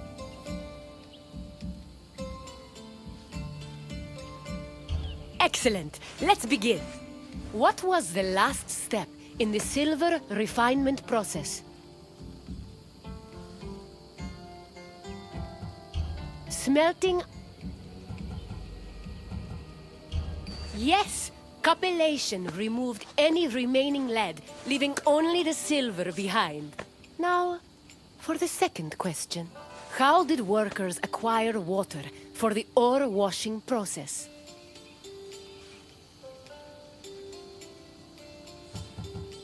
Correct.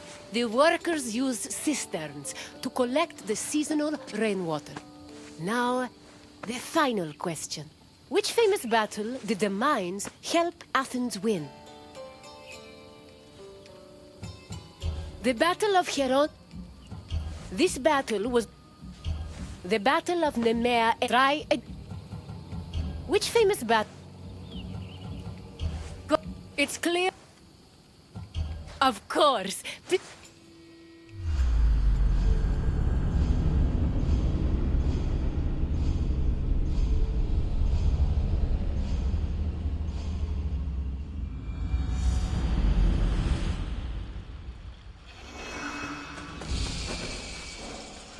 Welcome to Laconia, visitor. Sparta is honored. Sparta had a unique... Everyone had their place. I will find you again.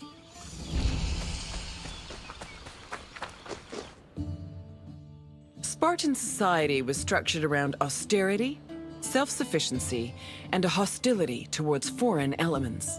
It was divided into 3 social classes: citizens, perioikoi, and helots. Citizens were called Spartans, or homoioi. They were free men and women with mostly equal rights and wealth, though their contributions to political life were extremely limited. The perioikoi lived in surrounding areas under Spartan control. They cultivated the land and were primarily merchants and craftsmen. They were also part of the army, and their lands were the first line of defense in the event of a hostile attack. Helots were Sparta's lowest class. They were people who had lost their freedom to the Spartans, and they served the city as slaves. Helots were considered property instead of people. As a result, they had no political or civil rights.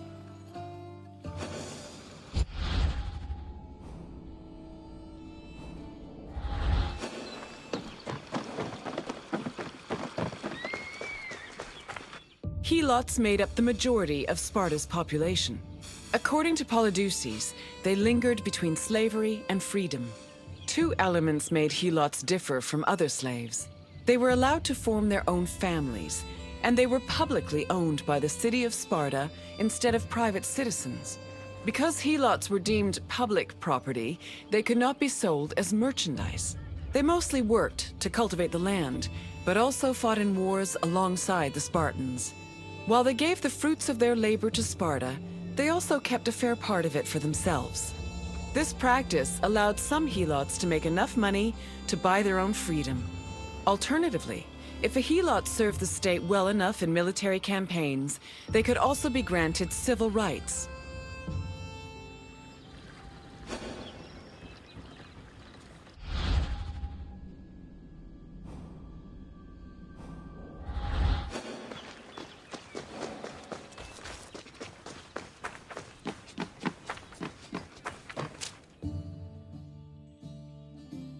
The founding of Sparta is dated around the 9th century BCE. Historical information about the city is limited, but it was known to extend into the region of Laconia. Over time, Sparta started encroaching on the territory of Messenia, eventually leading to war. Sparta gained more land in this conflict, which they divided between their citizens and the Perioikoi. The aftermath of the Second Messenian War, from 640 to 620 BCE, then divided the population into three groups: the Homoioi, the Perioikoi, and the Helots. The Helots of Laconia mostly respected Sparta's rule and did not cause much trouble. However, Helots from Messenia supposedly resisted the Spartans, although sources can only confirm one revolt for certain, which occurred in Messenia in 464 BCE.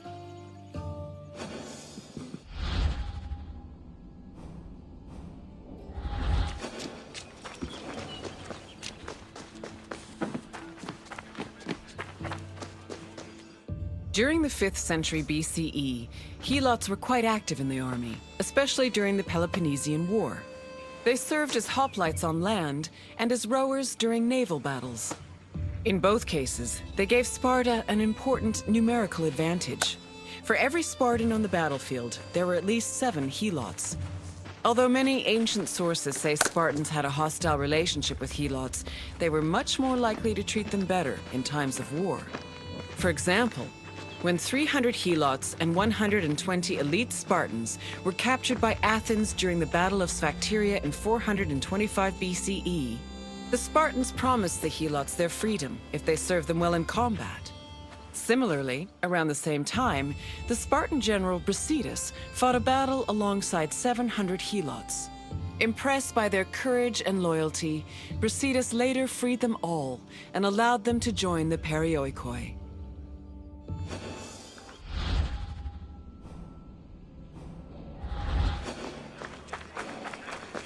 Perioikoi were another group of Sparta's population.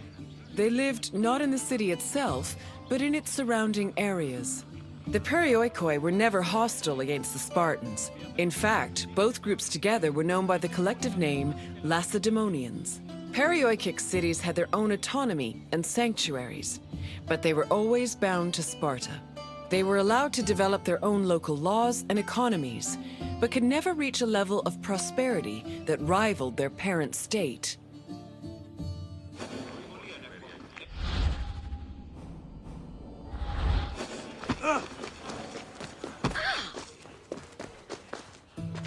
I see you've nothing we... What would you like? Of course.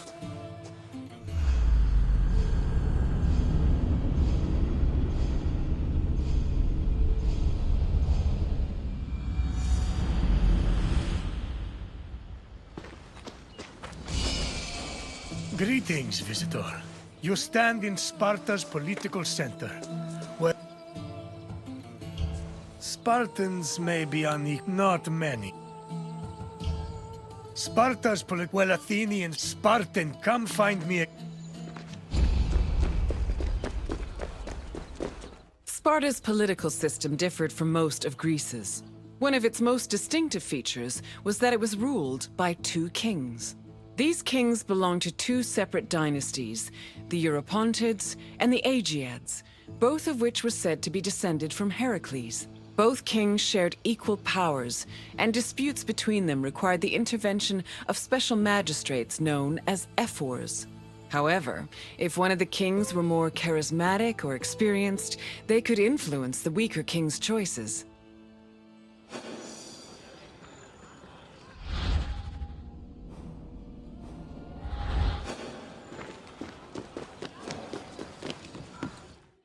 Spartan kings had several responsibilities and functions. As lifetime magistrates, they were technically Sparta's priests and strategists, and their duties encompassed everything from politics to justice. Originally, both kings would lead military campaigns in times of war.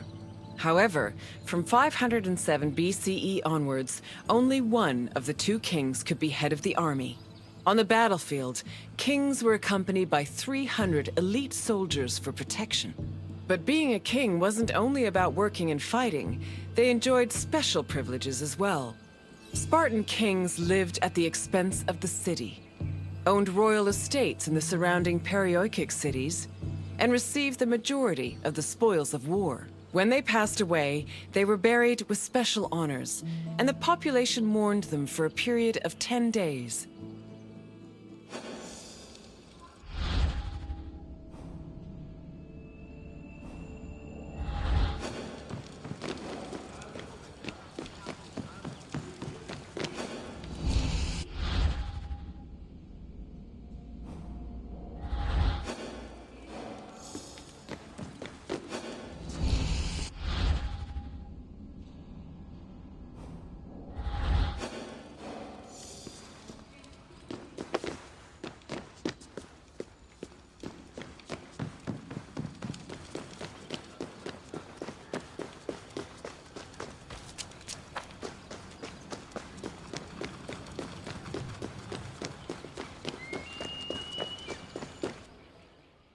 The kings of Sparta enjoyed many important religious honors. They were in charge of sacrifices, both during military campaigns and at home. The kings received double portions of the meat at all communal meals, and they were also the first to pour libations.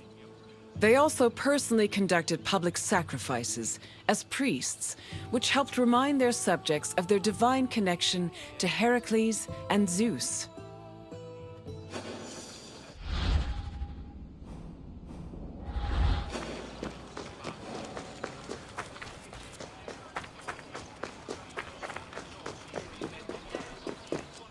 The ephors, or overseers, were 5 magistrates elected by the Spartan assembly. They were chosen from amongst Spartan citizens over 30 and served for 1 year with no possibility of re-election. The ephors played a large part in administrating the city and were considered the most democratic agents in the Spartan political system. They had judicial power and ordered the dispatching of the Spartan army during wars. They also met and negotiated with representatives from other states, in addition to running the agoge, the Spartan education system. While not as powerful as the two kings, the ephors still held great sway over Sparta's affairs.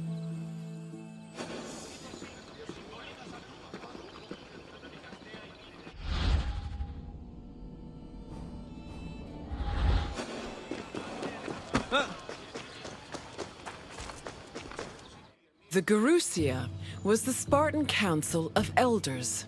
It was made up of the 2 current kings, as well as 28 elders called Gerontes.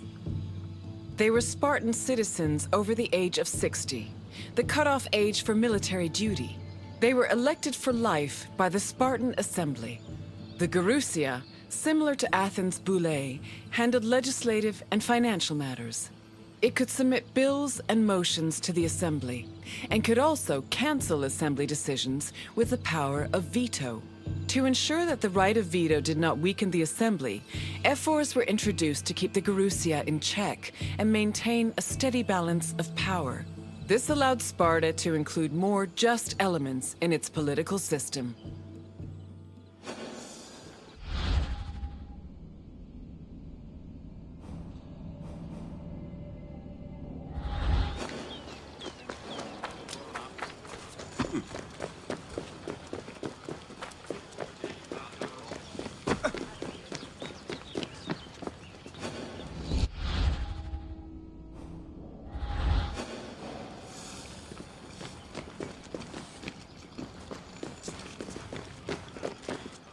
The Spartan Assembly, or the Appella, was made up of Spartan citizens who were over 30 years old. Its exact meeting place remains unknown, but it was presided over by a special member of the Ephors called the eponymous Ephor. The Appella had limited authority, since any decision it made could be overruled by the Gerousia.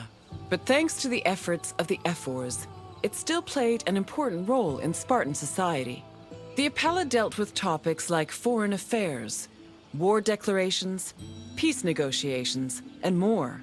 They also elected Ephors and Gerousia members, and could both grant political rights to foreigners and remove them from Spartan citizens. Unlike the myriad sources on the functions of the Athenian Assembly, the exact details of the Appella's decision-making process are unknown.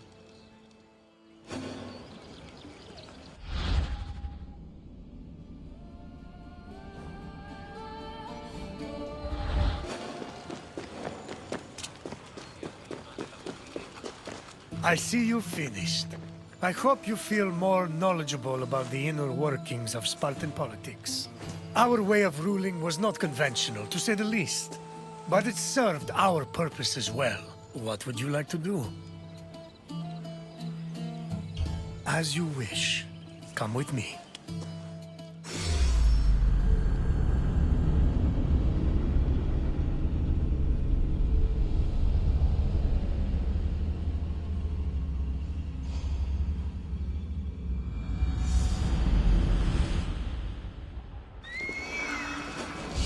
Welcome, wanderer, to the democratic center of Athens, otherwise known as the Pnyx.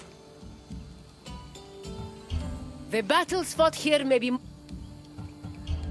The Pnyx, this tour, we can talk...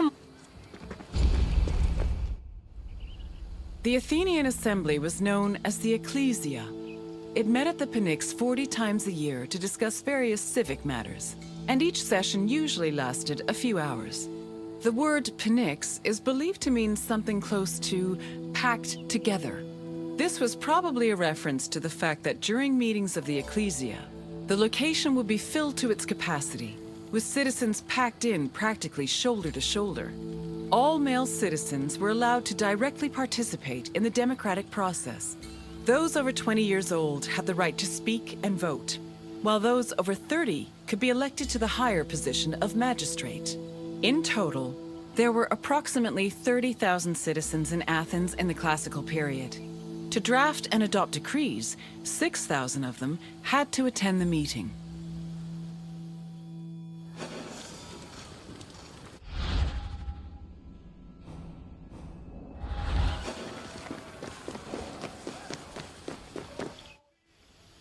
Citizens came from all over Attica's 10 districts to attend the meetings of the Ecclesia.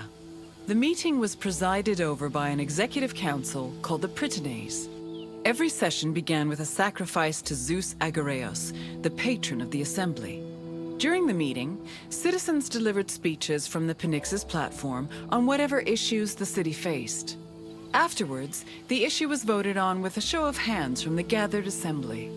The Ecclesia made important decisions about subjects like grain importation, expenses, and declarations of war. While they could not directly enact laws, they had a say in appointing Athens' legislators, which gave them a large role in shaping the city's daily operations.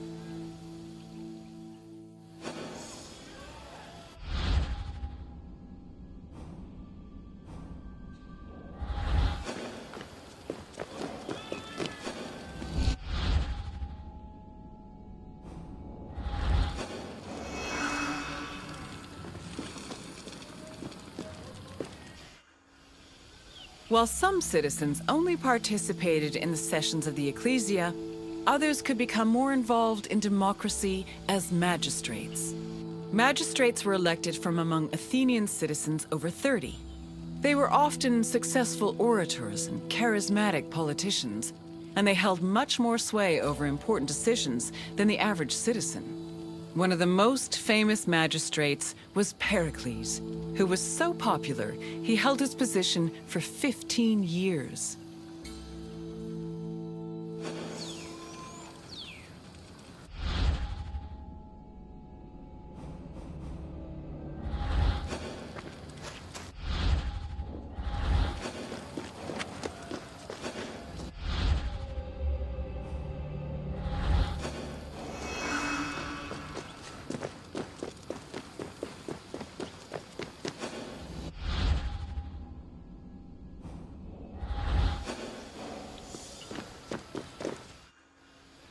In theory, every Athenian citizen over the age of 20 had the right to participate in the assembly. However, some of them lived far from the city, and others could not financially afford to miss a day of work to attend meetings. For these reasons, the city introduced a special allowance called a misthos ecclesiasticos in the 4th century BCE, meant to encourage participation. Originally, it was 2 obols, but the politician Cleon raised it to 3.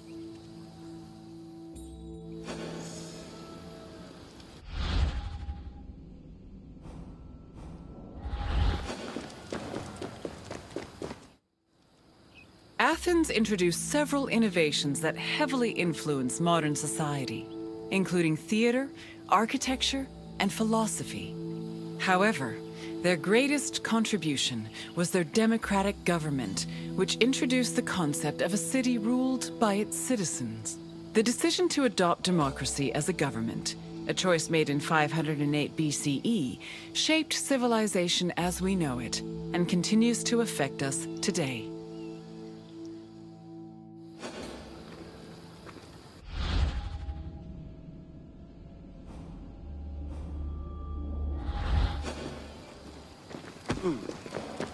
Hello again, Wanderer. I trust you appreciated learning about the inner workings of the city. Is there anything else you'd like to do? It would be my pleasure to take you to your next destination. Follow me.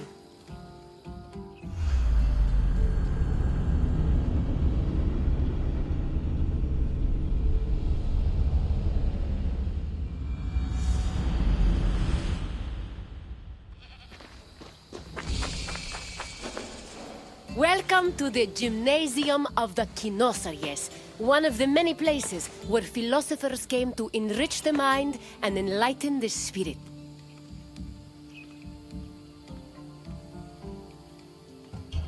There is no education, the most prominent. Once your tour is complete, Philosophy comes from the Greek word philosophia, or love of wisdom. This concept was in direct contrast with philochromatia, love of money, and philotimia, love of honor. As of the second half of the 5th century BCE, Athens was known as Greece's capital of philosophy. Due to the rise of democracy, there was an increasing need for education beyond the basic subjects of elementary school. Athenian citizens needed to be able to participate in various functions of the democratic state, such as being elected for office, proposing new laws, engaging in military decisions, or simply defending their rights.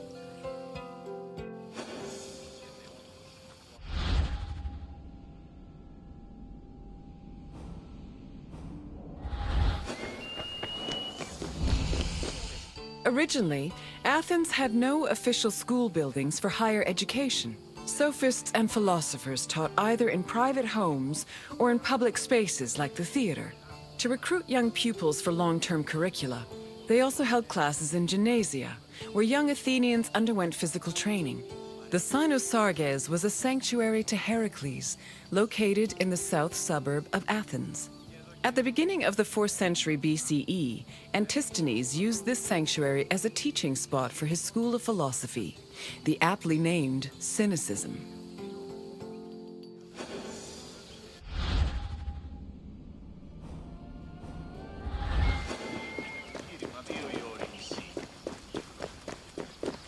Any free citizen was allowed to involve themselves in the Athenian democratic process. However, to truly influence the flow of politics, their speech and rhetoric skills had to be impeccable. As a result, many sophists taught subjects like logic, reason, and eloquence. These were meant to help students achieve arete, or excellence. But this specific concept of excellence was often challenged, especially by other philosophers.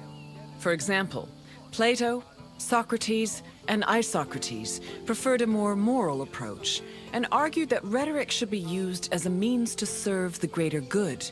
Socrates and Plato went even further, declaring that philosophy and wisdom were not only useful tools, but also ethical virtues.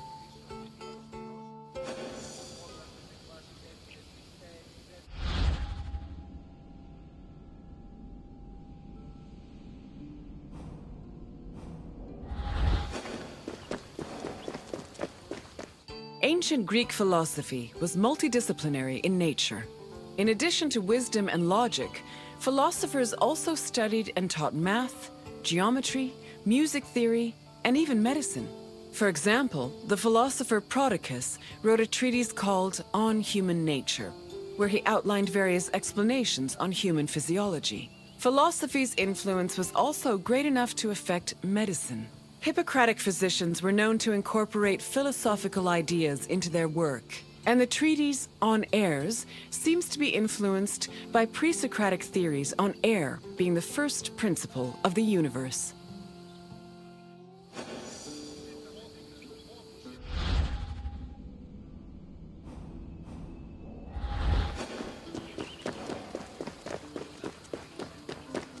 The famed philosopher Socrates had an ambiguous relationship with sophists. In Plato's dialogues, Socrates is portrayed as being in constant opposition with the famous sophists of his time. Aristophanes' comedy, The Clouds, meanwhile, depicts Socrates as a sophist himself, constantly demanding payment for his teachings. Socrates was in fact very poor and made no money off his teachings. He also differed from the sophists in that while they only taught aristocratic youths, Socrates taught everyone, regardless of station. Unfortunately, his controversial ideas and practices did not sit well with the city of Athens, and he was eventually tried for impiety.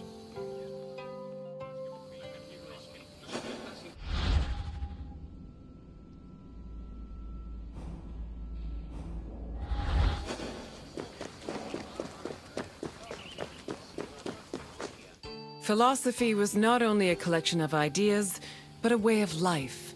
According to philosopher Pierre Hadot, his ancient counterparts had a daily regime of spiritual exercises to combat their passions, doubts, and illusory beliefs. These exercises included meditation on death, contemplation of nature, or speaking with a friend or mentor. Philosophers also followed specific dress codes and diets. They were also part of a community of masters and students. These communities were created and strengthened in schools. Plato founded such a school in the early 4th century BCE, when he purchased a property in a grove just outside of Athens. The school was designed to groom students into philosopher citizens who could eventually rule the city in a measured and fair manner. It followed its own rules and was open to both male and female disciples.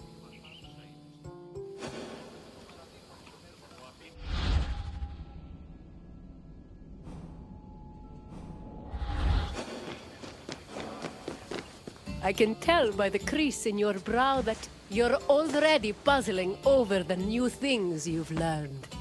Don't be embarrassed. Even the wisest among us need to ask questions before they search for answers. Is there anything else you'd like to do? Very well. I'll take you there. Follow me.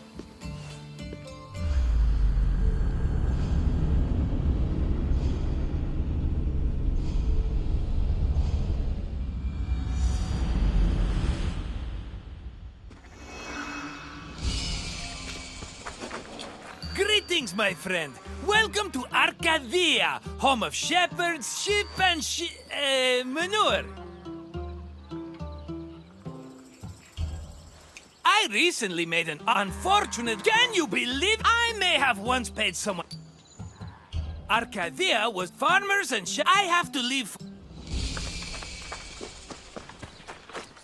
Grain was a staple of the Greek diet, to the point where Homer referred to his compatriots as mortal eaters of bread. Grain farming was a meticulous process.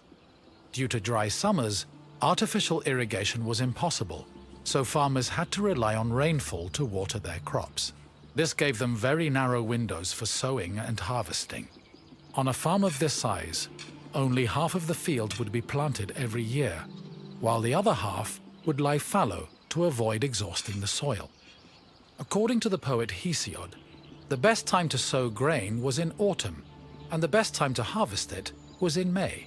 Fortunately, if farmers missed their opportunity, they also had a chance to plant millet in the spring.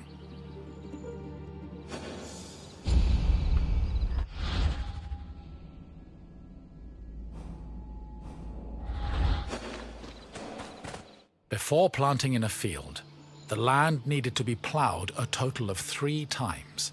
Once in the spring to remove weeds, again in the summer to aerate the soil, and a final time in the winter to plant the seeds in the moist earth. The plough was pulled by 2 oxen, while the sowing of seeds was done by hand. After the seeds were planted, a boy turned the soil with a hoe to protect them from hungry birds. Once the sowing was finished, the farmers waited for winter rains to irrigate the field. They also prayed to the goddess of agriculture, Demeter, and her daughter Persephone, in the hopes of being favored with a bountiful harvest come springtime.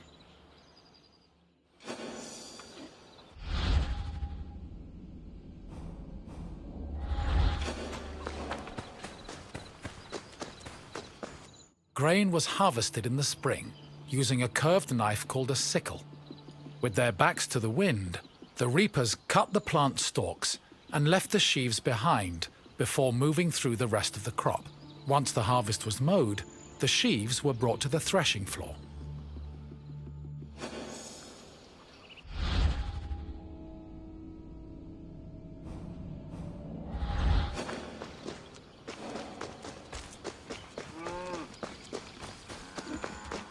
Animal husbandry was an important part of Greek agriculture. Farmers usually kept cattle, donkeys, sheep, goats, pigs, dogs, geese, and chickens. The animals mostly fed in pastures, but could also eat some of the farm's harvested grain, as well as damaged fruit and residue from olive oil and wine production. Livestock had several purposes. Their manure was used to fertilize the fields, and their grazing helped remove weeds. Arcadia was a mountainous region believed to be the home of the god Pan, so farmers were more likely to keep sheep and goats than cattle.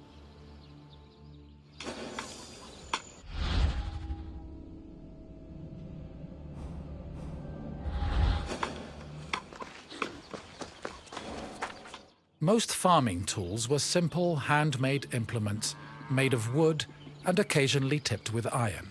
The most complicated tool was the plough, which was made up of several parts, including a beam, a drawbar, and a yoke. A 2-pronged hoe, meanwhile, was used for tilling soil, and farmers also had tools for digging and weeding.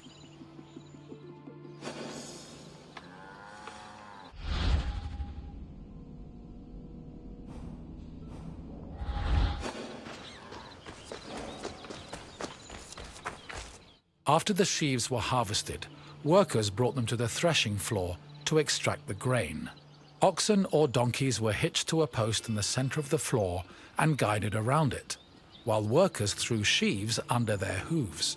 The animals, stomping, forced the grain kernels out of their casings. Afterwards, the kernels were collected for the winnowing process. Winnowing helped separate the heavier grain seeds from the chaff. It began with using a wooden shovel to toss the grain. While in the air, the wind blew away the lighter chaff, leaving only the heavier grain. To remove the remaining chaff, the grain was tossed in a wooden basket called a lignon, which filtered the grain until only clean kernels remained.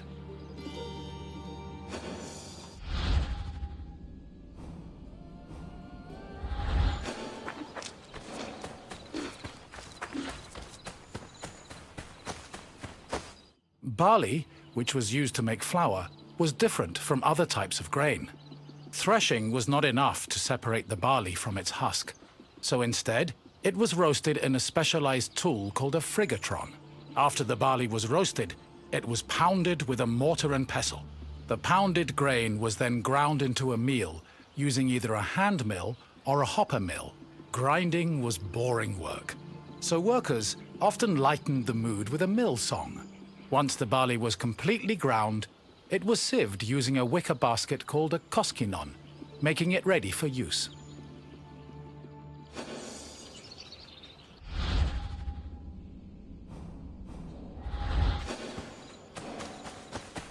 Grain storage areas needed to be dark, dry, cool, contained, and well ventilated to prevent the grain from spoiling. According to Hesiod, the preferred method of storing grain was in a pithos, the same container as Pandora's mythological box. Archaeological evidence suggests that Greeks may have also stored grain in small, walled structures woven from branches. Farms generally needed to store enough grain to sustain themselves for the year and seed corn for the next. Any surplus was either stored for a lean year or sold to markets for profit.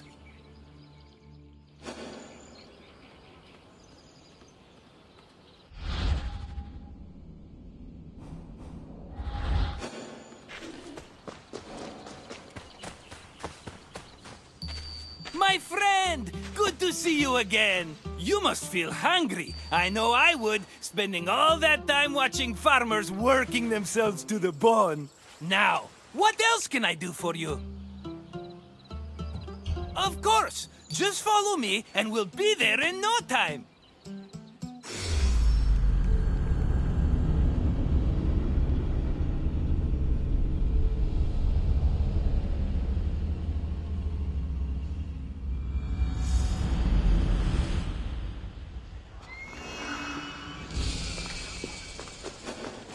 Hello, Wanderer.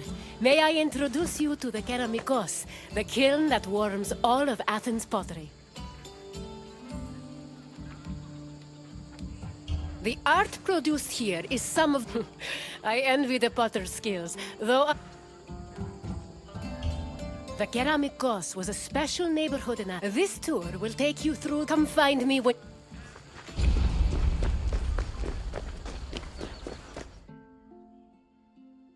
The Keramikos was a large, sprawling area northwest of Athens' Acropolis. While part of it was used as a graveyard, it was also dedicated to the creation of pottery.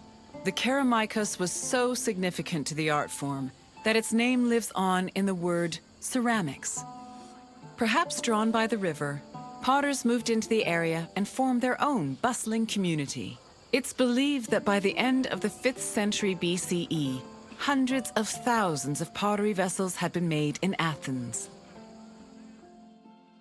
including everything from heavy, undecorated cooking pots to delicate and beautiful containers reserved for the most precious oils.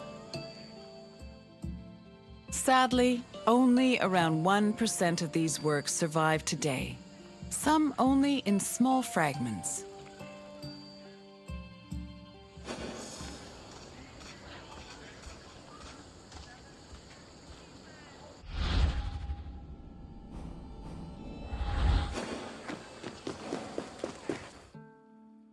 Raw clay from a river was hardly fit for a potter's wheel. Athenian potters used clay that was rich in iron, which created the distinctive orange-red coloring seen in Athenian pottery. But this high-quality clay needed to be handled carefully to avoid disasters in the kiln later on. The clay was first brought to settling beds, where it was mixed with water to wash out any organic debris like leaves. Once it was purified, workers kneaded the clay with their hands to push out air bubbles and create the texture necessary for a flawless finish. One of the goals of these early steps was to remove any impurities that could destroy a delicate design, or worse, render a vase unusable.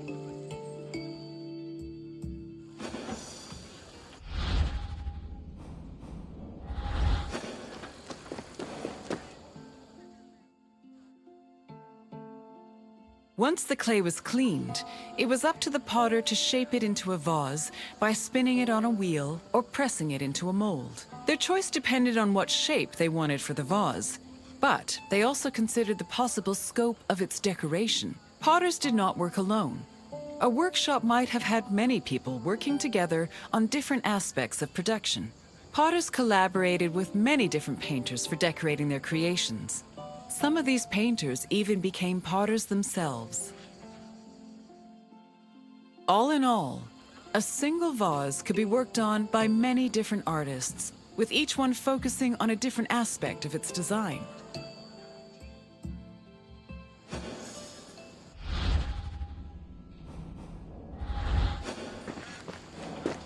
After the pots were shaped and decorated, they were packed into kilns for the lengthy and delicate firing process. The process had 3 stages: oxidation, reduction, and reoxidation. The main purpose of the firing process was to carefully manage the clay's exposure to oxygen. The chemical reactions caused by firing gave the pots their distinctive orange-red coloring. This also turned the designs made from the clay decoration slips glossy and black. The most difficult part of the firing process was managing the fires themselves. It required an enormous amount of skill and experience to properly judge the exact temperatures needed, and even the smallest mistake could ruin several hours of work.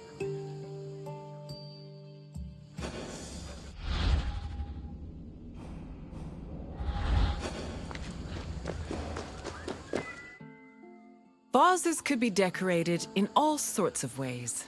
Before 530 BCE, Athenian vases were decorated using the black figure technique, where figures and designs were painted as dark silhouettes. At the end of the 6th century BCE, painters created a new technique called red figure, an inversion of the painting process that left the figures in red and the background in black. This gave the artist more freedom to better explore details like muscles and individual locks of hair. Designs were sketched onto the bare surface of the pot using a thin, sharp tool. Thin relief lines, which helped define subtle elements like facial features, were added using a brush made of a few stiff hairs. More elaborate vases were sometimes gilded, but these decorations were so delicate, they were most likely only added after the firing process.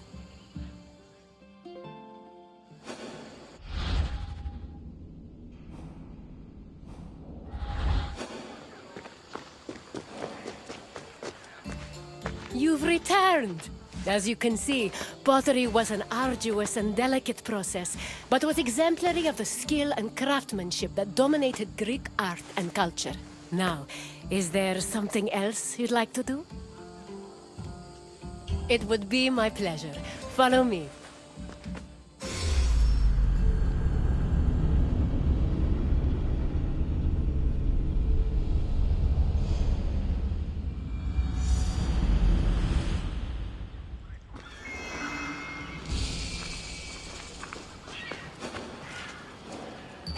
My friend, welcome to Kythera, where clothes are dyed and noses are assaulted by disgusting smells.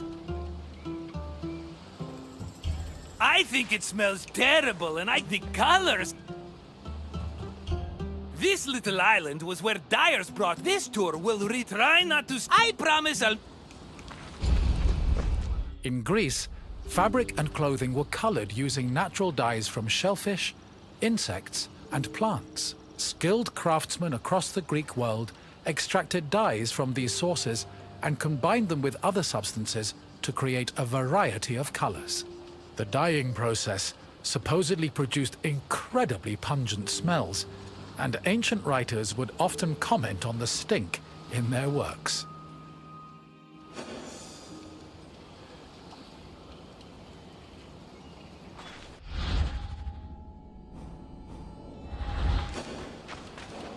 Murex is the generic name for 3 species of mollusks that reside in the Mediterranean. The substance they secrete was used by craftsmen to create the most expensive dyes in the ancient world, the most famous of which was Tyrian purple. Fishing techniques varied depending on the type of mollusk. In shallow waters, fishermen could simply dive and catch the mollusks, but they set traps if the water was too deep. Being carnivorous, murex were often lured using dead animal flesh as bait. It was imperative that the mollusks be captured alive, as they only secreted the precious purple liquid needed for dyes upon death.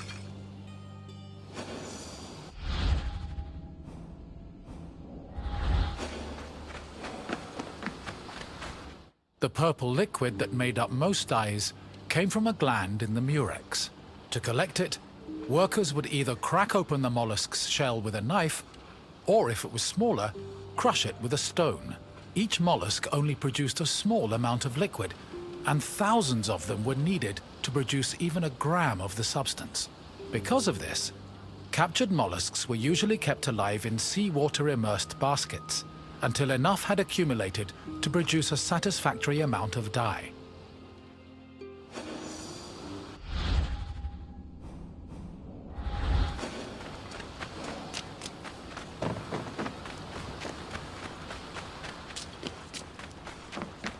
The mollusk glands were mixed with salt and left to decompose for 3 days.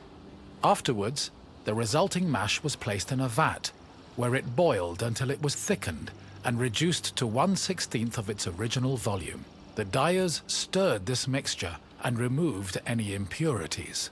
This process produced the foul odor so reviled by ancient writers.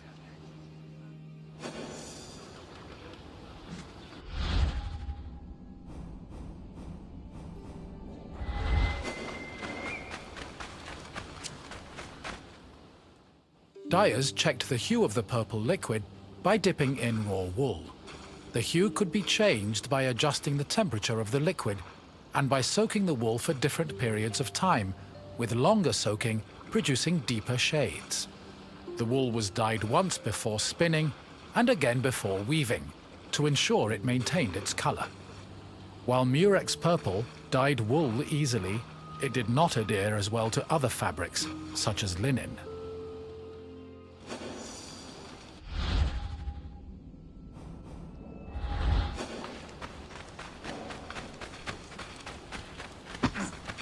Most Greek garments were made from rectangular fabric that was rarely cut or sewn.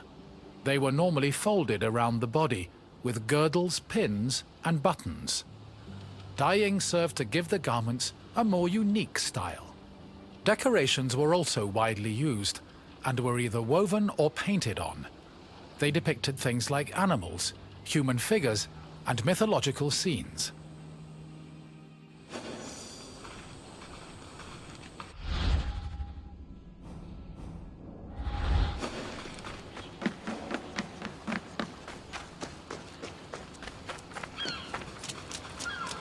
Textile manufacturing and trade was one of the most lucrative businesses in classical Athens.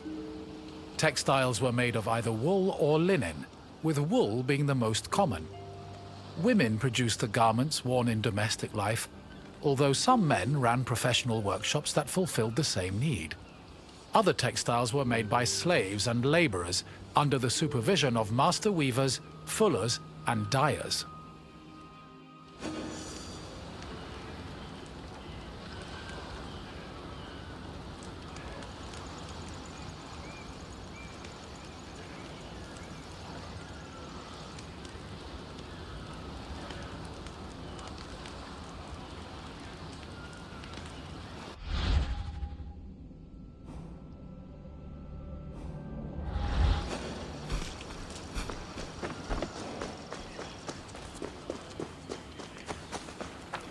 Clothes didn't just keep people warm. They were used as a way to communicate social identities, like gender, status, and ethnicity. These could be expressed through garments and accessories, but also jewelry, hairstyles, perfumes, and cosmetics. Wealthy Greeks usually had garments of the highest quality, and all their accessories were decorated with gold, silver, or gemstones. Parasols and fans were also an important part of elite fashion, and were usually carried by accompanying slaves.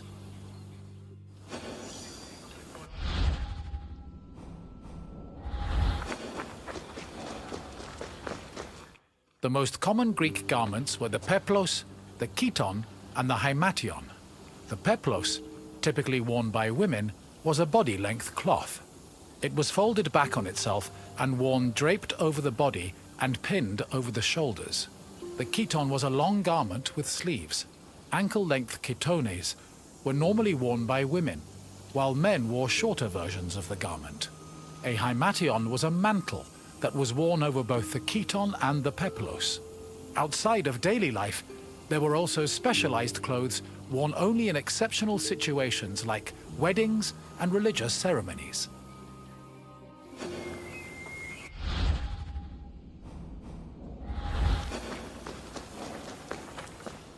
Good to see you. I bet your clothes feel heavier now, but let's change the subject.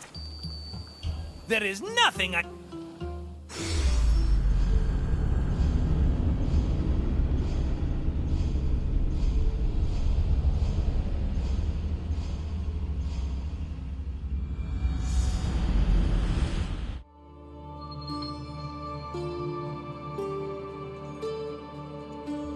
Amazing. You have now completed all available guided tours. Congratulations on your achievement and dedication to knowledge. We hope you have enjoyed your explorations into the rich history of ancient Greece. Even though you've done all the tours, there's still plenty left to see. There are hundreds of world stations to explore, mountains to climb, seas to swim, and sunsets to watch. Remember that you're welcome to return to guided tours at any time and replay your favorite ones. On behalf of the Assassin's Creed team, thanks for playing the Discovery Tour, and we hope to see you again soon.